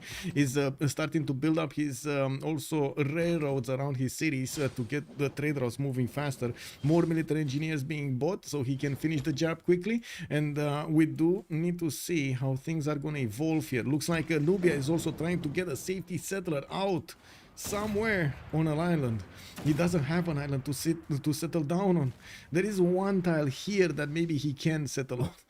Wow, this game and this game. Ruin is the first one with 1300 points. We do have Rebel on 984, still 16 points shy of 1000. Lightstalker is 954 of his own. And I do notice the next one up is Cindermo with 800. Now Cindermo is going to acquire more points by chewing through the defenses of Nubia. And while his helicopter armies were on the road, now they did manage to get onto the Nubian tiles, and they're going to start pillaging. I do see the damage between him and let's see, take a quick peek here. Armies, yes. I can't see the damage against the Japanese units. Not right now. They're not at war, so I can't see the damage. Nuri has been taken down. Japan did manage to break down one of the Nubian cities, and I do believe he did manage to get jet bomber tech, right? So he has one jet bomber coming out from Gifu, also jet fighters here with multiple missile cruiser armadas that are going to wrap around. He did actually put 2 jet bombers on the aircraft carrier that is going towards the cities of Phoenicia here. Okay, so he's gonna take down Phoenicia. Maori down to 2 cities. Looking at the tech side, he's next time gonna get steel by the looks of it, and he's gonna make it a bit tougher for Byzantium to get that going. Persia infantry armies are gonna be quite strong here. We do have a tanker again telling Byzantium this is where he shouldn't pass through. This is not where he should be. That was a great scientist. Okay. Oh, the one that he popped. Yeah. Wait. Phoenicia did get a prophet also. I think that was the last prophet actually. Emergent screen, who did manage to get... so first of all, Nubia got Einstein. Catherine de Medici got Noble. We do have Japan managing to get Mary Catherine, the extra diplomatic visibility one. And that's going to be a problem for Vietnam. I don't think it's going to be a problem for Catherine de Medici, but it's definitely going to be a problem for Vietnam. Because of the level 2 spies. I did not see Japan managing to get the level 2 spy, but... although, however, we did see France getting multiple level 2 spies. And I think we can actually follow the spies and see where he's going to attack next. Rock Pants here from France. Look, kick W, man. There is a level 2 spy in Vietnam. He might follow the attack on Vietnam. There is also a level 2 spy in Japan. So any one of those might be targets. Catherine also, I do see him. Ruin is going for his research labs right now and adding more science points every turn. We're probably going to see him also. Oh my god, 900 gold a turn, bro. He's not losing the gold he acquired. He's on 8,000 again. And getting all of these stock exchanges online is going to give him more. Yeah, from the lands of Persia, he did manage to acquire more of these strategic resources like oil, like coal. He needed to get this, and he's going to need to repair most of these tiles. We're going to need to see him also make a few builders to do so. You can see he has a few builders coming around. Okay, he has. Take side, he's going for nuclear fission, and of course, we'll need to get the nuke going. Rule Valley did finish in Paris, and that's a 231 points of production city, while the others are 126. We do have Marseille on 84. Bordeaux is 116. This is a very powerful core. Very powerful core. Yeah. The spy in Japan we will just let France know that a war will likely end with nuclear radiation in the French territory. Yeah, and we'll see how this goes. Nuclear devices are already getting built here, 3 turns to finish the first one. And the good thing is for France, he has so much territory, he has so much land until Japan is gonna get to his cores. Oh, wait a second, he might actually... He will get here. Japan Light Stalker actually scouted out next to the city of Paris. And yes, we do have France getting a great armor on the deck here. And I do see Cindermo just declared war on Gloom. He's sending some units to actually take out the Phoenician cities and of course pillage the tiles beforehand. While we do have the armadas of Japan going through the Gulf of Tunis, we'll probably need to wait first to take down the Phoenician defenses and then keep going. The second France will see this happening, you will see the cities of Phoenicia taking damage over here. He's gonna get a wake-up call. And the question is, how is he gonna react to this? How will he defend, or if he can get to GDRs? Can he get to GDRs by the time the nukes fall? Does anybody think that? I think not, right? I think that's gonna be a big problem. Getting GDRs over here in Paris to defend this off, that's gonna be a major problem.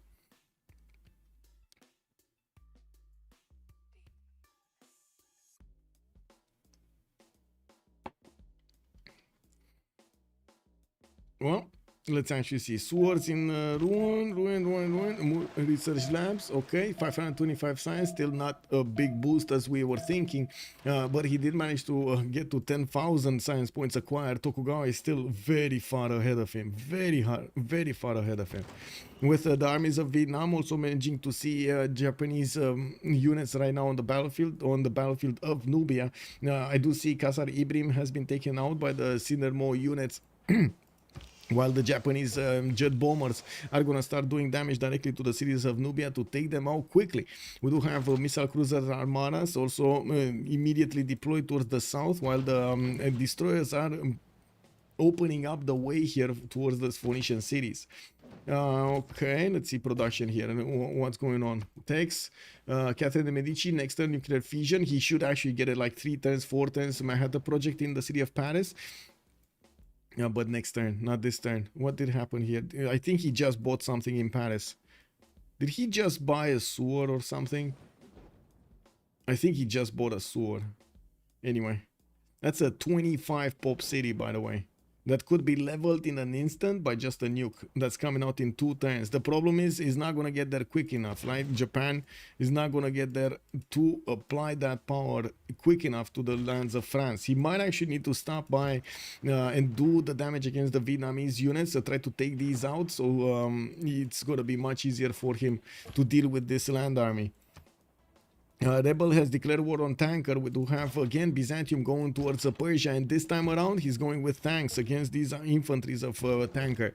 We do have from the north also more tank armies being deployed to go against the cities of Persia. That, by the way, Basil did take once more back in the day, but now, well, this seems like it's gonna be heavier. The tanks are definitely gonna have an advantage. We do have Rebel getting his replaceable parts, getting more gold per turn, getting tank armies and helicopter armies to hard build from his cities, while he's still working on the Maori cities, remaining cities. There are 2 more cities in the south here, Wakerawarewa and Otatarapa. Let's actually see. Is Japan just gonna move around Maori? I think so, right? He's at the borders of Phoenicia. Phoenicia, let's see. Where are these going? Guessing this Coupe guy didn't defend. I mean, he tried, but yeah, couldn't really defend. Looks like the jet bombers of Japan are taking out the capital city of Nubia, while I do see also El Kuru is getting hit by these missile cruiser armadas. Nuclear bombs are getting quickly finished here in the lands of Japan. Yeah. And Chris Fangs is making a good point. Kind of hard with all of the wall meters, yeah. The wall melters, yeah. These units of Byzantium right now are insane. Very strong, very strong. And this is him without the combat strength from Taxis. If you would have had like an extra +4, oh my god, man. It's just so much damage. I do see also Cindermo is more interested in actually pillaging the tiles of Phoenicia rather than taking him out. We do have Vietnamese bombers showing up on the front line, 2 of them, to help him chew through the defenses of Nubia. Kerma is going to be the next one on the chopping block and is probably going to die next turn, while Faras is also going to need to lose its wall strength here. I'd also noticed Vietnam could actually take Kerma with just tank armies, while definitely Faras will need to be taken out by those bombers.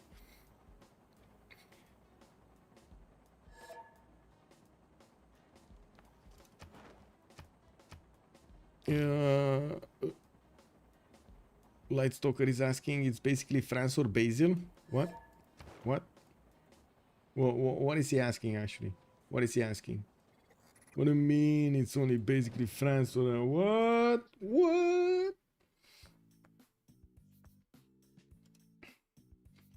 Civilization, teaching PC gamers the doctrine decades after. Yeah, I mean, you know, it happens. One way of learning history here. What did happen? Why did happen? We do have, I do notice Byzantium modern armor armies. Well, that's definitely going to be a tough unit to get a Great General for. I do see Hannibal Barca and Napoleon Bonaparte are now giving the bonuses. And of course, from the north, Byzantium is starting to get all of those railroads towards his opponent.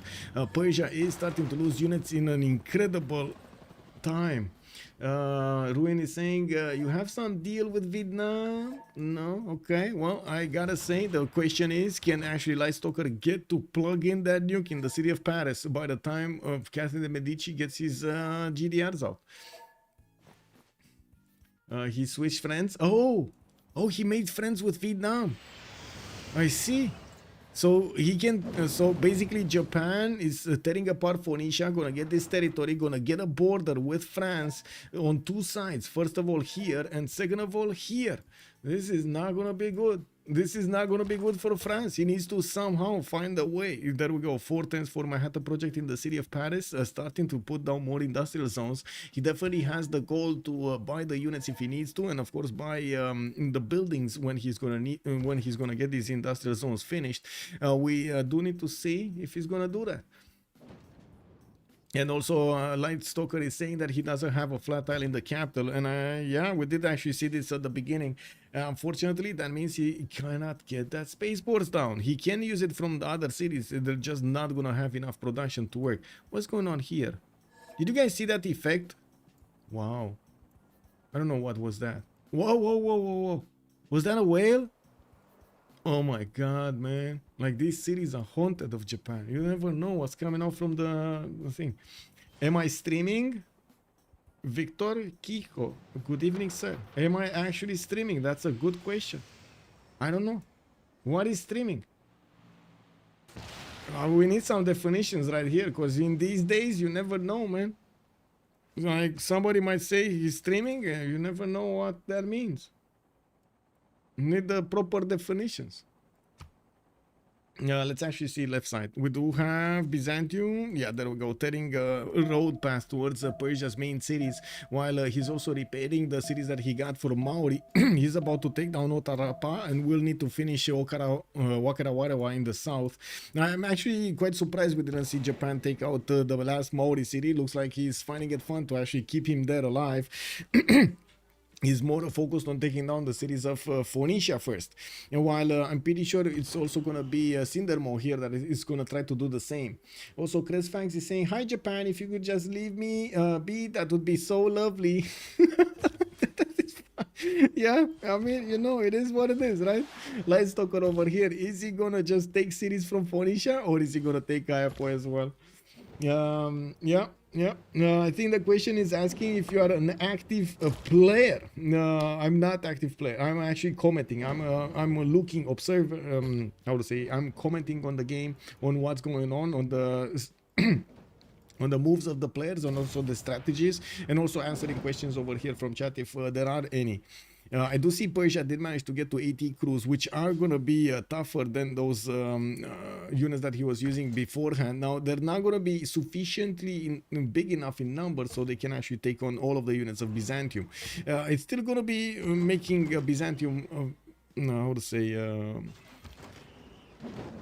work for every one of these cities. With modern armor armies starting to come out, I do see the damage on these 80 cruisers not looking that great, not gonna lie. Like 116 unit against 104 unit, that's not gonna work, is it? Yeah, we do have also to take a look here what's going on. So Japan going for the gold instantly, going for those harbors to pillage them. We do have the Japanese aircraft carrier also sitting around here so they can split apart the cities of Nubia. I think Nubia does only have one city, right? Samarkand, he took Samarkand, that's it.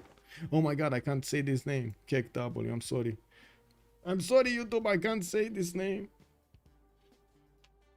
Yes, Athena. Yes, come around. Yes. Oh my god, man. Yes. Okay. Stage. Okay. Does it sound like something? What? It's a vain hope at this point. Lassie Serpel also, good evening, sir, and welcome. Why does Maori want to stay in? Why not? Yeah, Kitty just came in and went out. Teenagers these days, man. Teenagers. This is what it is. Yeah, okay, so France did manage to get okay, Tupac Amaru, very nice. Also Alexander Pushkin here as a writer. We do have more biplanes coming around from him, and in the tech side he's going steam power. He's probably going to want his own advanced flight. Now we do have him still needing to get a few of these techs, 1 2 3 4 of them, so that's 4 turns at least until he's going to get advanced flight. He can't really do more than 1 a turn. Mr. Nobody 2, what is this qualifiers for tomorrow's game, Rooster Cup? That is gonna be the final. So basically we got 3 qualifier games. Top 3 from each game will go into the finals. We do already have 7 players known, with the winner of the last Rooster Cup. Tomorrow in the finals at 1800 GMT, we're gonna see these players fight against each other. The winners of all of these qualifiers will go on and gonna meet up in a single game, and we're gonna need to see who's gonna get the first one, the first slot over here in the game. We do have another war declaration. Gloom this time did declare war on Cresfangs. It looks like he might take out Maori beforehand. Is French army moving up north? Crispy Jack, let me actually see. Good evening, sir. He's not moving. He's not moving yet. No, he's not moving there. Not moving at all. Not coming back. Not moving at all. What time is the cup starting tomorrow? 1800 GMT, sir. I'm trying to make it as predictable as possible so you know the time. So they're gonna be, ideally, we would have the registrations opening up in the first week of the month, closing in the in the end of the second week of the month, and then the games, or very close to the third, actually. Anyway, in the third week of the month. And then we're gonna have 2 qualifiers in a weekend, a third qualifier in the next weekend, and then we're gonna have the finals in the last week of the month, basically. With much pleasure. Is France going for a culture victory? Now, what's his tourism? Ruin is on 333 tourism. Doesn't look like that's going to be a culture victory. We do have GDRs from Tokugawa, 210s from discovering that technology. And of course, you do see how far away Catherine de Medici is from that technology. We do see Manhattan Project will finish in 2 turns, while France will definitely need his bombers to start doing, to have the ability to actually do something with the nukes. Mr. Japan position is untouchable. Ruin is saying, yeah, I mean, I have to agree with this. This is gonna be a pain. I don't get your involvement in kingpinning. Yeah, I mean, it is what it is. Let's actually see if they're gonna start tearing each other apart, because we do have still 4 civilizations that are up and kicking in this game, with Ruin, Lightstalker, Rebel, and Cindermo doing a lot of damage to their other civs. Rock bands are just because there is nothing to use the faith with. Yeah, basically. Yeah. I mean, I want the game to end. So, okay. Let's actually see if they do come to an agreement over here. I heard Culture Victory is a great win con. Yeah. Do we have, what's the top three? Ruin, Lightstalker, and Rebel. Cindermo is playing for third, but by the looks of it, the Rebel did get way too many points. Lightstalker also has too many points, and Cindermo will try to get the cities from Phoenicia, right? We'll try to get Carthage, Tyre, Gugarit, Anuk for those extra points. Is that gonna give him enough points to go over Rebel? I don't think so, because by the time he actually takes those cities down, Rebel is gonna have the cities of Persia, so he's definitely gonna have the points to stay on the second or the third slot.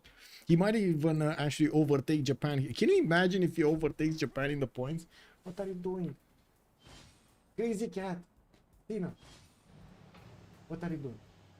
Ce faci? Uh-oh. You see that he's getting damaged. He's getting bullied. I received that from the first Civ gift. They sent it to me. And now it looks like my cat, the warden, right? The warden of is bullying Hey, there are some rights over there. Why are you bullying What did he do to you? Yeah, you heard her. You heard her. Yeah, definitely. Bad, man. Bad. Yeah, he did very bad things. Definitely. Lightstalker is saying, I know how to end the game. He's gonna get that nuke in. That's what's gonna happen here. With my Hatter project coming up from France next turn, we're gonna need to see if France is gonna manage to get to GDRs. He's discovering advanced flight also, environmentalism in 2, and I do notice he jumped up significantly in the science screen. Not to mention production, 1700 points of production for Catherine de Medici's empire, 709 science. He's controlling so many cities. How many cities does he have? He's on, wait a second, era score, 23 cities, while Japan has only 13 to work with. And we do see also Basil is on 18. Yeah, that's a lot of cities, man. That's a lot of cities. Another city has fallen here. Byzantium is managing to punch through the Persian defenses like butter. And we do have Athena. Dă-te jos. Pita ce asta? Ce faci, Catherine? My God, man. Found my how many turns is France of GDRs? We don't know yet. That's one question I want to find out also. We don't know yet, honestly. And it's not like he actually is on the way, right? He got he's on the way actually. Never mind. He needs computers. He needs rocketry, which he doesn't have. He needs satellites. He needs guidance systems. He needs lasers, and then robotics. That's at least 7 turns or 8 turns off, I would say. Athena. Athena. Athena. Pe cine face? Nu mă auzi? Mă ignori? Sorry, cat troubles. Mixed smile there. I have never heard of anybody punching butter. Buttercup. What is Buttercup? Hey. Hey. Yeah. It is what it is, you know. Cat things.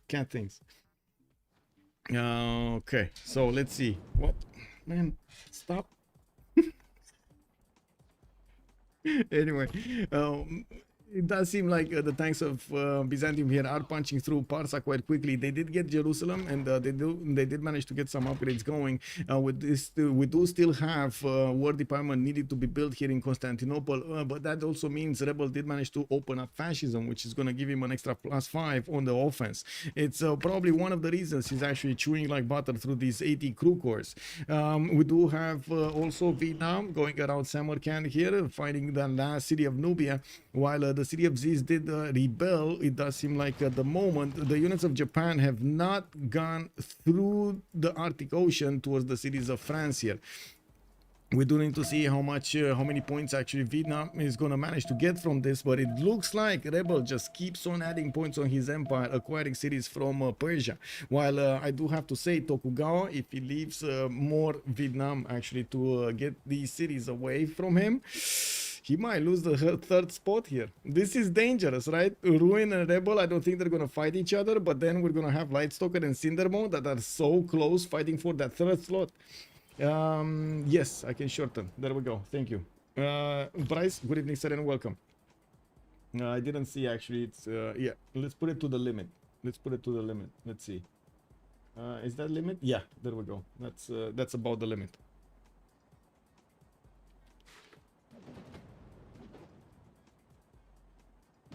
Mm-hmm. Yes, yes, yes. Napkins, yes. Okay. Well, do see Parsa is going to be taken down. The units of Byzantium will need to follow through. I guess Sharikum is also going to be taken down. By the looks of it, he can two-shot that city quite easily. While the main armies are also getting into towns that he could pillage. We do have on this side Vietnam managing to finish the pillages on the Phoenician cities, and he can two-shot the city of Carthage with his helicopter armies. He has at least two of them next to that city center with a tank army that he should use to attack. Ugarit is also taken, and of course, looking at the point screen here, Sindermo is coming from 1,008 points, while Rebel already has 1,222. Lightstoker is only 104 points away from Sindermo. So again, this might be dangerous, very dangerous for Japan, not for Vietnam. KW. We do see a lot more nukes coming in here from Japan with 1, 2, 3, 4, 5. Oh, wait a second. That's a GDR. 5 over here in Nagoya, but that's a GDR in Osaka. And I do see Catherine de Medici is going to discover his rocketry while he's getting also environmentalism next turn. We do see Lightstalker asking, oh, Nubia, yeah, Nubia can leave actually. He's on one last remaining city, just like Red Sphinx is on one last remaining city. Respect for actually having the patience to stay so long. Also, Toby, how long does Japan and Vietnam friendship last? I have no idea when they actually started the friendship to actually answer that question. I'm sorry, Toby, but that's not information that I am available to see. Please stop touching buttons. You crazy cat. Stop touching buttons. Oh my god, man. This little bird, little ball of fur. Look at her. Oh my god, look at her fighting. What are you doing? What are you doing?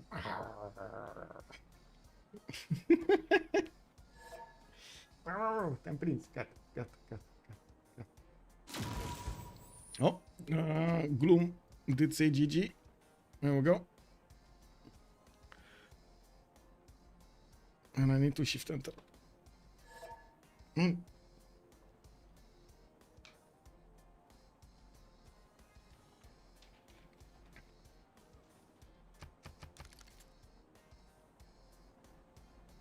Okay. 1, 2, 3. Yeah. The city's gonna go down next turn. The city's gonna go down next turn. We got Volin remaining here, and it does look like Vietnam just wants to keep on going here, trying to acquire as many points as possible. This was retaken by Japan, and I gotta say, the Japanese. Where is the Japanese thing? Whoa, he's going on the other coast. He's actually going for ruin. He's going for Byzantium. He's figured out that Catherine de Medici over here will probably have nukes at the same time. And also, the one that is taking away points from him is, guess what? From the other side of the planet. Rebel. We do have Lightstalker with 1147. And look at Sindemo. He's on 1112. He's getting so close to the third spot here. We will see another 2 cities, 3 cities possibly taken out by Vietnam, including the capital city of Tyre, which is 19 population with Anukon 11. That's gonna be so problematic for Japan, for that matter. Imagine simming all game and not getting enough points to be on the top 3. Imagine simming all game and not getting that going. Wait, what did you guys vote, by the way? I didn't see. I didn't watch. Oh, not what? Oh, okay. France. Wow, 81% put into France winning this. Japan got 6% points, and then Basil 12%. You guys nailed it. You guys are nailing this. Unbelievable. You're actually, look at that, predicting the top 3 over here. Unbelievable. Okay, there was a war declaration, but I'm not sure where the war started, to be honest. I clicked off. Oh, I think it's Maori. Japan is getting into the Maori borders to take that city away. And that's a steel wall city, but that shouldn't be mattering. That shouldn't matter. Now, we do have the first GDRs from Osaka coming out in 3, or I should say the first GDR coming out in 3 with so many nukes also. It looks like we will have Japan trying to settle the coast here, get his own coast, take away points from his opponent. Japan, feel free to heal your unity, my lads, for the oncoming fight. KW. And buying the GDR, Japan just bought a GDR right in the face of Rebel. Oh my god. Wait, did he get lots? Yeah, he did get lots of fisheries. He's just building fisheries everywhere. That is a problem, actually. The GDR right on in the face of Byzantium, that is going to be a problem. The GDR, it does one-shot most of these units, including these modern armor armies. Actually, two-shotting the modern armor armies. It's going to be extremely painful for Byzantium to actually keep his borders alive here. We do need to see also if he's going to manage to keep the cities alive, because with so many missile cruiser armadas, helicopter armies, and of course jet bombers doing the damage, not to mention upcoming nukes, this might be a bit too hard to handle. Ski folks, good evening, sir, and welcome. Just tuned in. Who's winning? It looks like at the moment we do have Ruin on Catherine de Medici on 1491 points. Rebel is 1260, and Lightstalker on Tokugawa is 1147. Top 3 will go through to the finals tomorrow. So it's very important for them to figure out and how to say, negotiate who is going to be on the top 3. Right now there are 4 nations with enough power to keep on fighting. Sindermo on Batriu, Japan, Basil, and then Catherine. The problem is we do have Japan starting to fight directly Basil II here with putting GDRs right on his border and taking back the cities that Basil did take from Maori. We're gonna need to see if he's gonna manage to take enough points over here to keep his 3rd slot, because Cinderbo is coming very quick to get those points off. We do have the first nukes also from France starting to come in, which I gotta say, he won't be shy of throwing them against either Vietnam or Japan. This is gonna be a question for a little bit later if he's gonna manage to also get the GDRs up. I do have to say, Tanker is saying, he has a new neighbor. Byzantium is coming very close to the left borders of France, and of course France is going to start plugging in the chokes here with his biplanes. And I do have to mention, in Civ6 the planes basically block the tile. You need to get rid of the planes if you want to go through those tiles. We do have also, or go around them, like build a tunnel or something. We do have also Byzantium managing to will manage to get most of the cities of Persia, while he is losing some cities here on the left side. It looks like, where did that GDR go? To Kapiti? Okay, I mean, he's probably gonna need to buy more. In the score screen, we do have Catherine de Medici, and this is what I wanted to point out earlier. With 9,900 points of gold, he's gonna buy out 3 GDRs instantly when he's gonna get that tech. He's going for synthetic materials right now. Global warming here also started. I see. What are we doing here? What are we doing here? That's the biggest question from Catherine de Medici on Byzantium. Lightstalker is saying, I'm ending the game. Japan win science victory? Never. KW. Wow. Okay.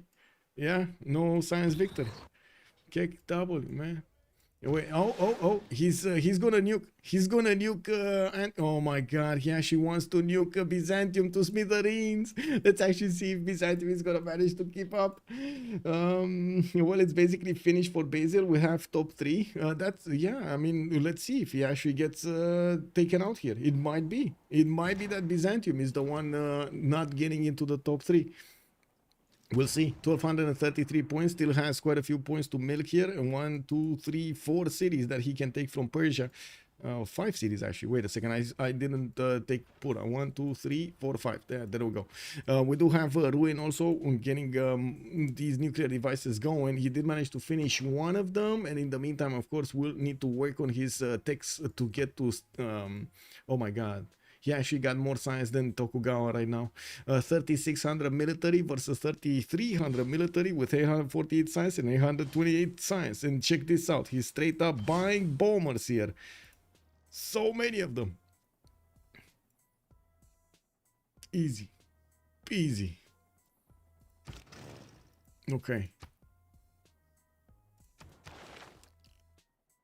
I want to double check something. Yeah, he does need composites for robotics, so we will get this, and then we'll need to get lasers. I don't think he has lasers because I saw he only has fighters, not jet fighters, and I'm not that convinced he has guidance systems.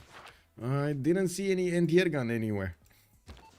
Level 3 spies are counter spying here in his land, and we will need to actually deploy one spy, at least one spy, to Byzantium to see, to get some extra intel from him. Not to mention deploy one in Japanese territory. Yeah, there we go. He does have one in Yokohama using listening posts here to get some extra intel.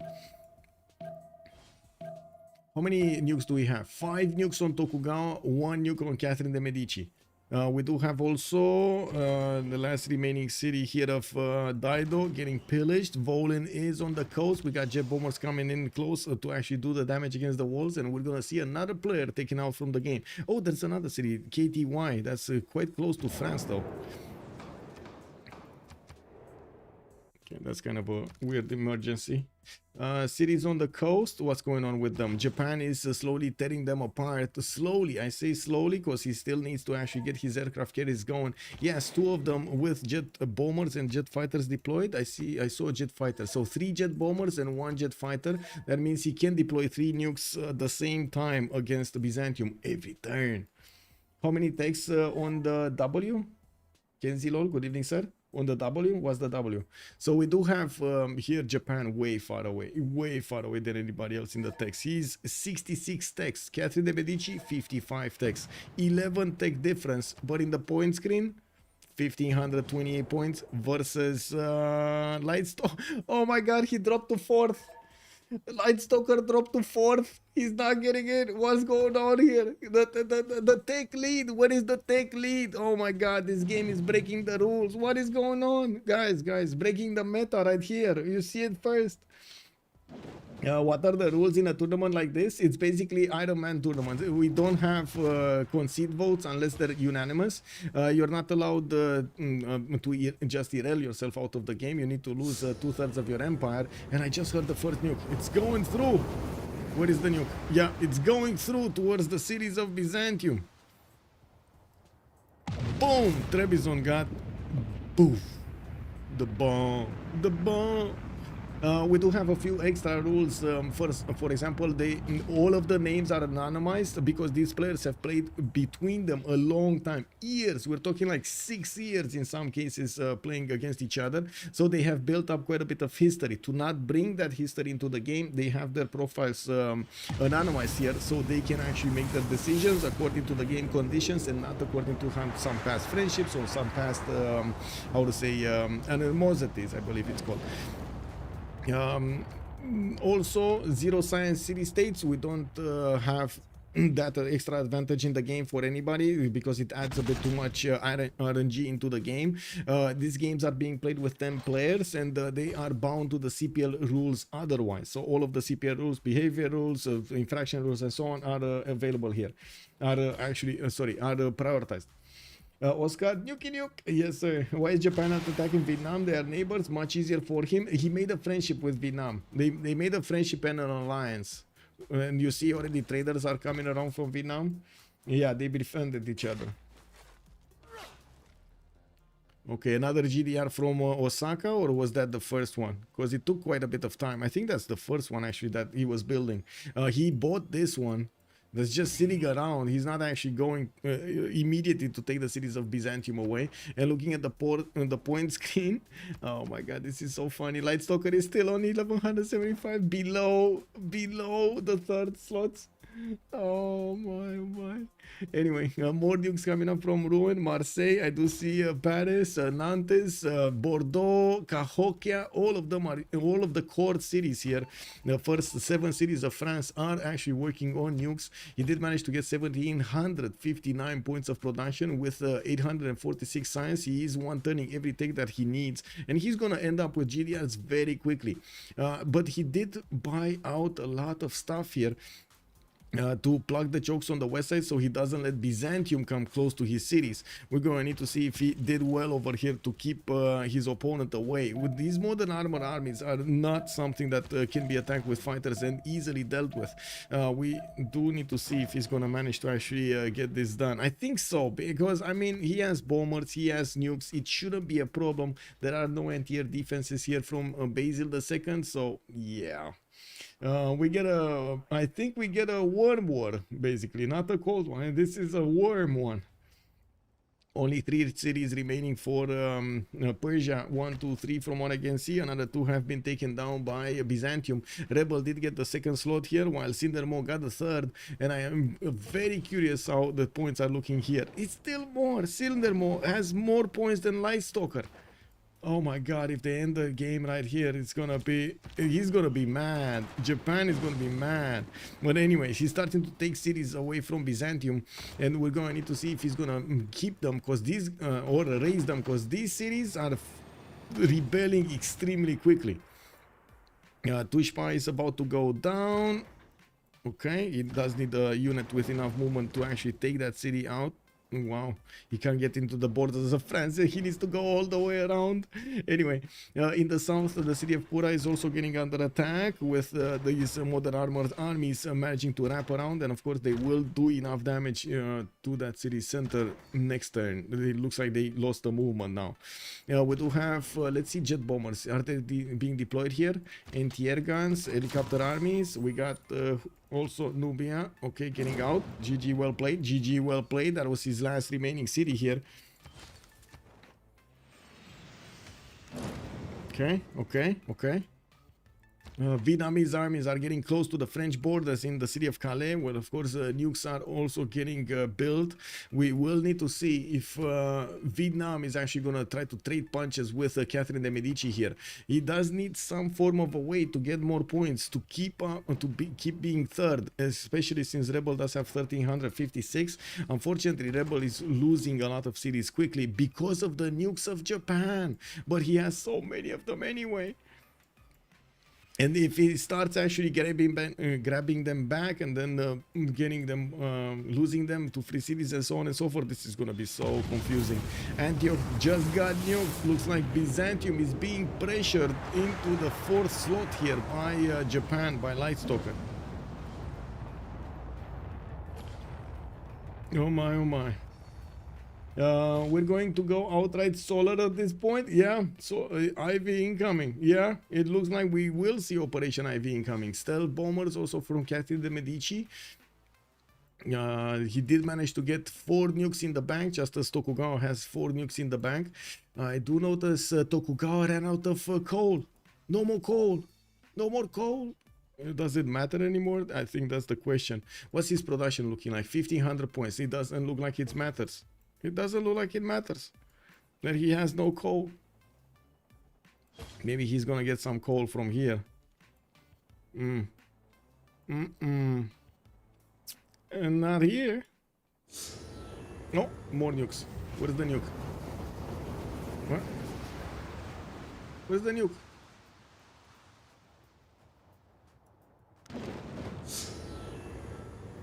Man. I hear it. Oh. Oh, he's deleting Vietnam. Oh.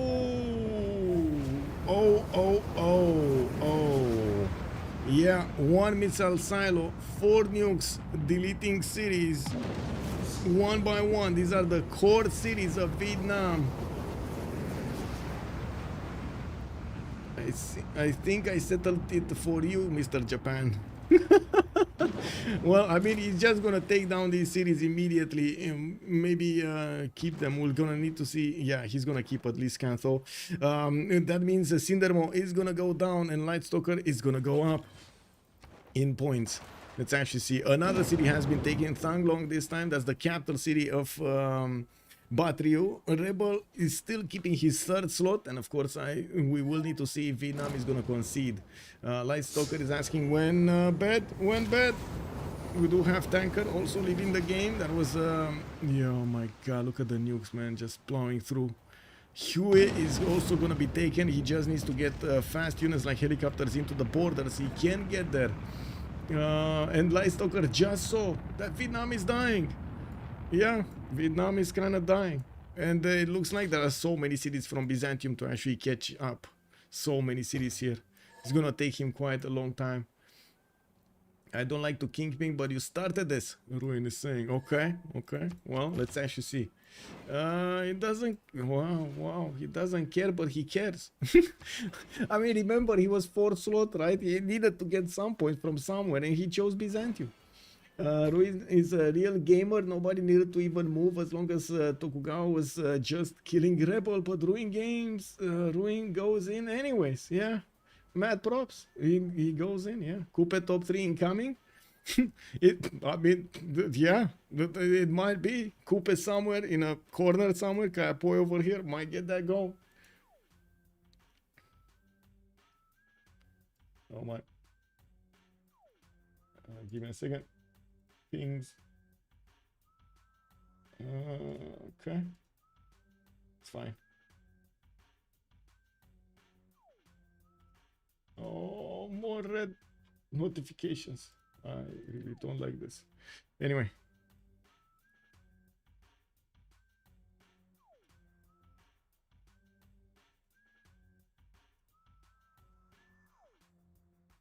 Okay, there we go.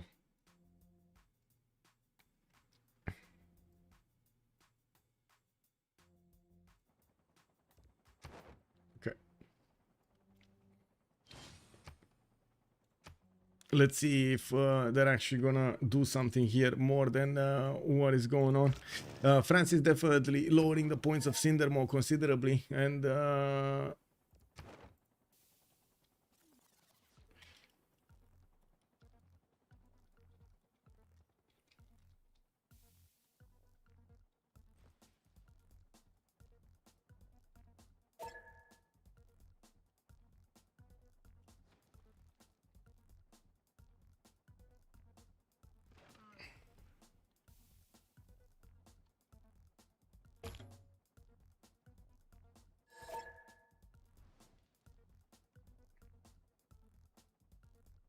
okay, Ruin wants to CC to Japan.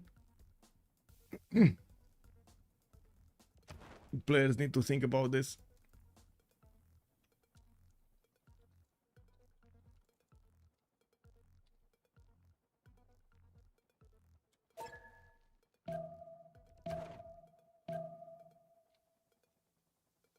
Private message, so they don't understand public, because PM actually can mean public also. Okay, we got 1, 2. So Japan is getting CC2, 1, 2, 3, Sindermo, and that's and Cresfangs needs to plus. Cresfangs plus and Sindermo. It's the last one. Minus. Fails. Okay, let's see. Let's see if Sindermo is gonna manage to get going.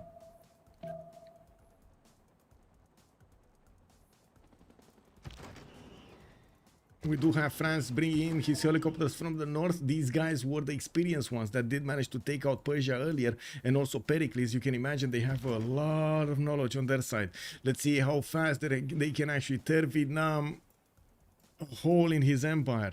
We do have helicopter armies being sent, and looking at his the army tab, Ruin does not have any more nukes. Tokugawa still has 5, and I do see France is making quite a few more nukes. He has 1 more, 2 more, no, 1 more coming out next turn. This is in 4 turns, not 1 turn. And I do notice it just keeps on getting stuff. Okay. When GDRs, that's the question. Cybernetics coming up in 2. He just took another 2 cities away from Vietnam here, and by the looks of it, he's gonna need to bring a few. I would like to say that France would need to actually bring a few more of those jet bombers on the right side if he wants, or GDRs if he wants to keep on going. We do have another nuke, and this is coming from not here. This is not from here. Where's the nuke coming from? Is this the nuke? Is this going somewhere around here somewhere? Doesn't look like, no? No? Oh, Donghoy, okay. France's city. Yeah, okay, okay. He's throwing them from the north. That's why I didn't see them. Okay. And La Venta is also going to be taken out so far. He's getting to the Japanese borders with his units. Oh my god. He's actually going to tear apart the Empire of Vietnam so quickly here. Is Vietnam dying? Yes. I think the answer to that question is yes. No, I do also notice France is starting to just raise the cities. Doesn't want to get muddied up to keep them. Lightstalker saying is faster. Okay, okay. Well, let's actually see. Ruin is on 651 points. Lightstalker 1317. Rebel 2088. 20. Wow, 1288. Cindermo is 1152, and I do notice the moment we don't actually have Lightstalker tearing apart all of the cities of his opponent, with his GDR being wow, surrounded by these modern armors. We do have more GDRs on the way from Japan, while we do need to see how fast Catherine de Medici can get his. So Mr. Japan, nice GDR you have there. Oh my god, this guy is dying.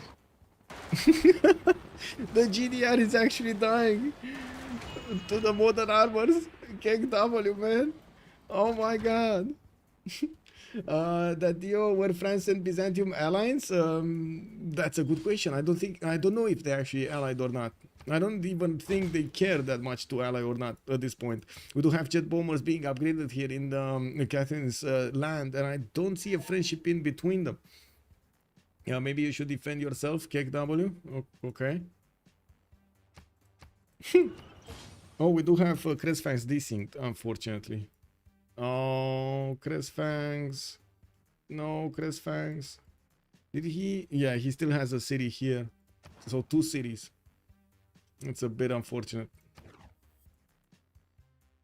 Okay, nukes coming around Nagoya, a lot more nukes coming out from Japan here, and I do see Catherine de Medici's 1483. I think he actually switched a few cards. Let's actually take a look at his government. Yeah, he doesn't have a card here. That's why he doesn't have. And look at him go. He's working 4 diplo of these policies: collective activism for the 5% culture, colonial taxes, Wieselbanken, containment. I mean, I don't think he even needs this Wieselbanken, right? He doesn't have an ally. Oh, he did make a friendship with Basil, but never an alliance.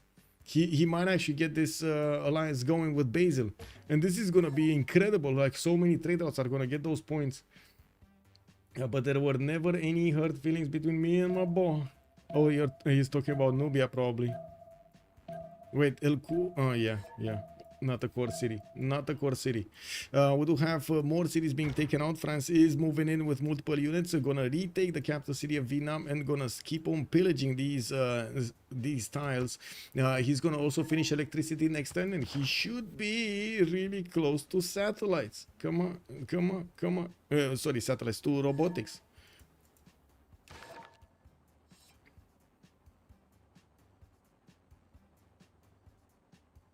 Bro, you started building nukes. Where you gonna throw them? He was going to Basil. Yeah. Through all of the French territory, going to Basil. Yeah, that's how it works. How did the Vietnamese France war started? France got nukes, and he saw that Vietnam is catching up in points. Went over Japan in points, and he did already think that Japan would be there on the top one anyway. He had so much science for so long in the game, so he wanted to finish the game quicker. France did think that attacking Vietnam would be the fastest way to actually end the game, because if he does take enough points from Cindermo, there will be no option for him, or it will be extremely hard for him to actually wait for Byzantium to lose enough points so he can get on the 3rd slot. Look at the western side of the map here. We do have Byzantium on so many cities. And yes, I do see that Byzantium is probably going to take out, or actually might take out one of these GDRs, but his modern armor armies are dying very quickly, so he might not like that. Let's see, nukes, more nukes. Yeah, a nuke is going to be taken down. France did send one helicopter that just died. There's a modern armor that could actually arrive next to the borders of the city of Anuk and take it down, while the fighters over here will have some reach on his opponent's helicopters. Now, we did have in the north also Valletta being taken out, or whatever this city was. I forgot. La Venta was here. France is going to pillage a few more tiles here, and of course waiting for the GDRs to finish. We do have lasers next turn for Catherine de Medici, so I would imagine GDRs are just around the corner. While he is pillaging the tiles of Vietnam, he's just going to straight up buy GDRs on the front line wherever he needs. Let's actually see where he's going to deploy the first GDRs in 2 or 3 turns. And I gotta mention here, again, France didn't get a single industrial zone until like turn 90 something. Not a single one. Not a single one. Incredible. Why did Japan stop conquering Basil? He didn't. He keeps on going. It's just slow. He really keeps on going. He's getting to use his missile cruiser armadas. He's getting to use his destroyer armadas. He went with his GDRs in the face of Byzantium, and of course you see the result of this. 2 GDRs are trying to tear apart the cities, but yeah, it's too slow. It's too slow. Vitaleante, neither. Nobody's going for science victory. Nobody's going for culture victory. This is concede, basically. This is yeah. This is concede. There's no other way to say it. This is, they want the game to concede and not go to a victory condition. Basically, domination, right? Dominating the lobby. Who's gonna dominate the lobby? We do have Catherine de Medici here still with 600 points, and he did say he's okay to CC this to Japan so he can take second slot. Rebel would be on the third one, and you see Sindermo is down to 1,000 points only. He should go lower than 1,000 actually, because he just lost 2 more cities, right? Or actually no, Ainuk is gonna be taken on next, and he just lost 1 city, La Venta. This one was raised. We do have France soon working on Kong Kwang. He bought a few jet bombers here on the front line. I do see 2 of them, 3 of them, so that city is gonna go down quickly. While I do have to say Hualu does have a mobile SAM, this is gonna hurt actually on the counter. But still, the jet bombers should be able to do some damage there. They're just not gonna be efficient. The mobile SAM is just too strong. And when GDRs, that's the question. When GDRs from Ruin. Smart materials also coming out from Tokugawa next turn. One of the biggest problems here for Tokugawa was the lack of a flat tile in his capital to try to get that spaceport going. Also, so basically, if one of the 4 dies, yes, exactly. When the 4th one dies, we will know the top 3 basically. We need lower max turns, about 120, 130. I mean, we're 113 and already the map has been conquered by 4 players. Why do you want to lower it? Like, look at this. There are only 4 players remaining and we're turning 113. They literally carved a new map here. I don't know what to say. It is what it is.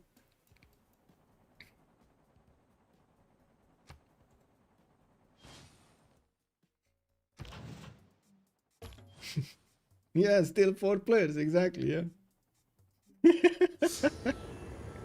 Okay, more nukes, where are they? Here, okay, here. Hong Kong is the next one. That's another city. Is he gonna go through Hualo? That's what I wanna know. Is he gonna go through towards yeah, okay, Hong Kong got taken down, raised to the ground, so Vietnam doesn't get a chance. Yeah, look at him. Sindermo is down to 949. He just lost another city. He should be down to like 900. And he lost Ainuk as well. So that's gonna put him like on 800 and something points here, very far away from the top 3. And while I do notice Japan just chills, just keeps on chilling here. It's just until we're probably gonna see Vietnam here concede this. I was going okay.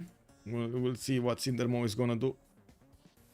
No scenario where both Byzantium and Vietnam dies, and Daido and Coupe gets 3rd. No. I don't think there's any scenario for that happening. There's no danger for that happening. No.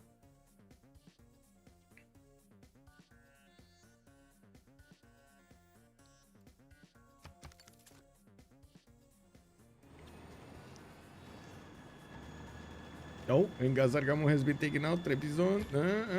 And of course, these cities got nuked, but they, yeah, they stopped nuking. There are 4 jet bombers deployed here, right? Or 3.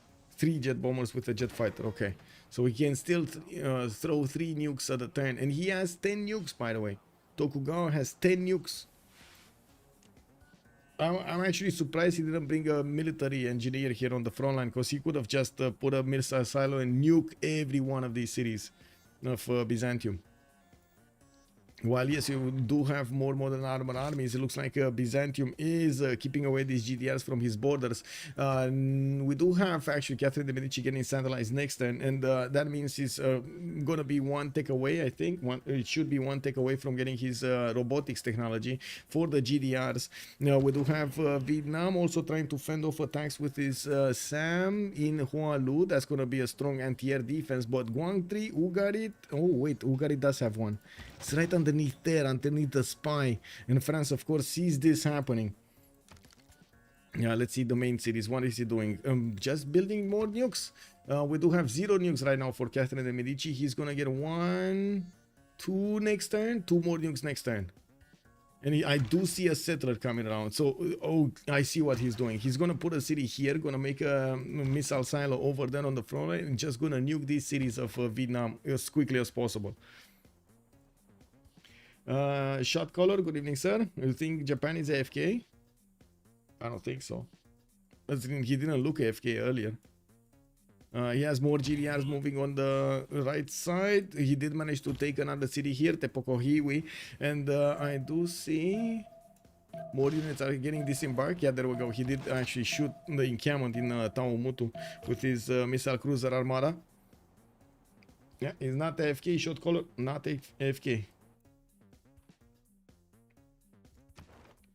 I'm actually very curious if I nailed the points here. Is he gonna drop like 800 to 800 something?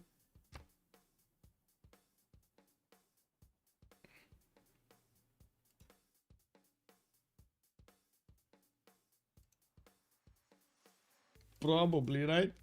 Also, Claudio Acosta, good evening, sir, on YouTube. Gee, hello there, sir, and welcome. I did see also Bryce. Hello there, sir, and I'm sorry you can't see the chat over. I did actually move it, and hopefully you're gonna see it. Japan with the mechas, choo choo. They are making the Gundam style.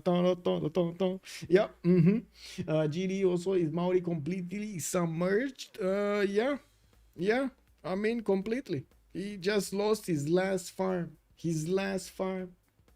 Yep. Oh, wait. That's another city taken down. One city gains independence and it got taken down. Let's see the settler. Right, it came out from Calais. He can settle probably next turn, not this turn. I don't think he can settle this turn. Unless maybe he can get some new railroads going. Like 1 more tile or 2 more tiles of railroads might actually get that. Anyway, we do have 3 nukes around the arsenal of Catherine de' Medici, with more coming out next turn. We do see he's using the former cities of Pericles and of Cyrus here to get as many units out as possible and as many of those nukes out as possible. Also on the west side, looks like we do have Byzantium trying to get back and keep as many points as possible. We did have some nukes being thrown. Let's actually see. Yeah, nukes being thrown here. It looks like they will go through and delete some of the units of Vietnam that are defending the city of Ugarit.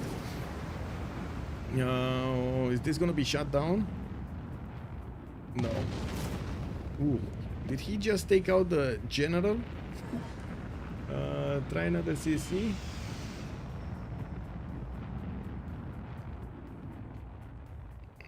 I mean, sure.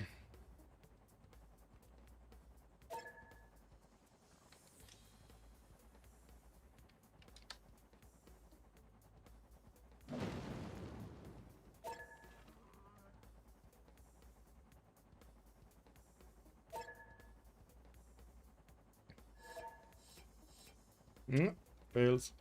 Yeah, that's it. I mean, it looks like Vietnam, yeah, doesn't want to give up on this. It will make them delete all of his cities.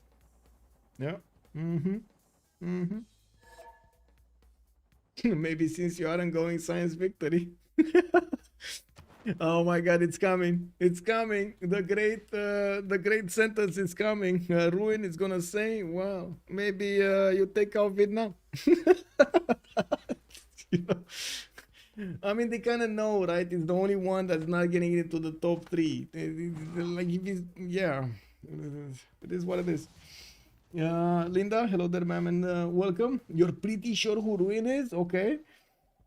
Vitaliante, why did Tokugawa not go for a science victory when he was so ahead? Because he didn't have a flat tile in the capital to put the spaceport down, and I think he was more interested in fighting with GDRs and nukes and stuff than actually going for the science victory. He gets GDR soon. Wow, Cindermo is getting GDR soon in 4 turns. I mean, is he gonna have series in 4 turns? I think that's the question, because more nukes are coming. Yeah, another nuke is coming, but this is gonna get shot down by the mobile SAM. Yeah, it got shot down. ICBM intercepted and destroyed. How long friend Vietnam? I don't know, Kuwait. I don't know. But they did make the friendship like at least 10 turns ago, right? When Nubia was still alive. Or I think around the time he was alive. Japan just took Kayapo as well, took out another player from the game. That was the desyncing player, I gotta say. I think I might need to kick him out. Oh my god, oh my god.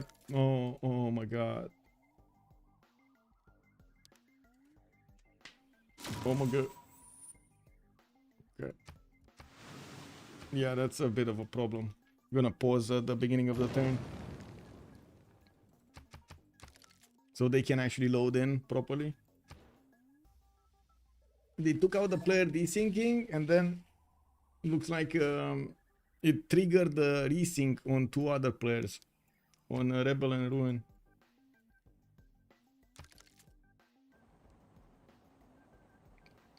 Light Soccer is saying I can nuke 12 times. 1, 2, 3, 4, 5, 6, 7, 8, 9, 10, 11 series. So Japan has more nukes than Vietnam has series. Just saying.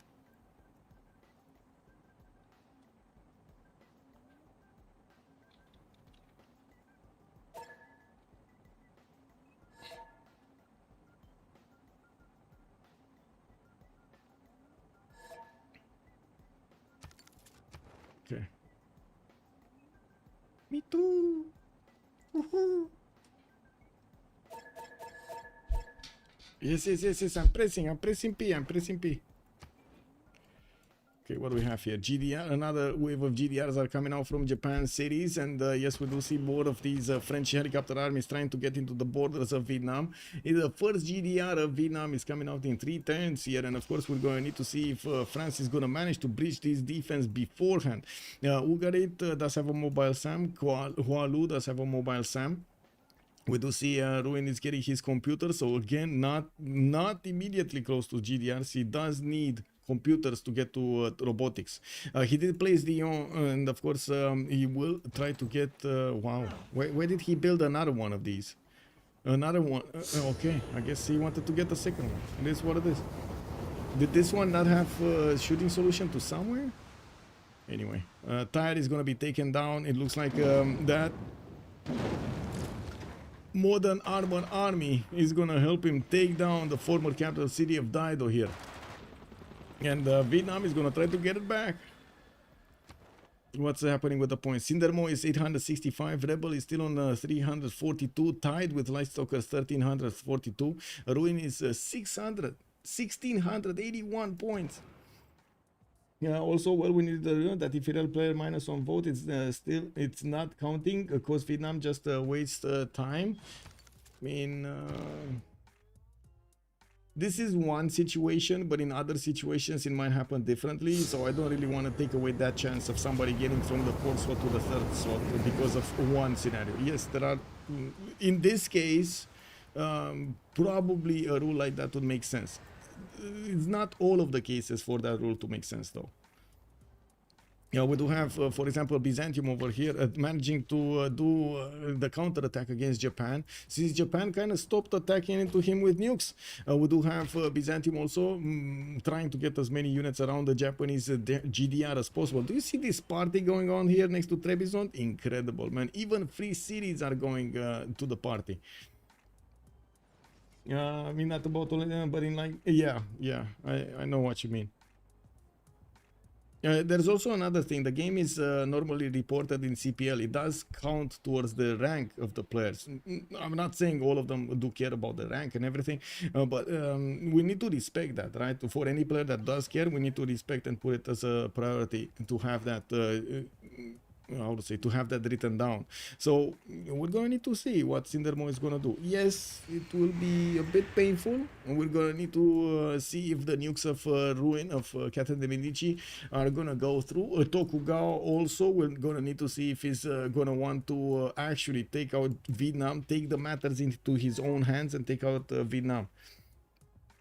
Wait, Rebel, he peaced with Japan? He peaced with Japan, so that Vietnam is, oof. I mean,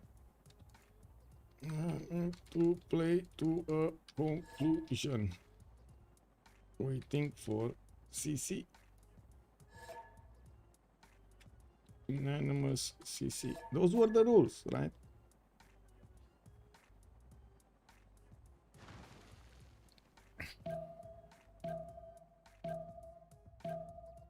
When we did have the top 3 in the previous games actually known and set, some of the players complained that we could have had a different result, somebody else being on the top slot or the second slot or the third slot. Now we have the other situation, right? The opposite situation. We know the top 3 and somebody else doesn't want to actually CC this, right? One of the other players that is not in the top 3 doesn't want to CC this.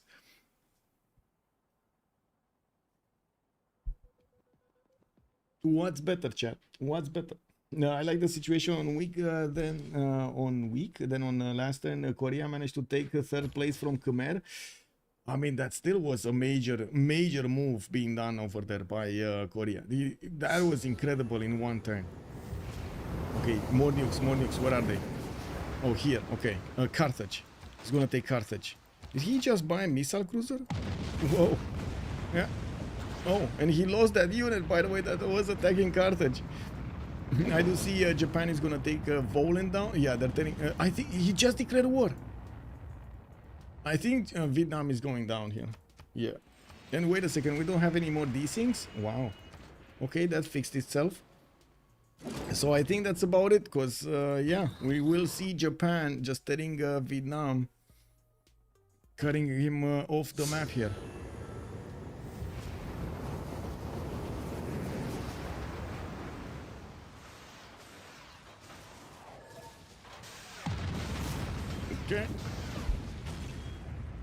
Okay, GG, well played.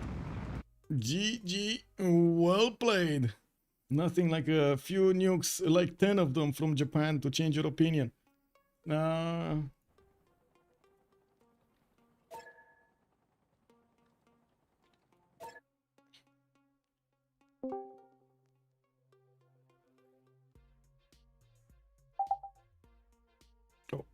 what's it? Just. Oh man. GG, well played. Yo. Oh, I haven't heard Falcon in such a long time, and it was such a beautiful game to see him. Wow. Good job, man. Like, incredible. It's the classic Falcon game. Man, where are your industrial zones, star 90? I have enough from Papa Chillin. You didn't have a single one. What do you mean? That's not true. I had in Capital and in Marseille, and they cover my cities. Yeah, incredible, man, incredible. Wait, so it wasn't Daniel on France? No, I was France. I mean on Basel. No, Daniel was Basel, I think. Oh, Who else fucking plays Basel and types XD lowercase in lobby? Daniel was obvious. Papa Chillin was obvious because he was the only yellow ping in the whole lobby, and I have no idea who the others are. I just put the list in Rooster Camp registration. We did have Dave on Lightstalker. We did have Das Peaks Crestfangs, Napoleon Hawkeye, Andon Cindermo, Papa Chilen Ember Crusher, Hazagi was Tanker, Rage Rush was Oh my Low. god. Yeah. You, Falcon on Ruin, Daniel was Rebel, and Broccoli was Gloom.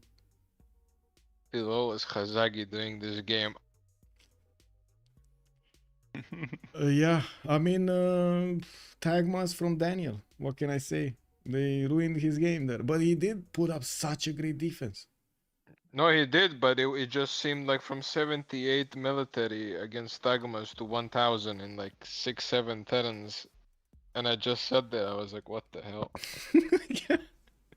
And I saw him in the Ancestral Hall, you know, he was playing the long game, and then I thought he was just full bending over. I thought this game was gonna go a lot different. Well, I think Daniel sweated a little bit there when What's he saw up? the pikemen coming for him. I don't know. Like I didn't know who the fuck was that. I'm sorry for the language. Look, he just jumped in. Who was Azagi, the- what's up? That is your guy, man. Holy that is shit! your guy. I thought the guy You is fucking dog, I know it was you. I mean, all know it was him. I thought you were gone. I thought you were like gone from this surface, man. I thought you're like full feeding or something, and then suddenly I'm like, holy shit! Like, what is this? You animal! You animal, why you fucking with me? I didn't know that. You should like, just how. wait for a new player, not me. Yeah, sure. I mean, I saw you go Ergares Snowly said, so I thought, I thought you. Honestly, were- because you want the thought taxes you were a on new top. player. I thought you were a new player. I saw you buy. I mean, looking at my spawn, third I ring. thought I was a new player also. It was bad. It was bad. Yeah. I was just wondering, I have literally no fucking food, like, I just checked the years and I'm like 20 foods behind turn 30 or something, it's crazy. Yeah. I wasn't really targeted, but it was kind of funny, dude. I was Guys, sweating my ass guys, off, I man, missed that- just Golden Age. Wait, what? fuck Really? no. Yes, but you came back. Oh. Yeah. What can I say? I mean, no campuses. Yeah, that's it. No blue CS. Dude, I don't know how. Like the pull science this game was insane. He also had Auckland right next to him, and he killed it. Are you Before serious? he Are switched you I killed serious? it. Yeah. I mean, Auckland is not that good nowadays. Yeah, it's not. GG's, bye bye. You made him mad telling Auckland that it's not good. What is it? Anyway, we'll see you next game, right? What did it go for? So it was Dave with Daniel and Falcon, right? Top 3. Yeah, when is the game? 1800 tomorrow. 1800 GMT tomorrow. Oh, okay, interesting. I figured out I can play. You just can't make it, right? So all Yeah. this fuss and you can't make it. And now I have to figure it out. There's, when I being built in Vietnamese land, I had no choice, man. This guy over there is cooking some GDRs, man. All I need is you with the nukes, man. I would have been fucked. I didn't want to risk it. Yes. No, I wasn't going for you, Falcon. I don't know that, man. I don't Sorry, know. yeah, Like, I I know, just I know. see you guys are Yeah. allies, and Japan is like, I guess it's me or Basil. I always thought it was me or Basil because you have like really high score, and I don't know. I feel like you have a shit ton of cities. It's hard for me to get through like all of those. Oh no! Fighting me here was a nightmare. But like, still, like, there was no way for you and Basil to just juke it out. And when Japan starts threatening over there, man, if I don't drop those 4 nukes there, you get anti-air. Like, it's impossible, like it is now. Yeah, I kind of agreed. I should have gone anti earlier. I think. Killed like 2 people. I had fun. Yeah, it was a good game. Yep. Well, GG, All well played. started with a mountain tunnel. And Did tomorrow during the day, I'm gonna start getting the confirmations going, the bands, and everything. I'm gonna keep on the messages, just like today. Nice. GG, guys. Good night. GG, well played. Right. Just Congrats. Thank you. Bye bye. No, there we have it. we got the last 3 players going into the Rooster Cup 3rd edition finals. So we will see Falcon with Dave and Daniel in the game. We did also have, wait a second, let me actually scroll up over here. Kyber, Paul, and Malm waiting. We do have also Herson, Arjun, and Mr. Toes waiting. While the defending champion, also Trindair, is gonna need to go into the game and defend his title. We're gonna need to see tomorrow 1800 GMT how this game is gonna go, and of course we're gonna have an announcement also for the main game on CPL, hopefully. I'm gonna make the list soon, and we're gonna get everything going with the messages and the confirmations. Thank you so much for everything. Much appreciated for your presence over here. I do hope you enjoy your time with me tonight, watching these boys duke it out on the Pangea Classic Ridges map for the Rooster Cup Rooster Cup qualifiers. I do also want to thank you so much also for the YouTube attention over there, for the likes and the follows, and I do hope you enjoyed your time there. Hopefully we're gonna see each other live tomorrow. Thank you so much, Beats, for every kind of support you've shown to the stream, for the bits, for the subs, for the follows, and of course for your awesome comments over here in the chat. Have a great evening, everybody, and see you next time tomorrow, 1800 GMT. Bye bye bye.